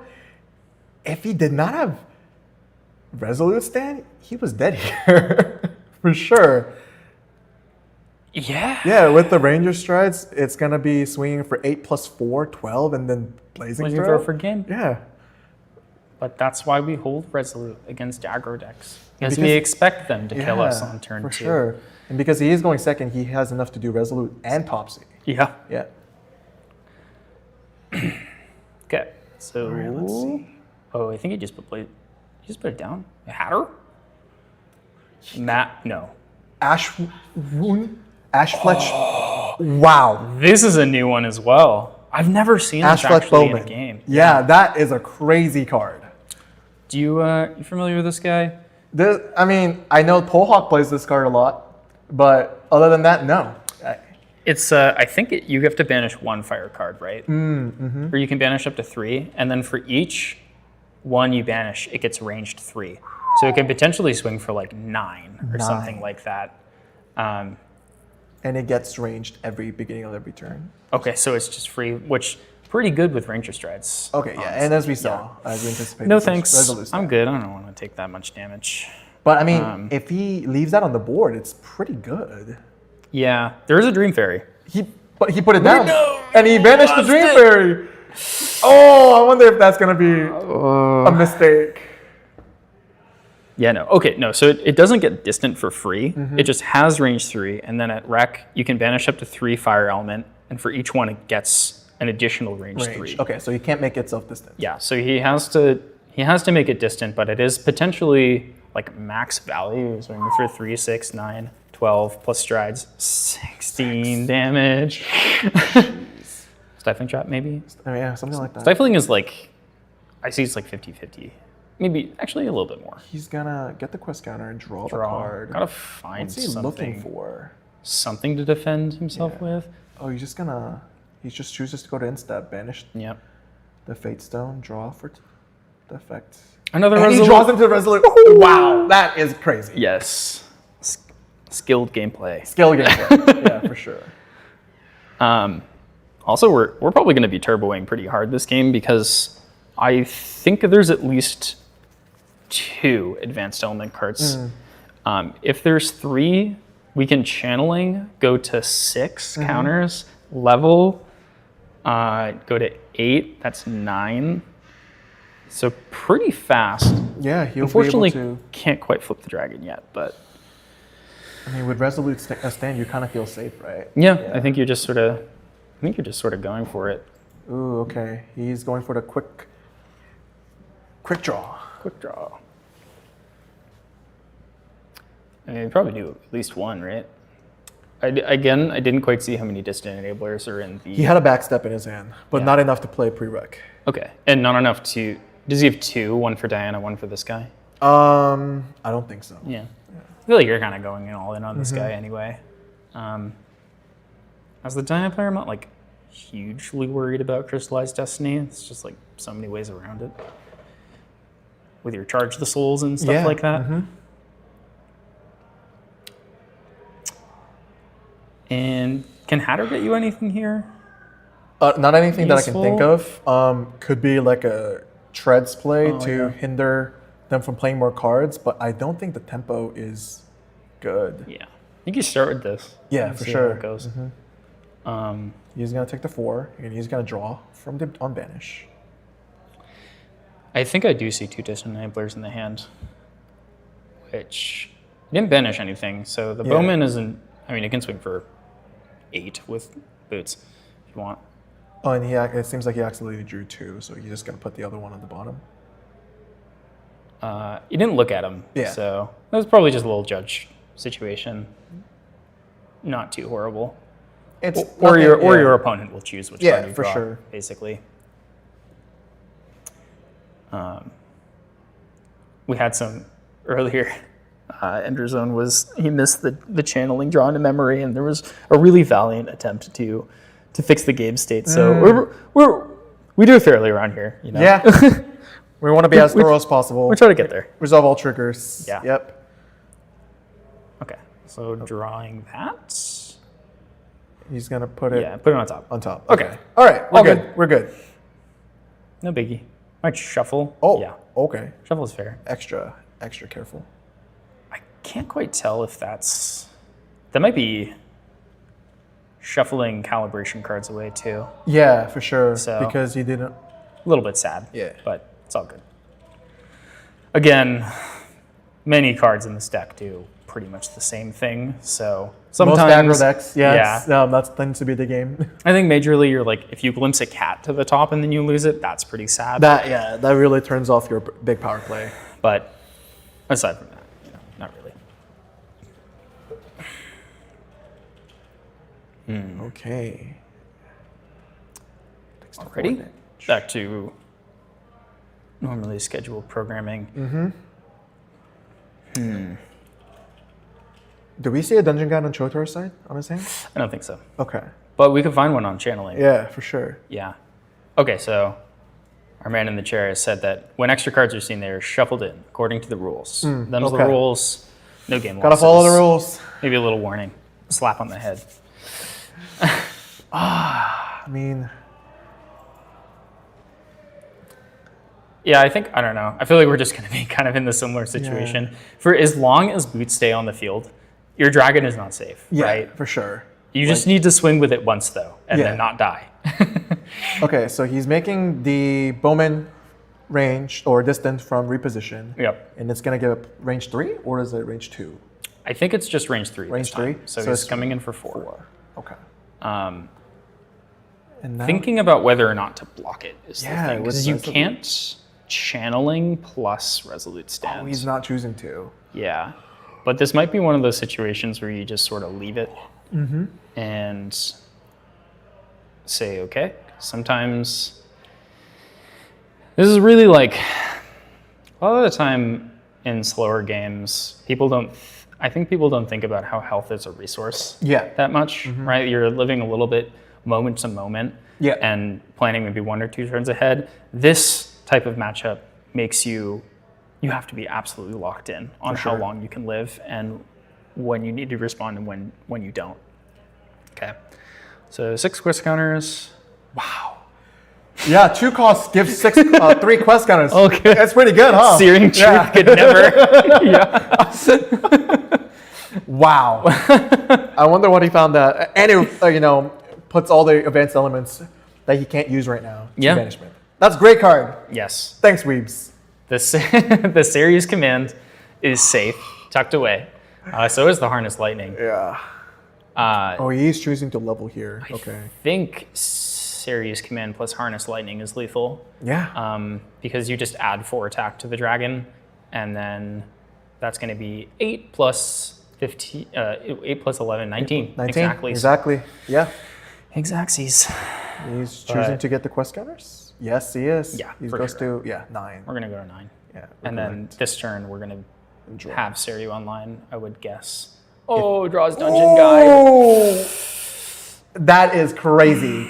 So even if he doesn't gets the dragon online, he can still go Dungeon Guide, order whatever he wants with the channeling, and then bring out the LP, bring out the reliquary as usual. Oh, this is sick. I mean, you get to heal because you don't need the quest counters Yeah, on you enter don't. anymore. So you go down to 5. You're holding Resolute Stand. I'm feeling pretty safe if I'm Totaro, to be honest. Yeah, for sure. And then he's definitely probably choosing to heal here. Yeah. That is crazy. Gosh. And of course he remembers. Remember Yeah, the yeah. channeling trigger. That's the first important one. For sure. We'll see if the second important thing is remembered. I feel like he'll get it this time. Yeah, for sure. I knowing him. I got $5. I got $5 on the LP coming out. Do I see any bets? Even if he doesn't, he still has enough to gain next turn because he can still reliquary draw the card. I guess he'll end here with 3 cards in hand, so he can Seiryuu's command prereq and still go. Yeah. The trigger. Yep. Yep. Oh, yeah, he didn't forget. My $5. Yep. Yeah, he's going for that instead. Sick. Finish. Oh, so he draws Harness Lightning, but that's fine because he draws. He draws all his cards. He draws 3 cards. Yeah, exactly. Yeah. Exactly. Wow, I love drawing. So it's honestly now or never for Goose here. Yeah. He needs to close out the game, but because of the Resolute in his hand, it's looking kind of dicey. Yeah. I mean, we're doing a lot of damage with that Ash Flesh Bowman. Yeah. We've got, I think, 2 fire in the graveyard right now. If we can do something prereq, like Give a range 3. like a Scorching Aether Charge would be really good here. Okay, he's going Yeah. for the boots using a float. Fortunately, even if Diana goes distant here, still fine. Still Resolute for free. Yeah. But yeah, if we see one more fire card, which I think there's that burning Aether Charge or whatever. Yeah. So that'll be 7. And then the Bowman can swing in for full power. So 3, 6, as we said, 16 damage. Plus the Diana swing is quite a lot. But so you take 16, but then you flip Seiryuu. Yeah. So And I think you're fine. I think you're okay. Yeah. And then he's choosing to banish, from the effect. He did find a cat, So I wonder if that's gonna be. Cat is very spooky. Yeah. Cat actually pushes it over the line. No. Does it? Cat brings it to 20 damage. With Minus 3 Yeah. is 17. So you live, and then you flip Seiryuu, and you should be all right, but you do lose to Infernal Mana Streak. But you can't because, yeah, not enough influence. Yeah, and he's not distant himself. Right. Yeah. Honestly, yeah, it's looking pretty good for Chotaro here. Yeah. You only really have that one turn, and because you know, I don't think you have enough damage to kill the dragon after you do the initial swing. Right. Yeah, especially like can't Blazing Throw because you can negate the trigger with Goja's ability. So also I think gotta play two. You gotta go hands down to play the next Aether charge that you need. Okay, so you're going distant. I mean, yeah, next turn you just Reliquary, LP, Exactly. Harness Lightning, Series Command. That's enough. Yeah. There's a second Blazing Throw though. Yeah, So wait, what does that mean? he's doing the math. Let's find out. As an I aggro wonder if player, you're always doing the math, right? Yeah. There's also no room to Resolute Stand the dragon at this point with how much it can do. Yeah, for sure. I think that's even a safer play, right? You could just like Resolute Stand the dragon. I think the bowman just kills the dragon through Resolute Stand. Do Resolute Stand. Yeah, because I mean, if you pop strides on it, it does. Yeah. Well, I mean, it's doing 20 damage with both activations. Both activation. Yeah. Oh wow. Okay, so Yeah, you got a Resolute Stand right now. yeah. Or well, I'm certainly not Resolute Standing in this situation. I'm good. I feel like as a Diana player, you might need to start with swinging with yourself first, and then see what he does. Yeah. And then once he flips the dragon, you can try to kill it. I think either way, like you're just, no matter what is coming at you, Yeah. you're gonna do it. Okay, he swings one first, and he's gonna all cost Resolute Stand. Yep, makes sense. Yeah, and we're still in the clear to Seiryuu's command and all that. Yep. No big deal. Okay. Oh, we're so close, but it's -3 just here. not there. Yeah. If he's able to load 2 more, he can do 5, and then, which will force him to flip the dragon on that swing, Yeah. and then the dragon will probably die. Does Goose have an There's no evasive, right? I don't think he does. Because I do think Chotaro's, was it doing exact? You got 8 plus 11, 19. So it's 1 off exact, or it's 1 more than exact, but evasive would save you. Okay. Okay. Okay. Yeah, he went for it. The dragon is not flipped. He takes the less 3, and then I think that's it, honestly. Yeah. Yeah, I don't think there's much left, unfortunately. Yeah. The only thing that saves you here is evasive, and he doesn't have it. We'll see if Chotaro goes for it. I think you probably have to. Okay. I think, yeah, even through evasive though, right? Plus, also at this point, if you really wanted to be safe, you could just flip the dragon and probably chill. Yeah, for sure. Because like, I mean, look at his hand. Yeah, he can just Reliquary, draw a card, LP, draw a card, Series Command, Prereq, Recollect, don't draw, but still have enough for the Harness Lightning, and that'll be game. Oh, Enfeebling is he? is fine. Okay, it's fine. Yeah, that makes sense. Yeah. Yeah, this is actually a way better line. Then like he's trying to bait out. You don't potential points. need that extra card. Yeah, for sure. All you need to do is draw a Series Command right now with Lost Providence, and then play it, and then Play the Harness Lightning. Yep, backstep. It's fine. And then he puts it down. Yeah, I think this is gonna be closing out the game here. Cool. Draws the for the LP. Yep. Oh, he was about Flip to the dragon. Flip the dragon first. Yep. Got to do that. Yep, that's important. Okay. Very cool. Play. Do this. Yep. Yep. So, yeah. Series Command just says, Until end of turn, whenever a target thing attacks, trigger its on attack abilities twice, which means They trigger 3 times. yes, Yep. you trigger once from attacking, and then you do 2 triggers, which means generate an Arcane Blast and then empower, which empowers you over level 11. Yep. You do 8 damage with a dragon from the Harness Lightning, and then you blast them, and that will tie it That'll up. be enough. Yeah. Yeah. Put him to 19, 9, and then 11, exactly 20. Yeah. Funnily, it's like a similar callback to the TTV Store Championships. We had Polcock versus Seiryuu, the same thing. I mean, Chokara is on this deck. He's known Yeah. to be a very strong win player. And this is one of the strongest win decks of the format. Yeah. All right, that is semifinals, and we'll go to finals here shortly. Yeah. So I don't know who won the other match. Does it actually say on Omni? I don't know. Let's see if anybody. The Jin match has the potential to go for a pretty For a long long time, time, yeah. so it could go to time. Let's take a look. But if not, we'll know what's up next for this dream match. So we see Seems like Marcus got beat it. Enzo. So finals will be Water Aetherwing Diana versus versus Seiryuu. Seiryuu. Tough matchup for Water Aetherwing. Yeah. Yeah. Well, I think the threshold kind of got more even because of the think so? baby green being gone, but Yeah. overall, I think it's still pretty rough matchup. Yeah. I still think like if you're able to turbo out and stick the dragon, like you have to be, it's kind of the same thing, Yeah. right? You're dealing with this thing that can just like blast you, but your late game is so good. And the difference is that Aetherwing also has a pretty decent late game. Yeah, like, for sure.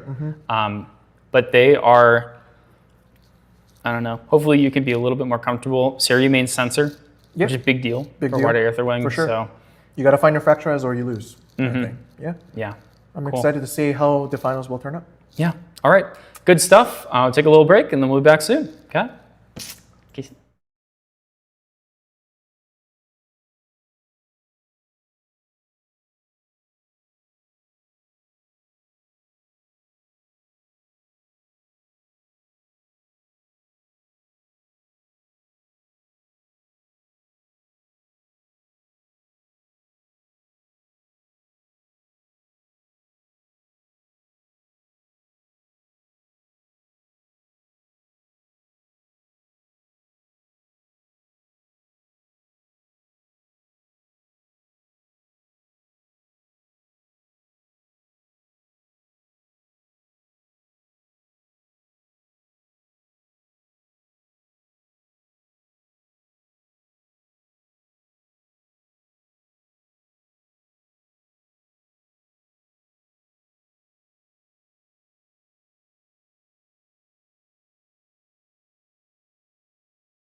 So now we have grand finals. We've come a long way. Very It's been a amusingly, long day. it is Wild Shiba versus Shotaro. Shotaro has stolen the American store I know, champs. friggin' Canadian multiple. coming down I don't know. here, I think he's done it at least once, maybe multiple times. So we need Wild Shiba to defend the glory of America, because America is very glorious at this The current glory time. of Washington. glory of Washington. The glory of Okay, Washington. We'll specify that. We do have Shotaro on Seiryuu versus Wild Shiba on Water Dyna. Yeah, pretty high-powered matchup, I'd say. Kind of two of the decks that going into this I figured would probably be at least in top cut, if not in the finals. You know, two decks that are pretty well known for the past little bit for being super duper strong. So I'm really excited to see how both of these players, you know, play into it, because I think both of these guys have been playing this game for a really long time. They've also both played against each other. Yeah, they've played against many each other times. a bunch. They've been playing the game for a really long time. I think both of these players know exactly what they're getting into. So Wild Shiba with the altered water star. I didn't notice he had that.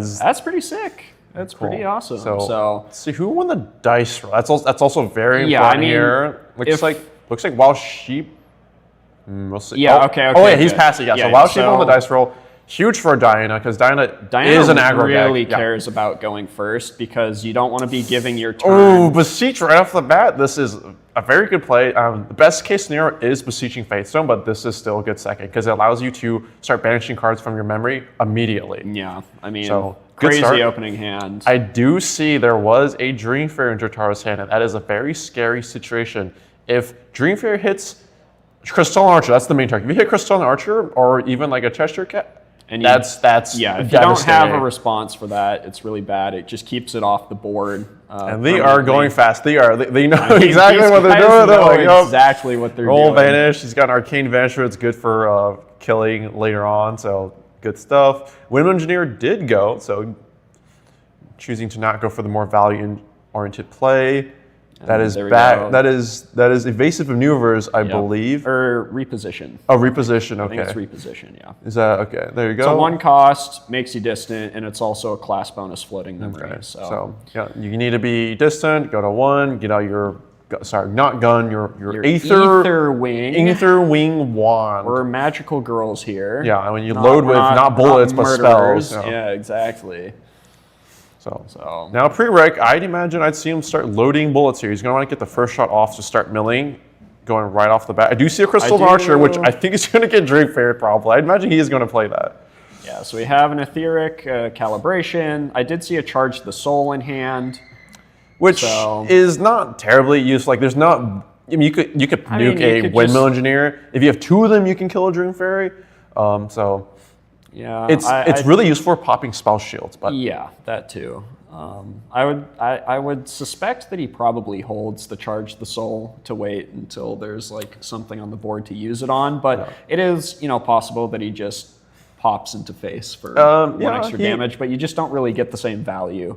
he having the card could. that way. It is a float that you Yeah, will I mean, it use. is- So it it's is not, a not float. the worst. Oh, this Oh, is heck very yeah. good. Best. Okay. You really best case scenario is you actually mill that You card. mill it, but having drawing one is fine. to make yourself distant on a future turn, Yeah. next turn is absolutely not the worst. The problem So- with milling it is that it's very telegraphed for like Censor in that case, because that is Yeah, a card you yeah. do want to really not allow your opponent to start recycling, because that's a you humongous cannot advantage let them engine. get that. Okay, so yeah, card. he is Okay, gonna, so he's just- but yeah, he he's just- did this after Recollection, so But it's only a 1 cost, No. so you're not like going super hands down for it. And now he's glimpsing 6 off of that attack, which is pretty good. So one thing to mention is that because he loaded it to swing for 4, he cannot be Calming Breeze. Calming Breeze is Yes, 3 or that's less. another thing. So it guarantees that he will hit and he will mill. And so that could be the heads up play. I didn't see if there was a Calming Breeze in But he hand, chose to not play it pre-rec. So he was probably waiting to see what he drew. And that changed his game plan. Now, he's going to put down the Crystal Archer. I think most Water Dynas would do it because it's a lot of damage, it's good. But you have to be aware that obviously has Dream Fairies, and Dream Fairy on Crystalline Archer is very hard to deal with It looks here. like he's leaving everything on the top of his deck instead of bottoming anything, and then he milled a Undercurrent Vantage, which is just a floating memory. Yeah, so he's got 3 I didn't imagine Shotaro was thinking of that Thermal, thinking of that Sensor. Those are all juicy cards to throw down right now. All very, very 3 down tempting. for a Frostborn Paladin, very good card. So it's going to banish. It's interesting. He chose to play this over the Crystalline Archer, but this does have a much higher sticking power. It does have 4 health. So he's going to banish the float, and this is very good because it's converting float into cards in hand, and that means you lose less resources when you get censored or thermal. You get censored or thermal, exactly. I'm sure both players are thinking, yeah, it's coming down. Yeah. There comes the thermal. Marcus is going to. While Shiba is now just going to lose those 2 floats, he's still at least got. He was able to convert 1 float into a card plus damage on board. Plus 3 damage on the board from Frostborn. So all in all, pretty decent turn, I'd say. But you have to imagine, there's the Dream Fairy. Here comes Dream Fairy. We saw it in his hand. Like, this is such a devastating card to come out. But he had to use it on the Frostborn, so you still technically have. You got your Crystalline You still have Crystalline that you can now put down, and if he doesn't have a way to displace the Dream Fairy to get that on enter effect again, I mean that's 4 damage on the board, which is putting you pretty close to lethal range already. And because Shotaro took the turn to Thermal, he's still level 1, so it is in the range. And here comes the Seeker's Aetherwing to immediately, most likely, deal with the Dream Fairy because you want to get float, you want to be able to play cards that matter, and he's probably aware that losing your Paladin is okay, but the Zephyr, the Displace, these are the cards that's going to make the Dream Fairy a nightmare. And I don't know if I see one in his hand, so if he can get rid of the Dream Fairy now, that's like really good value. So. Yeah, so there's Prudent Knock, so that just draws 1 into memory, which is a really good... shoot it, deal 2. It just blows it up. Get rid of it immediately. And you don't get any resources from doing this, unlike the Whisper, but you just need to do it because Dream Fairy will... You are a champion that hits people, but most of your damage really does... a good chunk of your damage comes from your allies. It does in the deck. You rely really heavily on Crystalline Archer every single turn to be kind of pushing the envelope forward. I see a Tri-Castles, I believe, in Shotaro's hand. Now, that is a card I did see come down before. Very amusing. While Shiba had to read it, I was like, this card is not good for me. So, we'll see if Shotaro is able to get to the 3 and enact the game plan. Is that 2 Topsies? I think. It 2 Topsies. Looks like 2 DG, 2 Topsies. So Topsies are very good. So he is DGing here. Yeah. So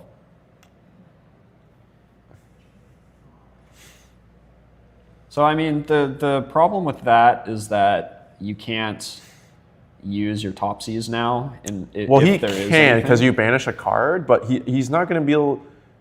It would be imbued if he draws into another norm card because end phase, banish a card, draw a card. Well, true. So yeah, I mean that's why it's agility 1, literally every single turn. That's what Guajo level 1 says. And he banished another arcane card.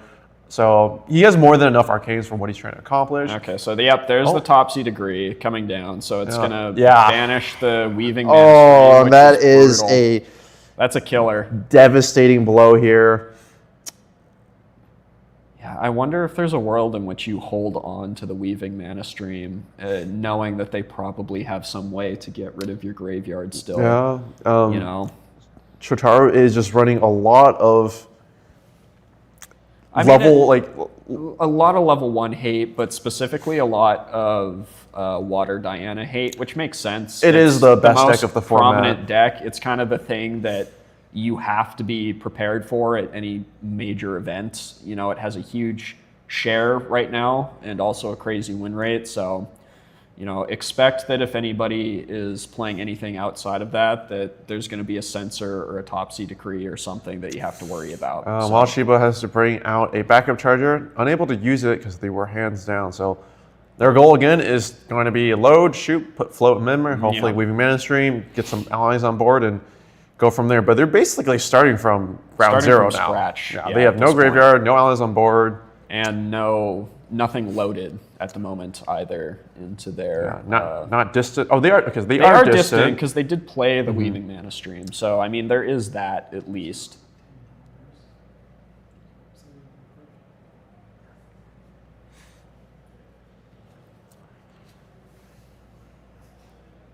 So yeah, kind of an interesting situation to They're be in. He's just passing. going to pass, and he's setting up so that he can do a bunch of stuff like pre-rec. And He might. end Does he phase. have a tactical retreat? Okay. I Well. don't think he does. Yeah. Well, you know.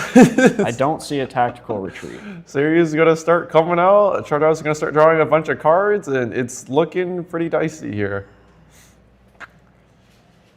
Yeah, Seiryuu is just If a crazy he guy. has the stuff, like he could go for it, but I think knowing him, he's not gonna risk it because Wild Shiba is holding up Yeah, so so many. Oh, there's- okay, he's bringing it out. Yeah. So he used all 10 quest counters to bring out Seiryuu, which is, what is it, like a 4/10? Yeah, it's ally? a 4/12, and 4/12. on attack, you guys got 2 effects. So he's going down. Does he have a way to defend it? Because Wild Dina is a deck that can pump 12 damage if it really wants to go ahead and kill Seiryuu. And once Seiryuu is dead, it's nearly game over.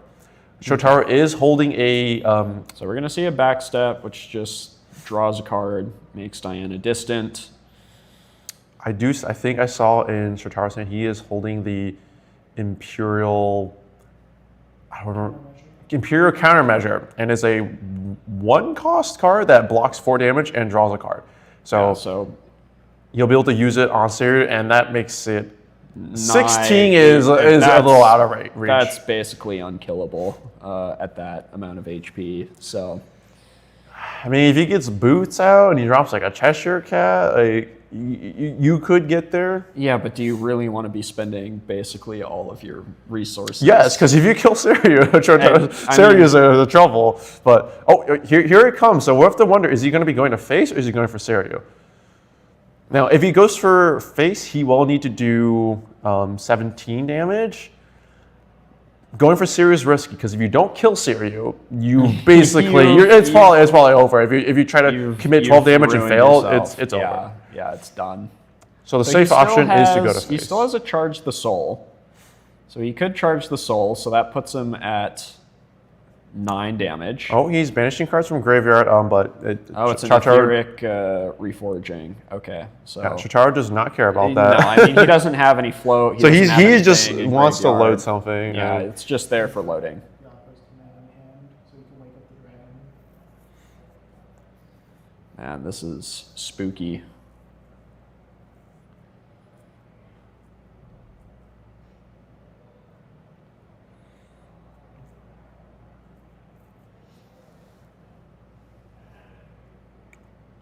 Does he put the cat down, though? That's the question. Yeah, if he puts the cat down, you could copy the boots and do a big damage, but it is a massive gamble It is at a that huge point because gamble. you are expending basically your kill options to try to go for the kill now. And if you can't get it, it's pretty much over. And Chotaro is holding a massive. I mean, he's holding a lot of cards. Yeah, he's holding a ton of cards. So wait with anticipation to see what our fellow Washingtonian does here. He's 3 putting down. 3 down. So yeah, Here he's comes the dropping cats. cat. Okay.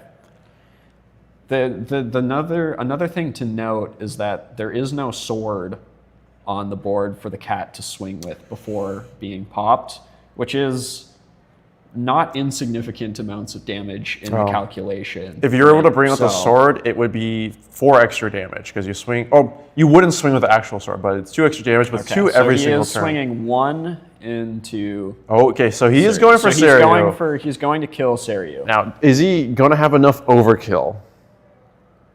He's shooting with Diana. And And it looks like he's getting ready to. okay, Yep, he's cracking popping the cat, Cheshire on the strides and, and then he's popping the cracking strides. strides.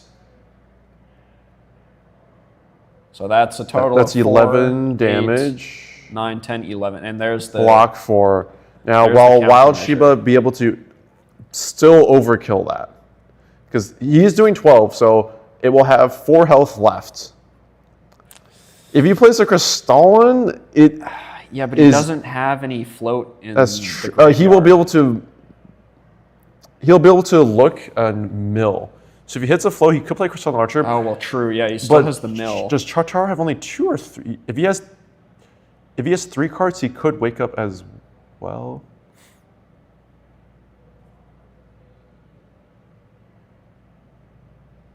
Okay, looks like Wild Shiba was glimpsing too many because 4 was prevented. So, getting the correct amount here. Is there a float in there? I mean, surely there's a Okay, there's a float. Yeah. He does have a single float. He has a tactical retreat, which also is a float. So he technically has a couple of options. Now to go with. there is also a Crystalline Archer in there as well. So I'm not sure if he has the influence. If he only has 3 cards, then he couldn't. But yeah, he can play the Crystalline and get another Crystalline next turn. But then Seiryuu's health damage counters all get wiped, and it's back to full health. That's pretty tough. He needs to kill it this turn, otherwise it's really bad.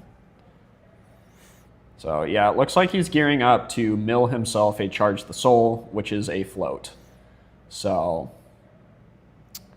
I think Shatar does have 3 cards in hand. Now if that's 3, that means he can Byakos to wake up Byakko, which gives it a buff counter, which means it would survive with 1 HP if we did our math right. So we'll see. Okay, no, he's going for the safer option here. This interesting. Okay. It lives. Okay, so he did not commit the have it and you die, or have it or don't have it situation. And here comes the censor, and I mean, it's not like he has any floating memory in the graveyard at this point, so the censor being there is more like looking into the future more than hurting him right now. It hurts the damage potential of Wild Shiba going forward, and that's what Wild Shiba really needs in this situation. So looks like Chitaro's still swinging. And, I see a Seiryuu's command as well. So you could just... I would expect to probably see that here, right? Okay, Byakko's so there's Byakko's command, which wakes it up, gives it a buff counter. It's going to swing again. Yeah. And Arcane Blast because he powered. Yeah. So that's game 1. Yeah, I mean, just not being able to clear Seiryuu off the board that turn is really what sealed the win for Chotaro there. He decided to go for the safer play there, and I think he acknowledged that it's just too risky, and was betting on the longer. So he's sideboarding in Snow Whites, which absolutely makes sense. Slam, get those in there. Get those Snow Whites in there. So Snow White is crazy because it prevents you from leveling up, which obviously when you're a level 3 deck, you want to go to 3. You want to go to 3, and you want to go to 3 as quickly and efficiently as possible. So that said, slowing that down is... Seiryuu is a deck that is totally okay with waffling about a little bit and bringing out like Thurible, Censor, because they do need to get a certain amount of counters. And so as long as they're level 1 and they're bringing out counters, like it's not the worst. It's not the worst for them, but it might hopefully slow them down enough for Water Diana here to generate enough value and stuff to kill. So the best case scenario, I would think, to utilize that is if you go first, and Wild Shiba will go first because he lost. So he'll choose to go first. You go first, you level up to Diana, immediately just hit them with a Snow White when they're a spirit. You drop it when they're a spirit. Because then they don't get the value from Guajao banishing card every turn, and they don't get, their class points doesn't really matter before level 1, but they don't start banishing cards, and they're just sitting there kind of not able to accumulate their counters. However, Chotaro, he could just open with Beseech Fatestone or Beseech the Winds, and then it's okay, well, sure, you hit him. Let's say you hit him with Snow White. They're like, okay, I'm going to bring out Thurible, which is great, or I'm going to bring out Censor, which is also great. So they have a lot of good stuff to bring out besides just leveling up. Yeah, absolutely. So we'll have to see if Wild Shiba is able to just slam that down immediately. If he gets it in his opening hands, that would be pretty solid. A good starting hand. Yeah. Also, starting with a Fracturize. If you start with the combo of Snow White and Fracturize, I think you're sitting in a pretty good spot because then they have to waffle. They'll bring Censor out. You just immediately Fracturize it. And then that's another turn that they've wasted waffling about. And you still have your graveyard pretty much open unless they're using Topsy Decree. So I wonder how many copies of what's it called?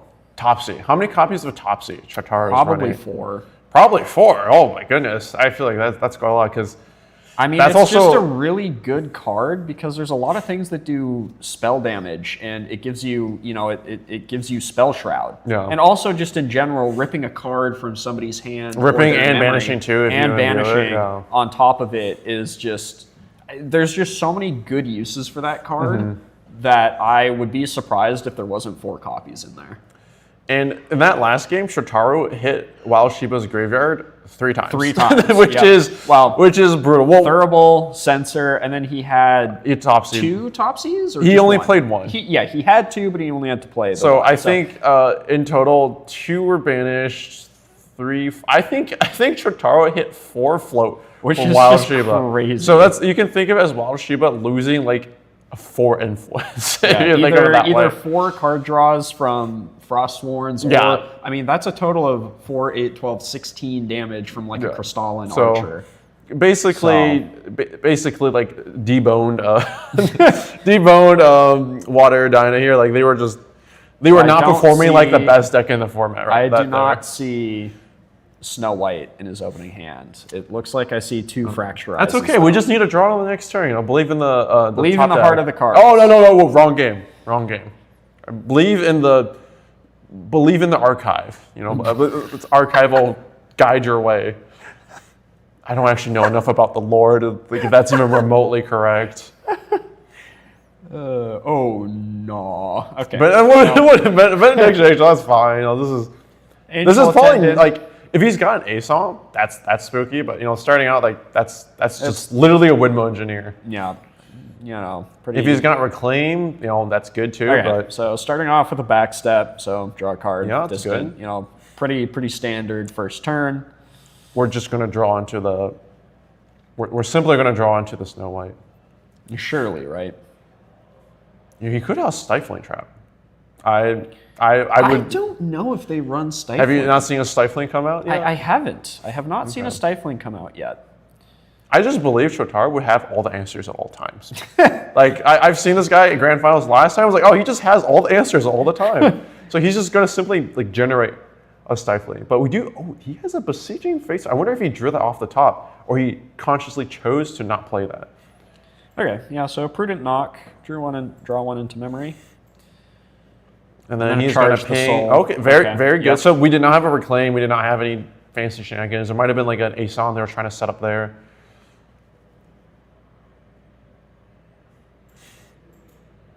And So we're the going to crucial thing here is we're swinging for 4, which Yeah. bypasses the Calming Breeze. Yeah. So And now we're going to Glimpse 5, a mill card. This card is so good. Aqua Mirage Whisper. it is really strong.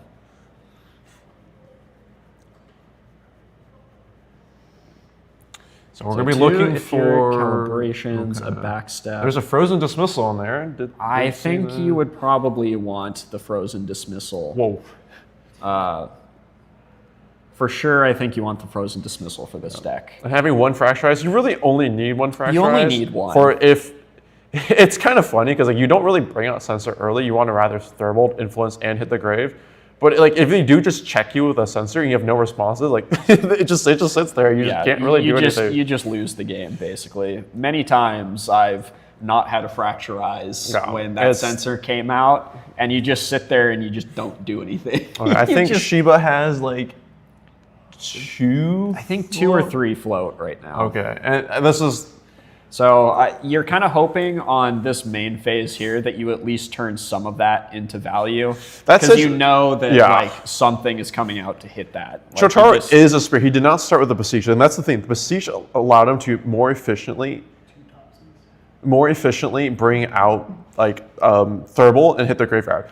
If Shotaro could bring out Thurble now, but you're wasting a lot of counters you could be generating. So he really does need to go to level 1, and then you can okay, I can bring out a Thurble, I can bring out back, whatever. And I think we just heard that the Win Seiryuu runs 2 Topsy Decrees. Okay. So I mean, he just started with 2 Topsies in his hand last game, which is what can you do about that? That's just a The graveyard was demolished. That's just Oh, unfortunately. we are your, playing the ultimate, the alternative effect for that, which is just draw a card and put a counter on yourself. So that's good. It's influence neutral. It's like as if you did level up last turn.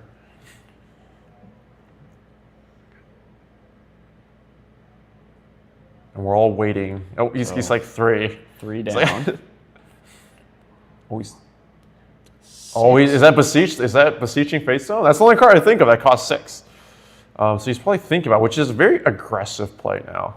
Because you are going, you're going hands down. Yeah, the problem is you've now put the 6 down, even though you picked them up. Like, you know what's coming. Okay, DG so instead. DG to level 2 instead. Interesting. Charg is going very fast, which honestly for Wild Shiba might be okay with this because that means he is not going to be he's not getting hit with a grave necessarily just yet. I would be totally okay. The longer I have my graveyard at my disposal, the happier I am.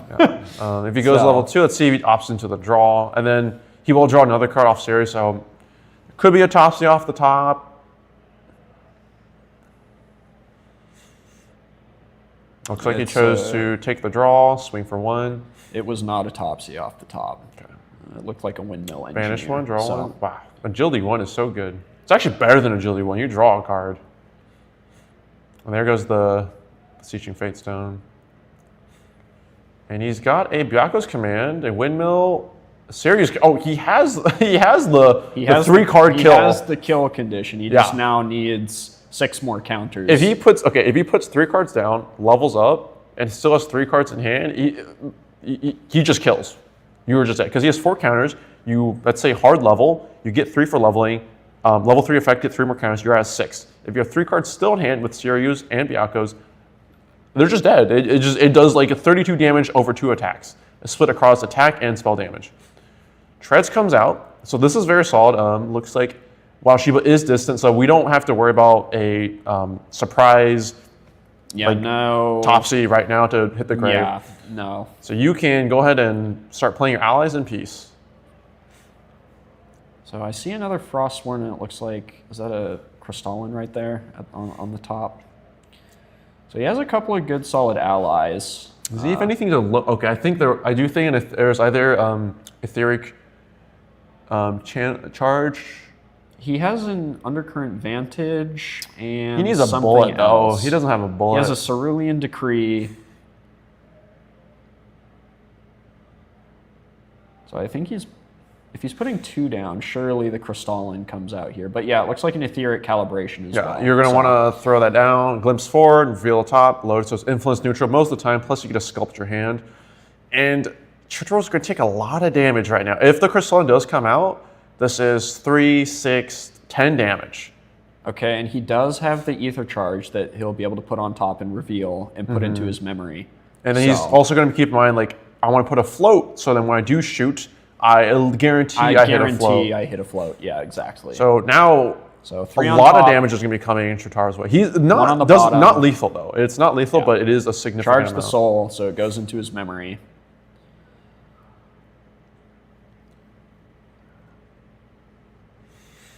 So this is coming in for 3 damage. And now the thing is, Chitaro,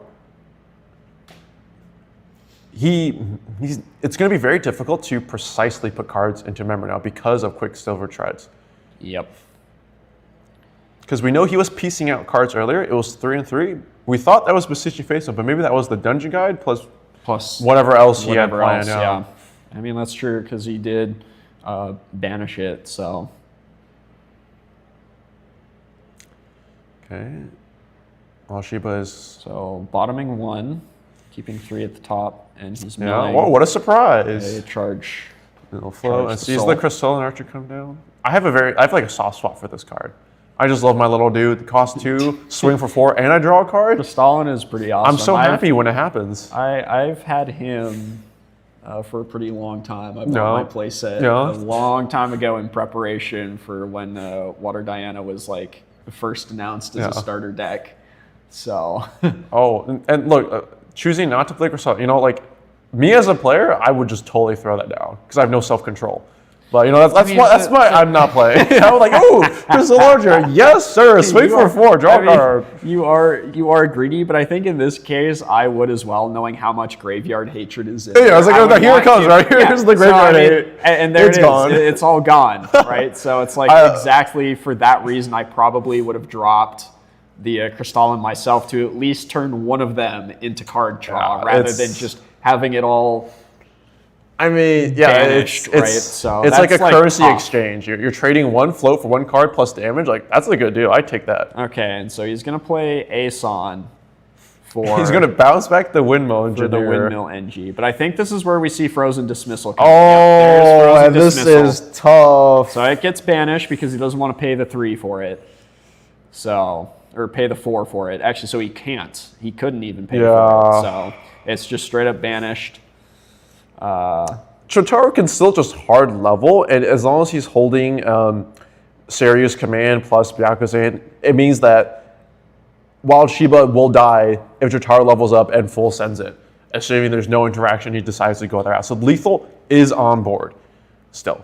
But it does just ruin the efficient route. Chotaro was looking for a much more efficient way because you get the dungeon guide back and then your dungeon guide. So, I mean, if Aeson had hit the field there, I mean, not only are you basically able to just replay your dungeon guide, but it also prevents you from getting shot. Yeah.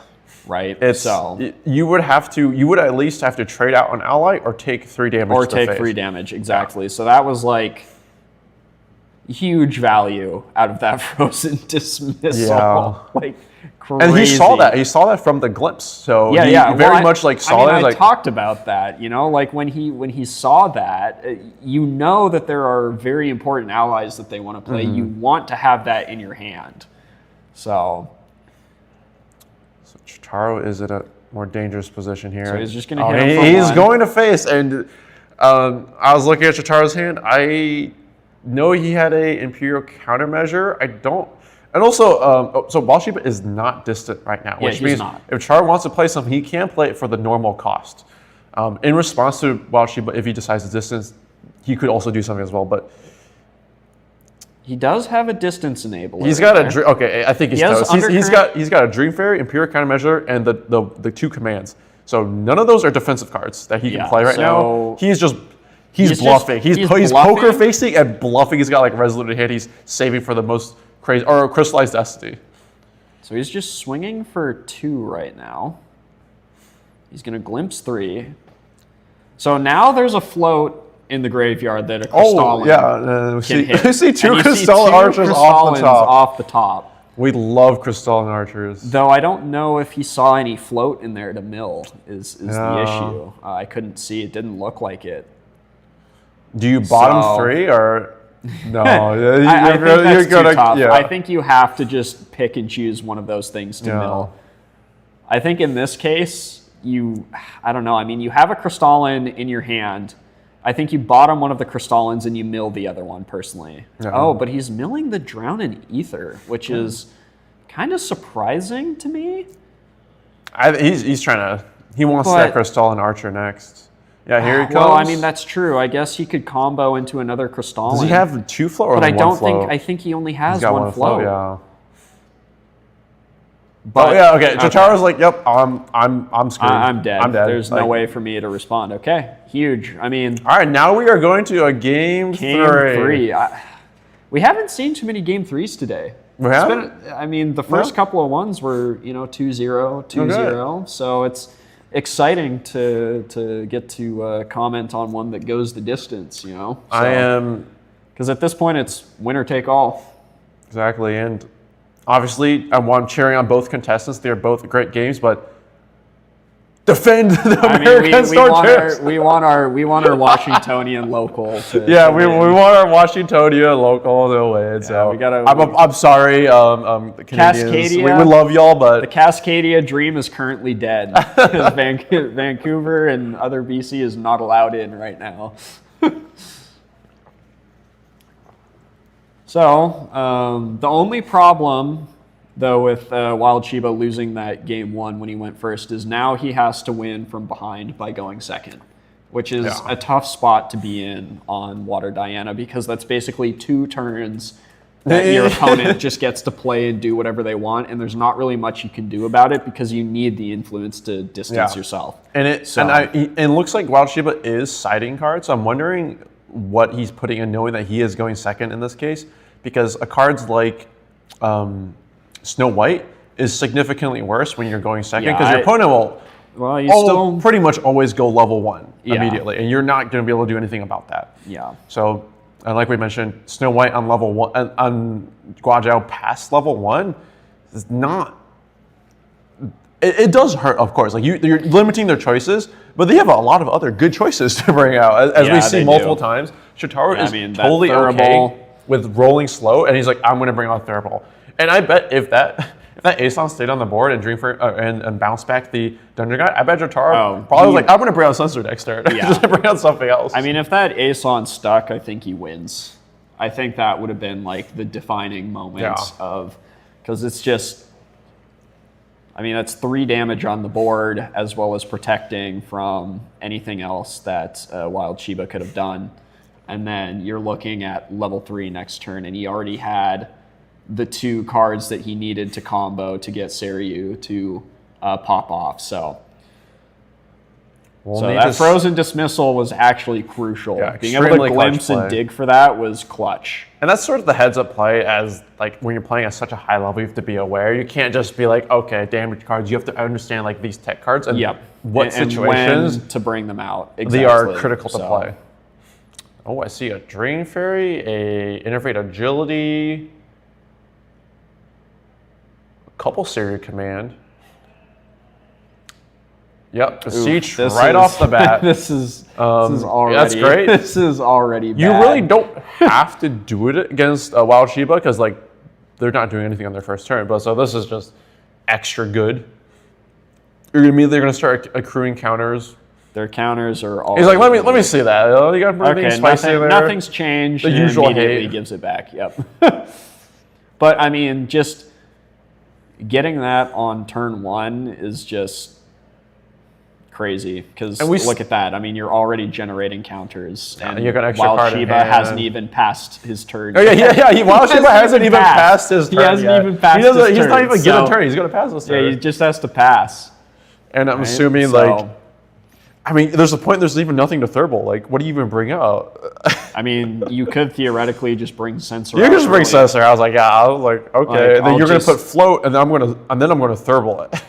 I mean, the nice thing though is that Wild Shiba has, it looks like 2 Fracturizes in hand. So you know, he has multiple options to deal with it, and even if they try and like Zephyr it or something like that, you have a second one to just do it again. So, I mean, not like the absolute worst place to be in. Does he have a way to? He does. He has a backstep. Okay, yeah, backstep right there. There's a backstep. Best case scenario. Water Dance isn't amusing. I feel like weaving Mana Stream turn 1. You know, actually, it's not great because it's class bonus float, and you don't want to banish it with your Crystalline Archer, so you don't want to use it immediately because it makes you lose a card, whereas backstep draws you a card. Okay, so actually, I'm going to disagree. He's going Pretentious Tengu. Pretentious? Are you calling me pretentious? I am calling you. It's called Pretentious. You're Tengu. a Pretentious Tengu. Okay, I draw one in memory. Just so as we said, like Chotaro, once he hits level 1, is totally okay. Just bring out whatever he wants. He's chill to just like hang around. If Wild Shiba had like float, I'm pretty sure that would have been a Thurible. Oh, he's got a dungeon. Does he have a second dungeon guy or a way to bounce that back?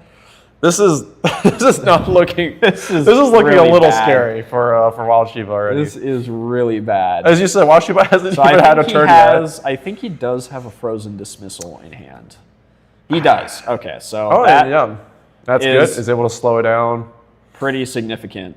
So that's a second Aeson though that's been banished, which you love to see that. As for who? Well, who would love to see it? Chotaro or Wild Shiba? He put him down, Diana, you hate to see those interceptors, so I would be very happy with that getting sent to the banished. Okay. So there we go. Backstep. The optimal play.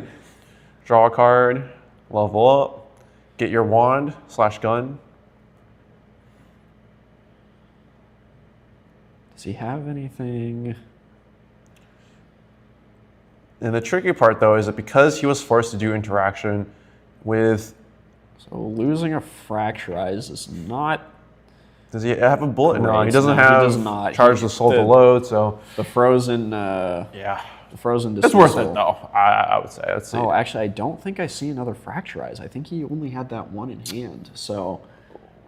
That said, though, Chotaro has not really relied on Censor to secure his like graveyard hate. He has graveyard hate in hand, and Thurble is just fantastic. You +1 and you make your opponent lose like that a is bunch true. of float. That is true. But yeah, I don't think he has any... Does he have a bullet? I don't know if he has a bullet.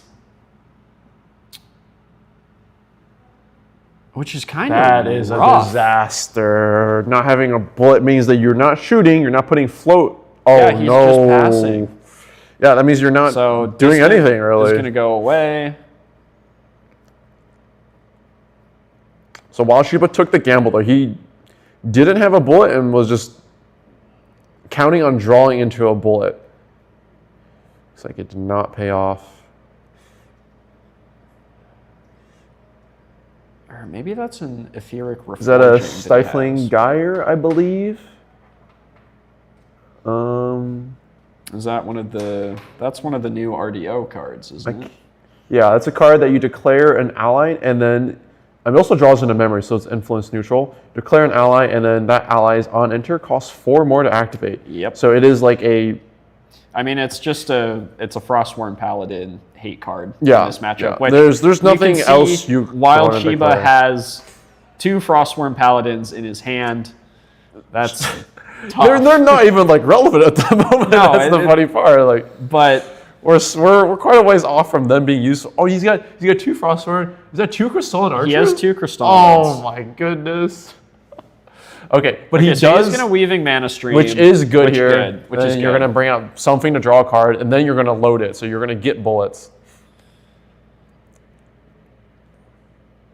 Man, he's at 6 counters already, though. I mean, this is tough. I think you probably see Quick Step Treads come out here. So you can, or maybe a Flashbang Grenade. Oh, but here yeah, comes the no, Quick Step Quick now. Step. This card One came out cost. on RDO. It's a perfect card. It's just crazy. Yeah. It literally would have been a worse card if it cost 0. Actually, yes. You could not make it better without giving it like another line of text that says something like, "Oh, draw another card. How about draw 2 cards?" So it is a Okay, so he does finally have an Etheric Calibration in hand. okay. Though. So And he also does have a bullet already loaded because Yeah, of Weaving Mana Stream. So, like we have seen both of these players come back from a position that we thought was not great. So I totally believe Wild Shiba because he does have a huge amount of influence now. He does have an insane amount of influence, but he's not going to load the Etheric Calibration. He's just going to swing for 3 damage Perhaps conserving it for later down the line. for, as an extra bullet. Is that So a there's frozen dismissal? Frostworn, a Tactical Retreat, and I think that's a Frozen Dismissal. Yeah, Tactical So- Retreat is good to have in hand, but it's also a float. So if that's the only float he saw, he might be considering... Because while you do have Weaving Mana Stream, that is not a float you want to eat. No, you it's want not- to use that yeah. for your banishment to reuse it over and over. So he's going to want a normal float, not the premium float. And he wants the Walmart brand. Yeah, he wants the generic brand, Wants like the generic- Crystalline Frostbound. They don't get the premium He wants float. the over-the-counter version, not The the generic brand, yeah. Yeah, Okay, so there you go. So he's going to mill it, which sucks, because that's It's a really yeah. good card to have. Okay, and there's definitely a little note to say what Typhon Gyre is targeting. So that means, those 2 Frostbound are not coming down, but They're not coming those Crystalline Archers will be more than happy to start gobbling float up. Yeah, I'd be surprised if we didn't. Yeah, there we go. So there's one coming out. This is coming in for 4 damage, eating a float. I would not be surprised, though, if Chotaro And he brought out draws the Graveyard Hate. Frozen Dismissal, Yeah. which is like, that's key, is getting that in your hand. So... Yeah, because Chotaro will definitely be looking for a efficient way to go to level 3. Oh no, never mind. I don't know what I'm talking about. He's just going to sending 3. it. Does he have 3? Oh, and he's not have 10 counters, so you can't flip let it Seiryuu rip yet. immediately. Yeah. And I think he does have the kill in hand, I believe. There's Seiryuu command, and I think there's a Byaku's as well. Oh. Okay, well. Oh no, he was thinking of the counters, it looks like. Okay, so Lost Providence. So he does have it now. He didn't fire it pre-rec. Okay, no, there was no Byaku's command. It's just a Seiryuu's command, which is not enough to kill. Especially because Wild Shiba has just taken no damage so far. Yeah. Crucially, though, was he sent a top C degree into banishment off of that level up. So one less form of Graveyard Hatred, and you're going to see the Weaving Mana Stream get eaten again. Reuse. And that's the thing I think Wild Shiba's definitely thinking. If I can keep this for another turn, that is fantastic. And so this is a huge amount of... there we go. There's the Ranger It's a lot of damage, a lot of resources being eaten, put on immediately. Gets loaded because of it. On enter, draws a card. I mean, it's just crazy amounts of value. And Wild Shiba is not distant yet, so Char can still play cards. However, once Wild Shiba does become distant, Chitaro's hand would be too small to play anything other than like an Imperial countermeasure. Something to note here is we are in the pre-rec phase, so... Okay, he's loading more. He's going to glimpse 4 off of that. What does he get? He might be looking for a distant enabler. There's a backstep in his hand. So what he can do is stack the deck, and he can also backstep to draw into it. He'll draw for a turn and backstep, so he can take 2 cards from those glimpses into his hand. Yep. So he has to be thinking at this point, so what does Chitaro have that you're worried and a Charge the Soul, I think, that he's leaving on top. The thing is, we do see an Innervate in Chitaro's hand. And he is level 3, and he could flip the dragon, which means he can Innervate. He also does have enough damage counters, so he can do that, and then just go back to level 3. Okay, so there's the backstep coming in, right? And so this now is great. He has to think about... Is he going to Innervate? Yeah, he needs... If he doesn't Innervate here, I think he can't. I think he's thinking, like, can he even kill me through this? He's like, do I even Innervate? Like, because he could flip the dragon partway through damage, so the damage is split between the dragon and... So the Crystalline's 4, which puts him at 11. Okay. You're fine, you can take that. Yeah, you can tank that. And then theoretically on the board now with the Ranger Strides and the backstep giving Diana distant, you have 1, 2, 3, 4, 8 damage, which would put you at 19. Which you're still okay with. You're still fine. You're still totally okay with that. Yeah. And then they still have to kill more. Let's say if they put a Cheshire Cat on there, that's the point where it's spooky because that Cheshire Cat is doing 15 damage, which if you don't choose to do it now, does that kill 15, 20? Yeah, that would kill actually. So, yeah. Obviously, up here in the booth, we know that he hasn't seen a Cheshire Cat, but it's something that Chitaro's definitely thinking about. No idea about, but he's definitely thinking about it. As soon as you see Ranger Strides hit the field, you have to be thinking that there's the possibility of a cat coming down, right? Yeah. And so he's really considering, he's like, do I Innervate now? Because if you do it now, the damage is just saved for the next turn. Exactly. And then that means Wild Shiba can hold his entire hand for defensive options. Yep, exactly. So he's it's good. He's letting it go, which... So he's gambling that he doesn't have a cat. Okay. And then he'll draw for turn. It's another Crystalline Archer. Crystalline. That's 2 more Crystallines in hand, which is crazy. I don't know if he's got the funds to feed all of them. Well, he'll mill something off of, if he swings in, he will mill off of that. And like what we said, you don't want to give your premium float Weaving Mana Stream to your Crystalline Archers, but I mean, when push comes to shove, like, at this point, you're more than happy eating that at this point. If it pushes you over the necessary threshold. If it pushes you over the threshold. Exactly. Now, if you don't secure the win, you eat your premium float, you're kind of sad. You're very sad, but... So what is he... He's going to put 2 down. And while Shiba has to know that because Treads is live now and Chotaro has, I believe, like 5 cards in hand. He doesn't have any The way only to respond card, to anything. the only card he can activate is Imperial Countermeasure, which we have seen. So at most, he can block 4 damage. No Innervate, there's no Crystallized Destiny, there's no Resolute Stand. Well, you can still play Resolute Stand, actually. You can play it for free. Yeah, he can play it for free. So he's going to charge the Soul in the face for 1 damage. A lot of damage is coming down. So this is a ton of damage being represented on the board. That's 5 damage. Is he going to pop the boots? He's not popping He's the not boots, popping so the just boots, 5. but I think what he's waiting to do is he's probably going to pop it on the Crystalline. Yeah. So there's a cat there.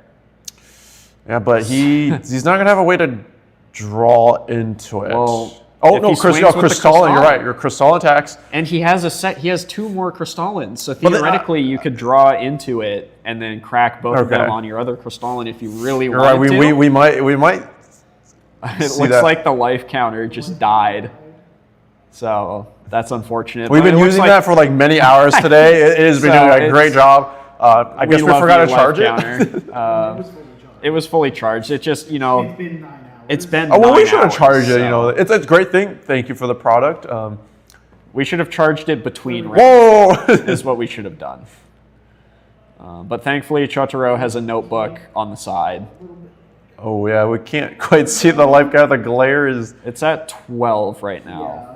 Okay, so he milled another Weaving Mana Stream, so he has 2 of those. He is feeding his boys premium gum today. They are eating good. He's feeding it the 92 gas right now.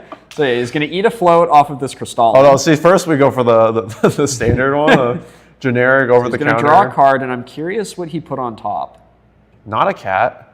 It's a reposition, it looks like. Okay. Oh, perfect. Oh, that. We also still cannot see that. Looks like they're trying to That's push funny. it over. They're a bit. just trying to keep it from taking up space. Okay, But- now the dragon's going to be so flipped. The dragon's going to be flipped. So now can Shiba do 12 damage to the dragon? Which is unlikely considering Probably the resources they not. expended. If you play like if you somehow played a Crystalline and a Cheshire Cat, you'd be able to. Because that would be, that'd be 12 damage, but. I mean, you have a ton of influence to work with here. You got This you got is- 2 more premium floats to go This through. is kind of, I think, one of the best positions you're going to be in this late game stage Let's see. in terms of influence over Chotaro. So Does he have defensive cards too? Because that's also something you have to consider.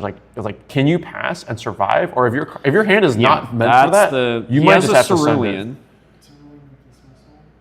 So he has a Cerulean and a Frozen Dismissal. So he does have a couple of defensive options. And he the- also does have 2 Frostworm Paladins that he could just drop. Just throw down without Just an throw on-enter down because effect. it's an interceptor. Yeah. Right? So you don't really care about the card draw at that point. You don't care about the on-enter effect. You just care about it keeping you alive. So While Shiba is definitely mathing out the risk and reward for trying to do more damage here, or what the defensive options they are. yeah, because is Seiryuu a taunter? Yes, it is a taunter, so you have to go through it. it would at be some pretty point. bad if it was not a taunter. So he's just going to pass here and hold all of that influence to Yeah. play defensively, which makes a lot of sense. Yeah, Frozen Dismissal, not going to be terribly useful here, but the Cerulean Decree means that if Chotaro tries to go for the Seiryuu's command, He can imbue it, he can draw a card off of it, and he can -3 attack something. So it's pretty good. Ooh, so yeah, it depends on how he sequences it. If Shotaro draws a card from the Reliquary and then plays Seiryuu's command, it will not be able to be negated. Oh, also he just had too many cards. Forgot about that. Forgot about the Lost Providence. So now you could prereq play Seiryuu's command, but I don't think he has. He does. Oh have no, a he Topsy. does. Is that no? It's He's playing the Topsy down. okay. Okay, so he's playing the ult. Get a counter, which at this point does nothing, but it just does But cycle it draws cards. a card. It cycles cards. Oh, I think that's a Harness Lightning. Is that? Oh no, there is a Resolute stand in there now, though. Is the Topsy coming down? The Resolute stand is really good to hold on to. I mean, it basically means Seiryuu is unkillable. Yeah, So, I mean, This if you is get tough. the Cheshire with the boots and yeah, it's pretty this much is tough.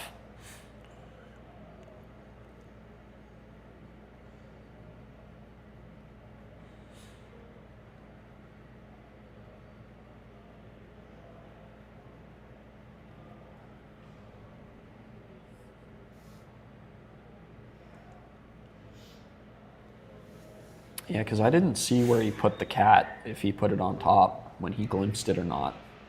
I mean, surely he had to have put it on the top, right?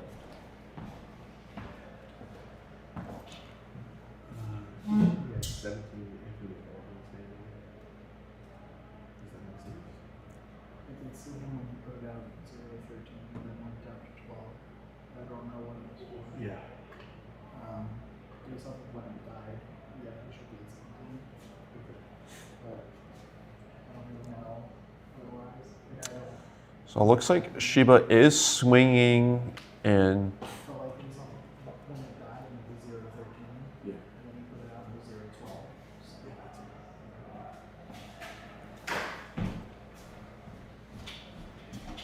From the Charge of the Soul.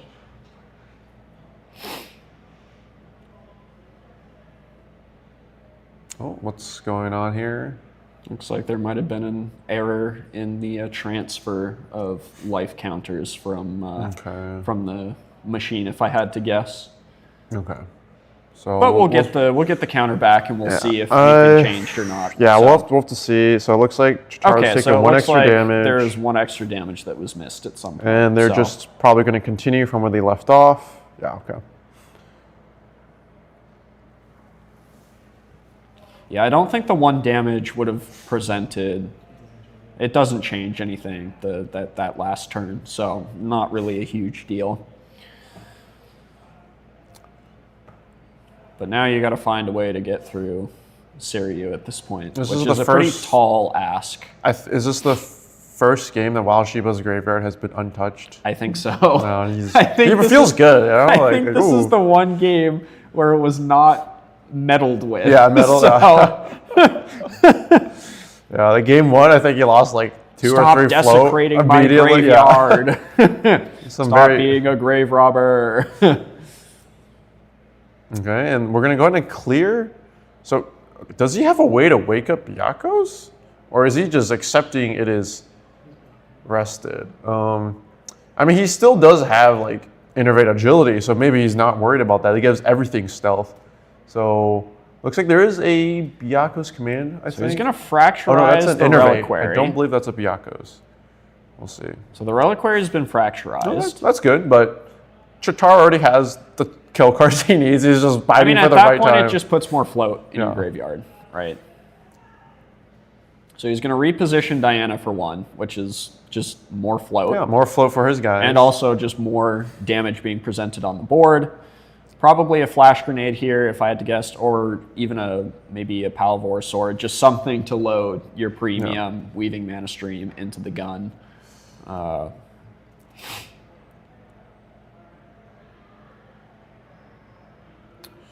I do wonder where the Cheshire Cat went. Was it That's what I'm bottom or curious top? Because you still have the Cheshire Cat. Okay, looks like we're being told it was bottom, so that's that kind of makes- tough. Yeah, because if you had your Cheshire Cat, I imagine Palvo Store is a pretty good idea. You load your Weaving Mana Yeah, Stream. you can swing with it and do a then bunch- pop it. just and do then passive damage pop here. pop your strides. But if it was bottomed, then I think at this point you kind of just have to go with Flash Grenade. I think that's probably your best option. And yeah, there it is. There it's coming out. He's not choosing to use his not- premium flow. What? His Weaving Huh? Mana Stream. Wait, I'm actually really confused by that. Interesting. We'll have to see what his plan for that is going forward. He was just looking at them too. I know he Just looked looking at and then, them. He looked. oh, he's Oh, just looking. No. Oh no. And this is the thing, like when you're on stream in the moment, like it is pressure. Oh, that's actually tough. Now I wonder, does he have another bullet for what his plan was? That is tough. He does have a prudent knock, and if I think we're still in the prereq phase. No. Oh, we're not? Okay. So he recollected already, which is even worse. Oh man, that is not great. You can still for Weaving Mana Stream, as long as you have 1, it's fine. 2 doesn't really actually matter unless you're running specific cards to take advantage of that. So he could still play Crystalline and start eating his float. It's not. I mean, he has a ton terrible. of float in the grave. It just sucks that he can't. He doesn't get a free bullet. He doesn't get a free bullet, Yeah. which if you're trying to get through Seiryuu is, I mean, already that's 3 damage on the board, plus any other bullets that he could have loaded on top of a Cheshire Cat now in his hand and a bunch of more Crystallines. So that's just missed. I mean, that's 3 missed damage because you can't swing now. I mean, that's just. Yeah, here comes the Crystalline Archer, and we're going to have to see what Shotaro thinks about that, because 4 damage putting him at 21 is a very scary. That's a kind of a tough position. So he's probably swinging 4 into face, and he's going to eat a float here because of it. But it looks like he's.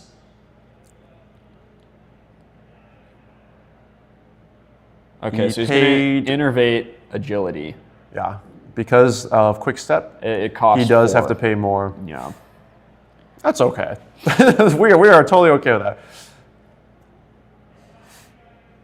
Now, I believe that the draw still happens because while there is no valid attack target, the on-attacks has entered the intent and would resolve. So, yeah, it's an on-attack declaration. It's not. So the draw should technically happen. So it looks like Wild Shiba perhaps chose not to use the on-attack trigger because on-attack trigger in response to Tower Innovates is like, okay, well, so I'm just if the not damage gonna isn't going to go through, then I'm not going to waste one of my float to do nothing. So makes sense. So now Wild Shiba's in a situation where he's just kind of got to sit there. He just has to sit there, exactly.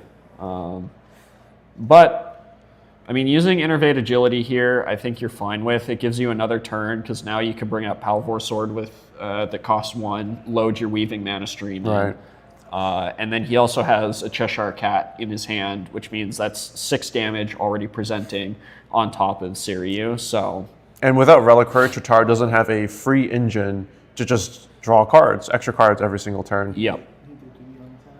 Okay, so it looks like they were just discussing whether or not things would resolve, and it looks like he did do banished the it, draw a card. So he banished a float and drew a card. I mean, it's He's just got more deck cycling, more influence. He's got 2 more float, so you can totally eat one of the Weaving Mana Streams with your Crystalline Archer, and you're totally okay. As long, like I said, as long as you have 1 left, that's really all you need. Yeah, that's all you need. Yep, exactly. So.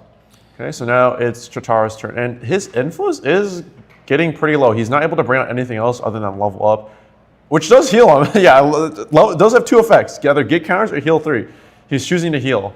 So he's healed quite a bit amount, but his influence is getting low. He does just have the kill in hand. So if he believes he needs to send it and believes Wild Shiba does not have any responses, he could Seiryuu's command prereq and just go for it. Looks like he's choosing not to. He does have the ability to just still wait it out. Angelic Channeling, not terribly useful in this current it's not time. useful at this point. Swing another 4. So he's going to swing and probably clear the Crystalline. I'd imagine he's going for the Archer here. He does not need damage on Shiba. He has enough damage to just... He just needs to keep the board clear. And he's generating a lot of Arcane Blast. He is definitely more than he needs at the moment. And he's putting down one of the Exalted... allies. I believe that's a 3/4 with Intercept. So just more taunt and more intercept to get through. And it's pretty difficult because if you send your ally in, there we go, frozen missile. That's a great decision here. Now Chotaro can pay for it. He does have 4 cards. Whether he wants to, though, is the question. It looks like it is a Royal Oathguard, so it is a 3/4 intercept and vigor. So Chotaro is deciding, does he want to keep it on board?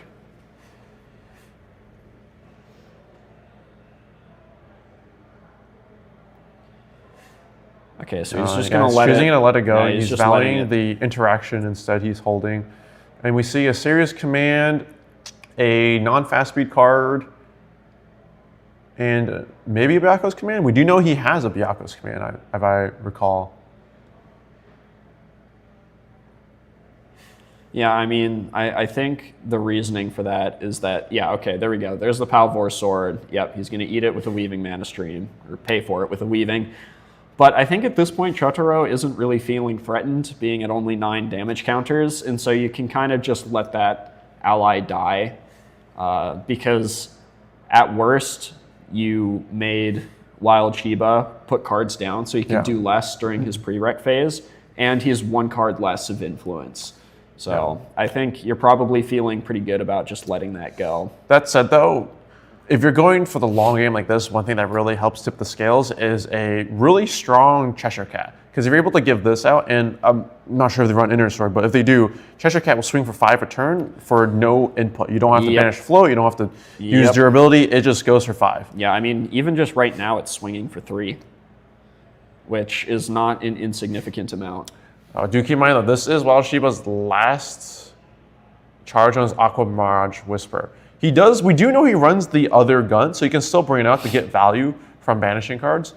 But what does he have, I guess, left in his material deck? This game's going for quite. He's got like a smoke bomb. Surely he has to run a smoke bomb. Yeah, it's not going to be useful, but you can banish one.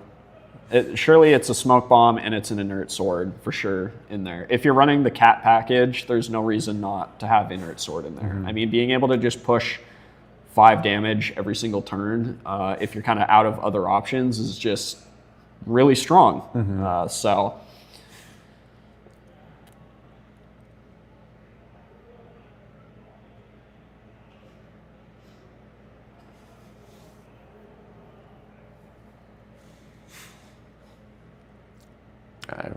Let me look at your grave, look at your banish. The thing is, when the game goes on for this long, if you look at someone's graveyard and banishment, you can have a decent idea of what to expect. What they have. You're saying, like, I'm looking at probably like 30% of your deck right now. Yep. Yeah, I mean, that's how many Crystallins have been played and killed. So he's I think probably like 2 or maybe 3. 2 or maybe 3. So he's thinking that he might not even have another one in hand, right? No. But yeah, there we go. There's the cat down. This is the first Cheshire Cat we have seen. No, we have seen another one from Wild Shiba in one of the previous games, but it was not like buffed up. So this is the first. It was just swinging for 1 at that point. This is the first time Cheshire buffed up one. And this just puts a constant amount of pressure on Chotaro, because unless you build for it or you have like an interceptor that does 3, there's not many ways you have to get rid of it. Yep. Oh, he's putting even more cards down. This is risky. Scary. He's going to play Crystal another and Archer. Okay, he will draw a card from that. So he'll have 4 cards in hand. Swing for another 4. What float is he going to eat? The premium float with the premium float. Nothing to load it into. Or you can't load it. It has to be a material deck banishment. So he's got 4 cards in hand. This is. Oh, is he going to crack it on Diana? No, I think he would crack it on Crystallin because, so he's going to crack it on Crystallin. He's doing it after the and he's going to crack it on Crystallin, so that's now coming in for 12 damage. Which is not lethal, but I wonder. Oh, okay. And here's the Resolute. So he will take 9. So he'll take 9. Paying it for free. So he's not going to draw a card next turn. But he may not need it, because if he still has the Byaku's command, which... does he have a Byaku's command? I thought he did, but he... we don't know. Assuming he has the Byaku's command, he does not need the draw. He has enough cards to kill. He doesn't need the draw. So the thing to note, though, is he does have a backstep in hand, and he still has Flash Grenade on the field, and he has Quickstep Treads. Yeah. So he does still have a really good defensive package here. So... yeah, so he takes 9. That puts him at 4 damage away. I don't think there's a way to do that. Not through a Resolute Not through stand. the Resolute stand, no. So Wild Shiba has now exhausted his major burst option here. Yeah, and he's just going to pass. I think he's probably what what I would expect him to do here. Thurible. Okay. So Thurible's coming out. Now I don't think he has. I mean, he can just pick whatever 3 he wants. So I'm he not gonna has so float, much stuff in there. but I that's don't think he not actually float, has a so- float in there. which is kind of a problem for your Crystalline swinging in. Yeah, if you don't feed your troops, they're not going to put in their best He effort. doesn't have the cat on the board anymore because he No sacrificed constant it. pressure. Oh, and there's that Ayla. Ayla's? Oh, Ayla. It's a Exalted Wind card that costs 3. It's a 2/3 on. It has an effect that you can pay 3 and suppress anything, like basically as a Zephyr, as a spell, but the first time you use it is free.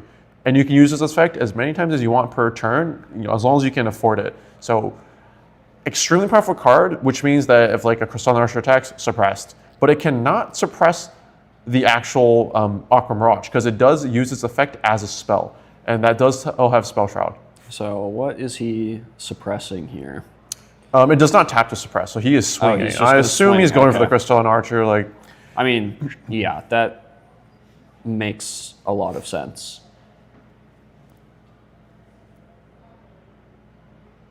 I'm curious to see, though, if he plays the backstep. No, he's just going to let it die. Okay, so I think that's probably the 3rd Crystalline that's been killed. And Shiba's close. He is very close for lethal, but Chitaro at this point might... I mean, he might be able to... He might just start leaving the dragon up at this point, because then Shiba doesn't really have the burst damage at this point to do the 12. He's burned through his boots. His cat's gone, so he's going to need another cat. We know he's bottomed 1, so he's got 2 more cats. He's gone through a lot of his bullets at this point, so he may not even be able to load a whole ton. He's bringing a backup charger. Looking to draw into answers here.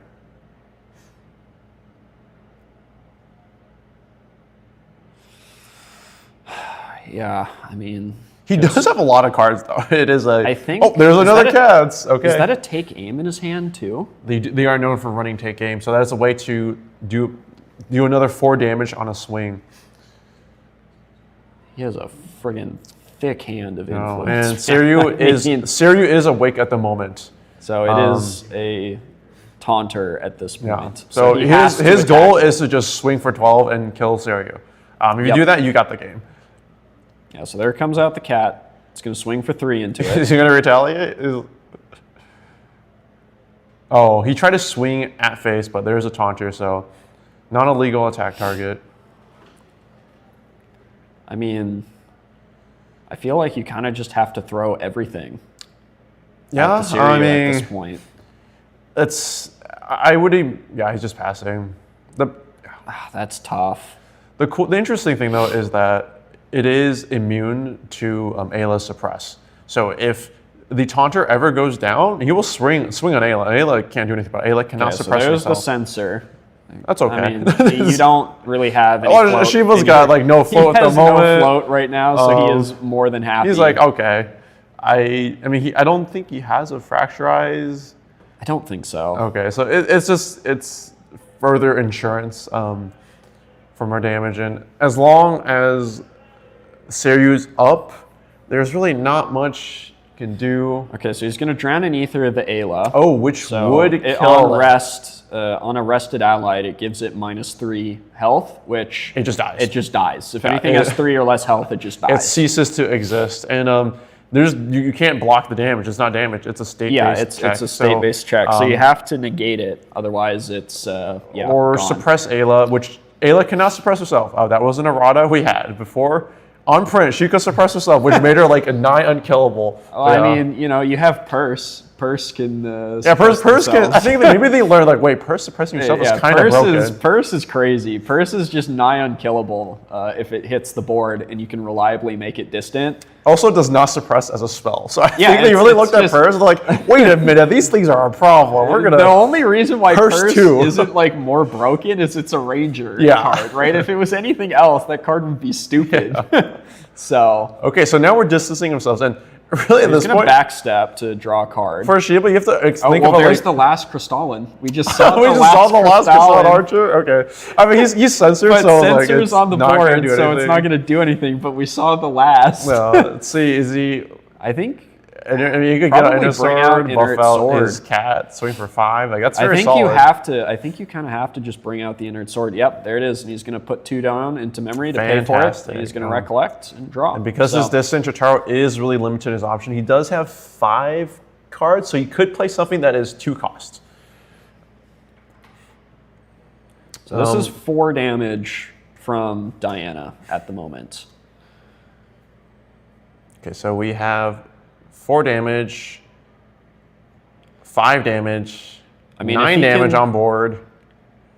If he can literally load like 1 or 2 more bullets or use... Well, he has a take aim in hand. He could take That's aim true. himself. He could take aim, swing. I don't know if Jotaro has anything to stop that. I don't think he does. It has to be 2 cost, and I don't see Imperial Countermeasure. I don't think I see an Innervate Agility. Yeah, okay, so there it is. There's the take aim. So the take aim an gives angelic Diana channeling. plus 4 think- damage. So 4, There's a Topsy. 5, 6, Topsy 7, 8. does not help here. No, it does. It does So, nothing here. this Seiryuu might be but no more. Seiryuu might be gone. So that resolves.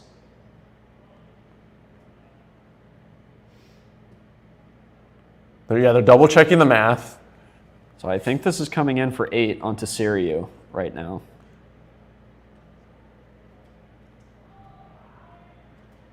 Double check. We're like NASA engineers right now. We gotta check every single number. Make sure they all add up appropriately. I mean, when it's a winner, I don't blame them. Yeah, well, this is it. Right. It all comes down to like know, if you I get mean, one number off, it's significant I here. mean, they already had to correct the HP values once, right? So 8 damage, and definitely then being more careful. He just about swings it the now. cat. He just swings the cat. That's 5 damage. Because Pavlov's sword. Yeah, you do your glimpse it. This is probably the most painful glimpse for Jotaro to sit through right now. Because I think literally he on board, knows- he like literally he on board knows Seiryuu's dead. that He Right. knows that. I'm like, let me double check. I don't. Even if really it's a hard to Byakko, see. yeah, even if that's a Byakko's command, it would not save it because No. It's say it gets 1 more health, it's swing for 5, it would still kill it. Sure, you trade off the Cheshire Cat, but you have no win condition after that. I think Wild Shiba is probably going to look to probably keep the other Cheshire on top. that's 5 damage. That'd be very smart in case like something comes out, like it's a sneaky Resolute that Shadow's been holding. Just whip that out. Yeah, Because so Wild he's gonna Shiba's bottom definitely that. thinking like, what should I be scared of? Knowing and thing that's the thing. So with there's Trez. 2 tactical retreats in there too. So he's concerned about the multiple attacks. But yeah, it looks like a Cheshire is going to be next, or no, in between, sandwiched in between the 2 tactical retreats. So he's looking to have something to prevent any damage next turn, so that the He is turn gonna after mill he one. can. Okay, mills It's a- a refreshing charge. It's a float. Doesn't really matter. It just heals him for Now 3, does but it? he hasn't. Oh, retaliate dies, and they're playing. See, Charlie going to play it out. But like I said, this is exactly why he put the other cat Yeah. right on top, right? Because now he just takes it, plays it next turn, Yeah. swings for 5. That's game. Yeah, but because there is no float, you can't Croissant swing, go for a game.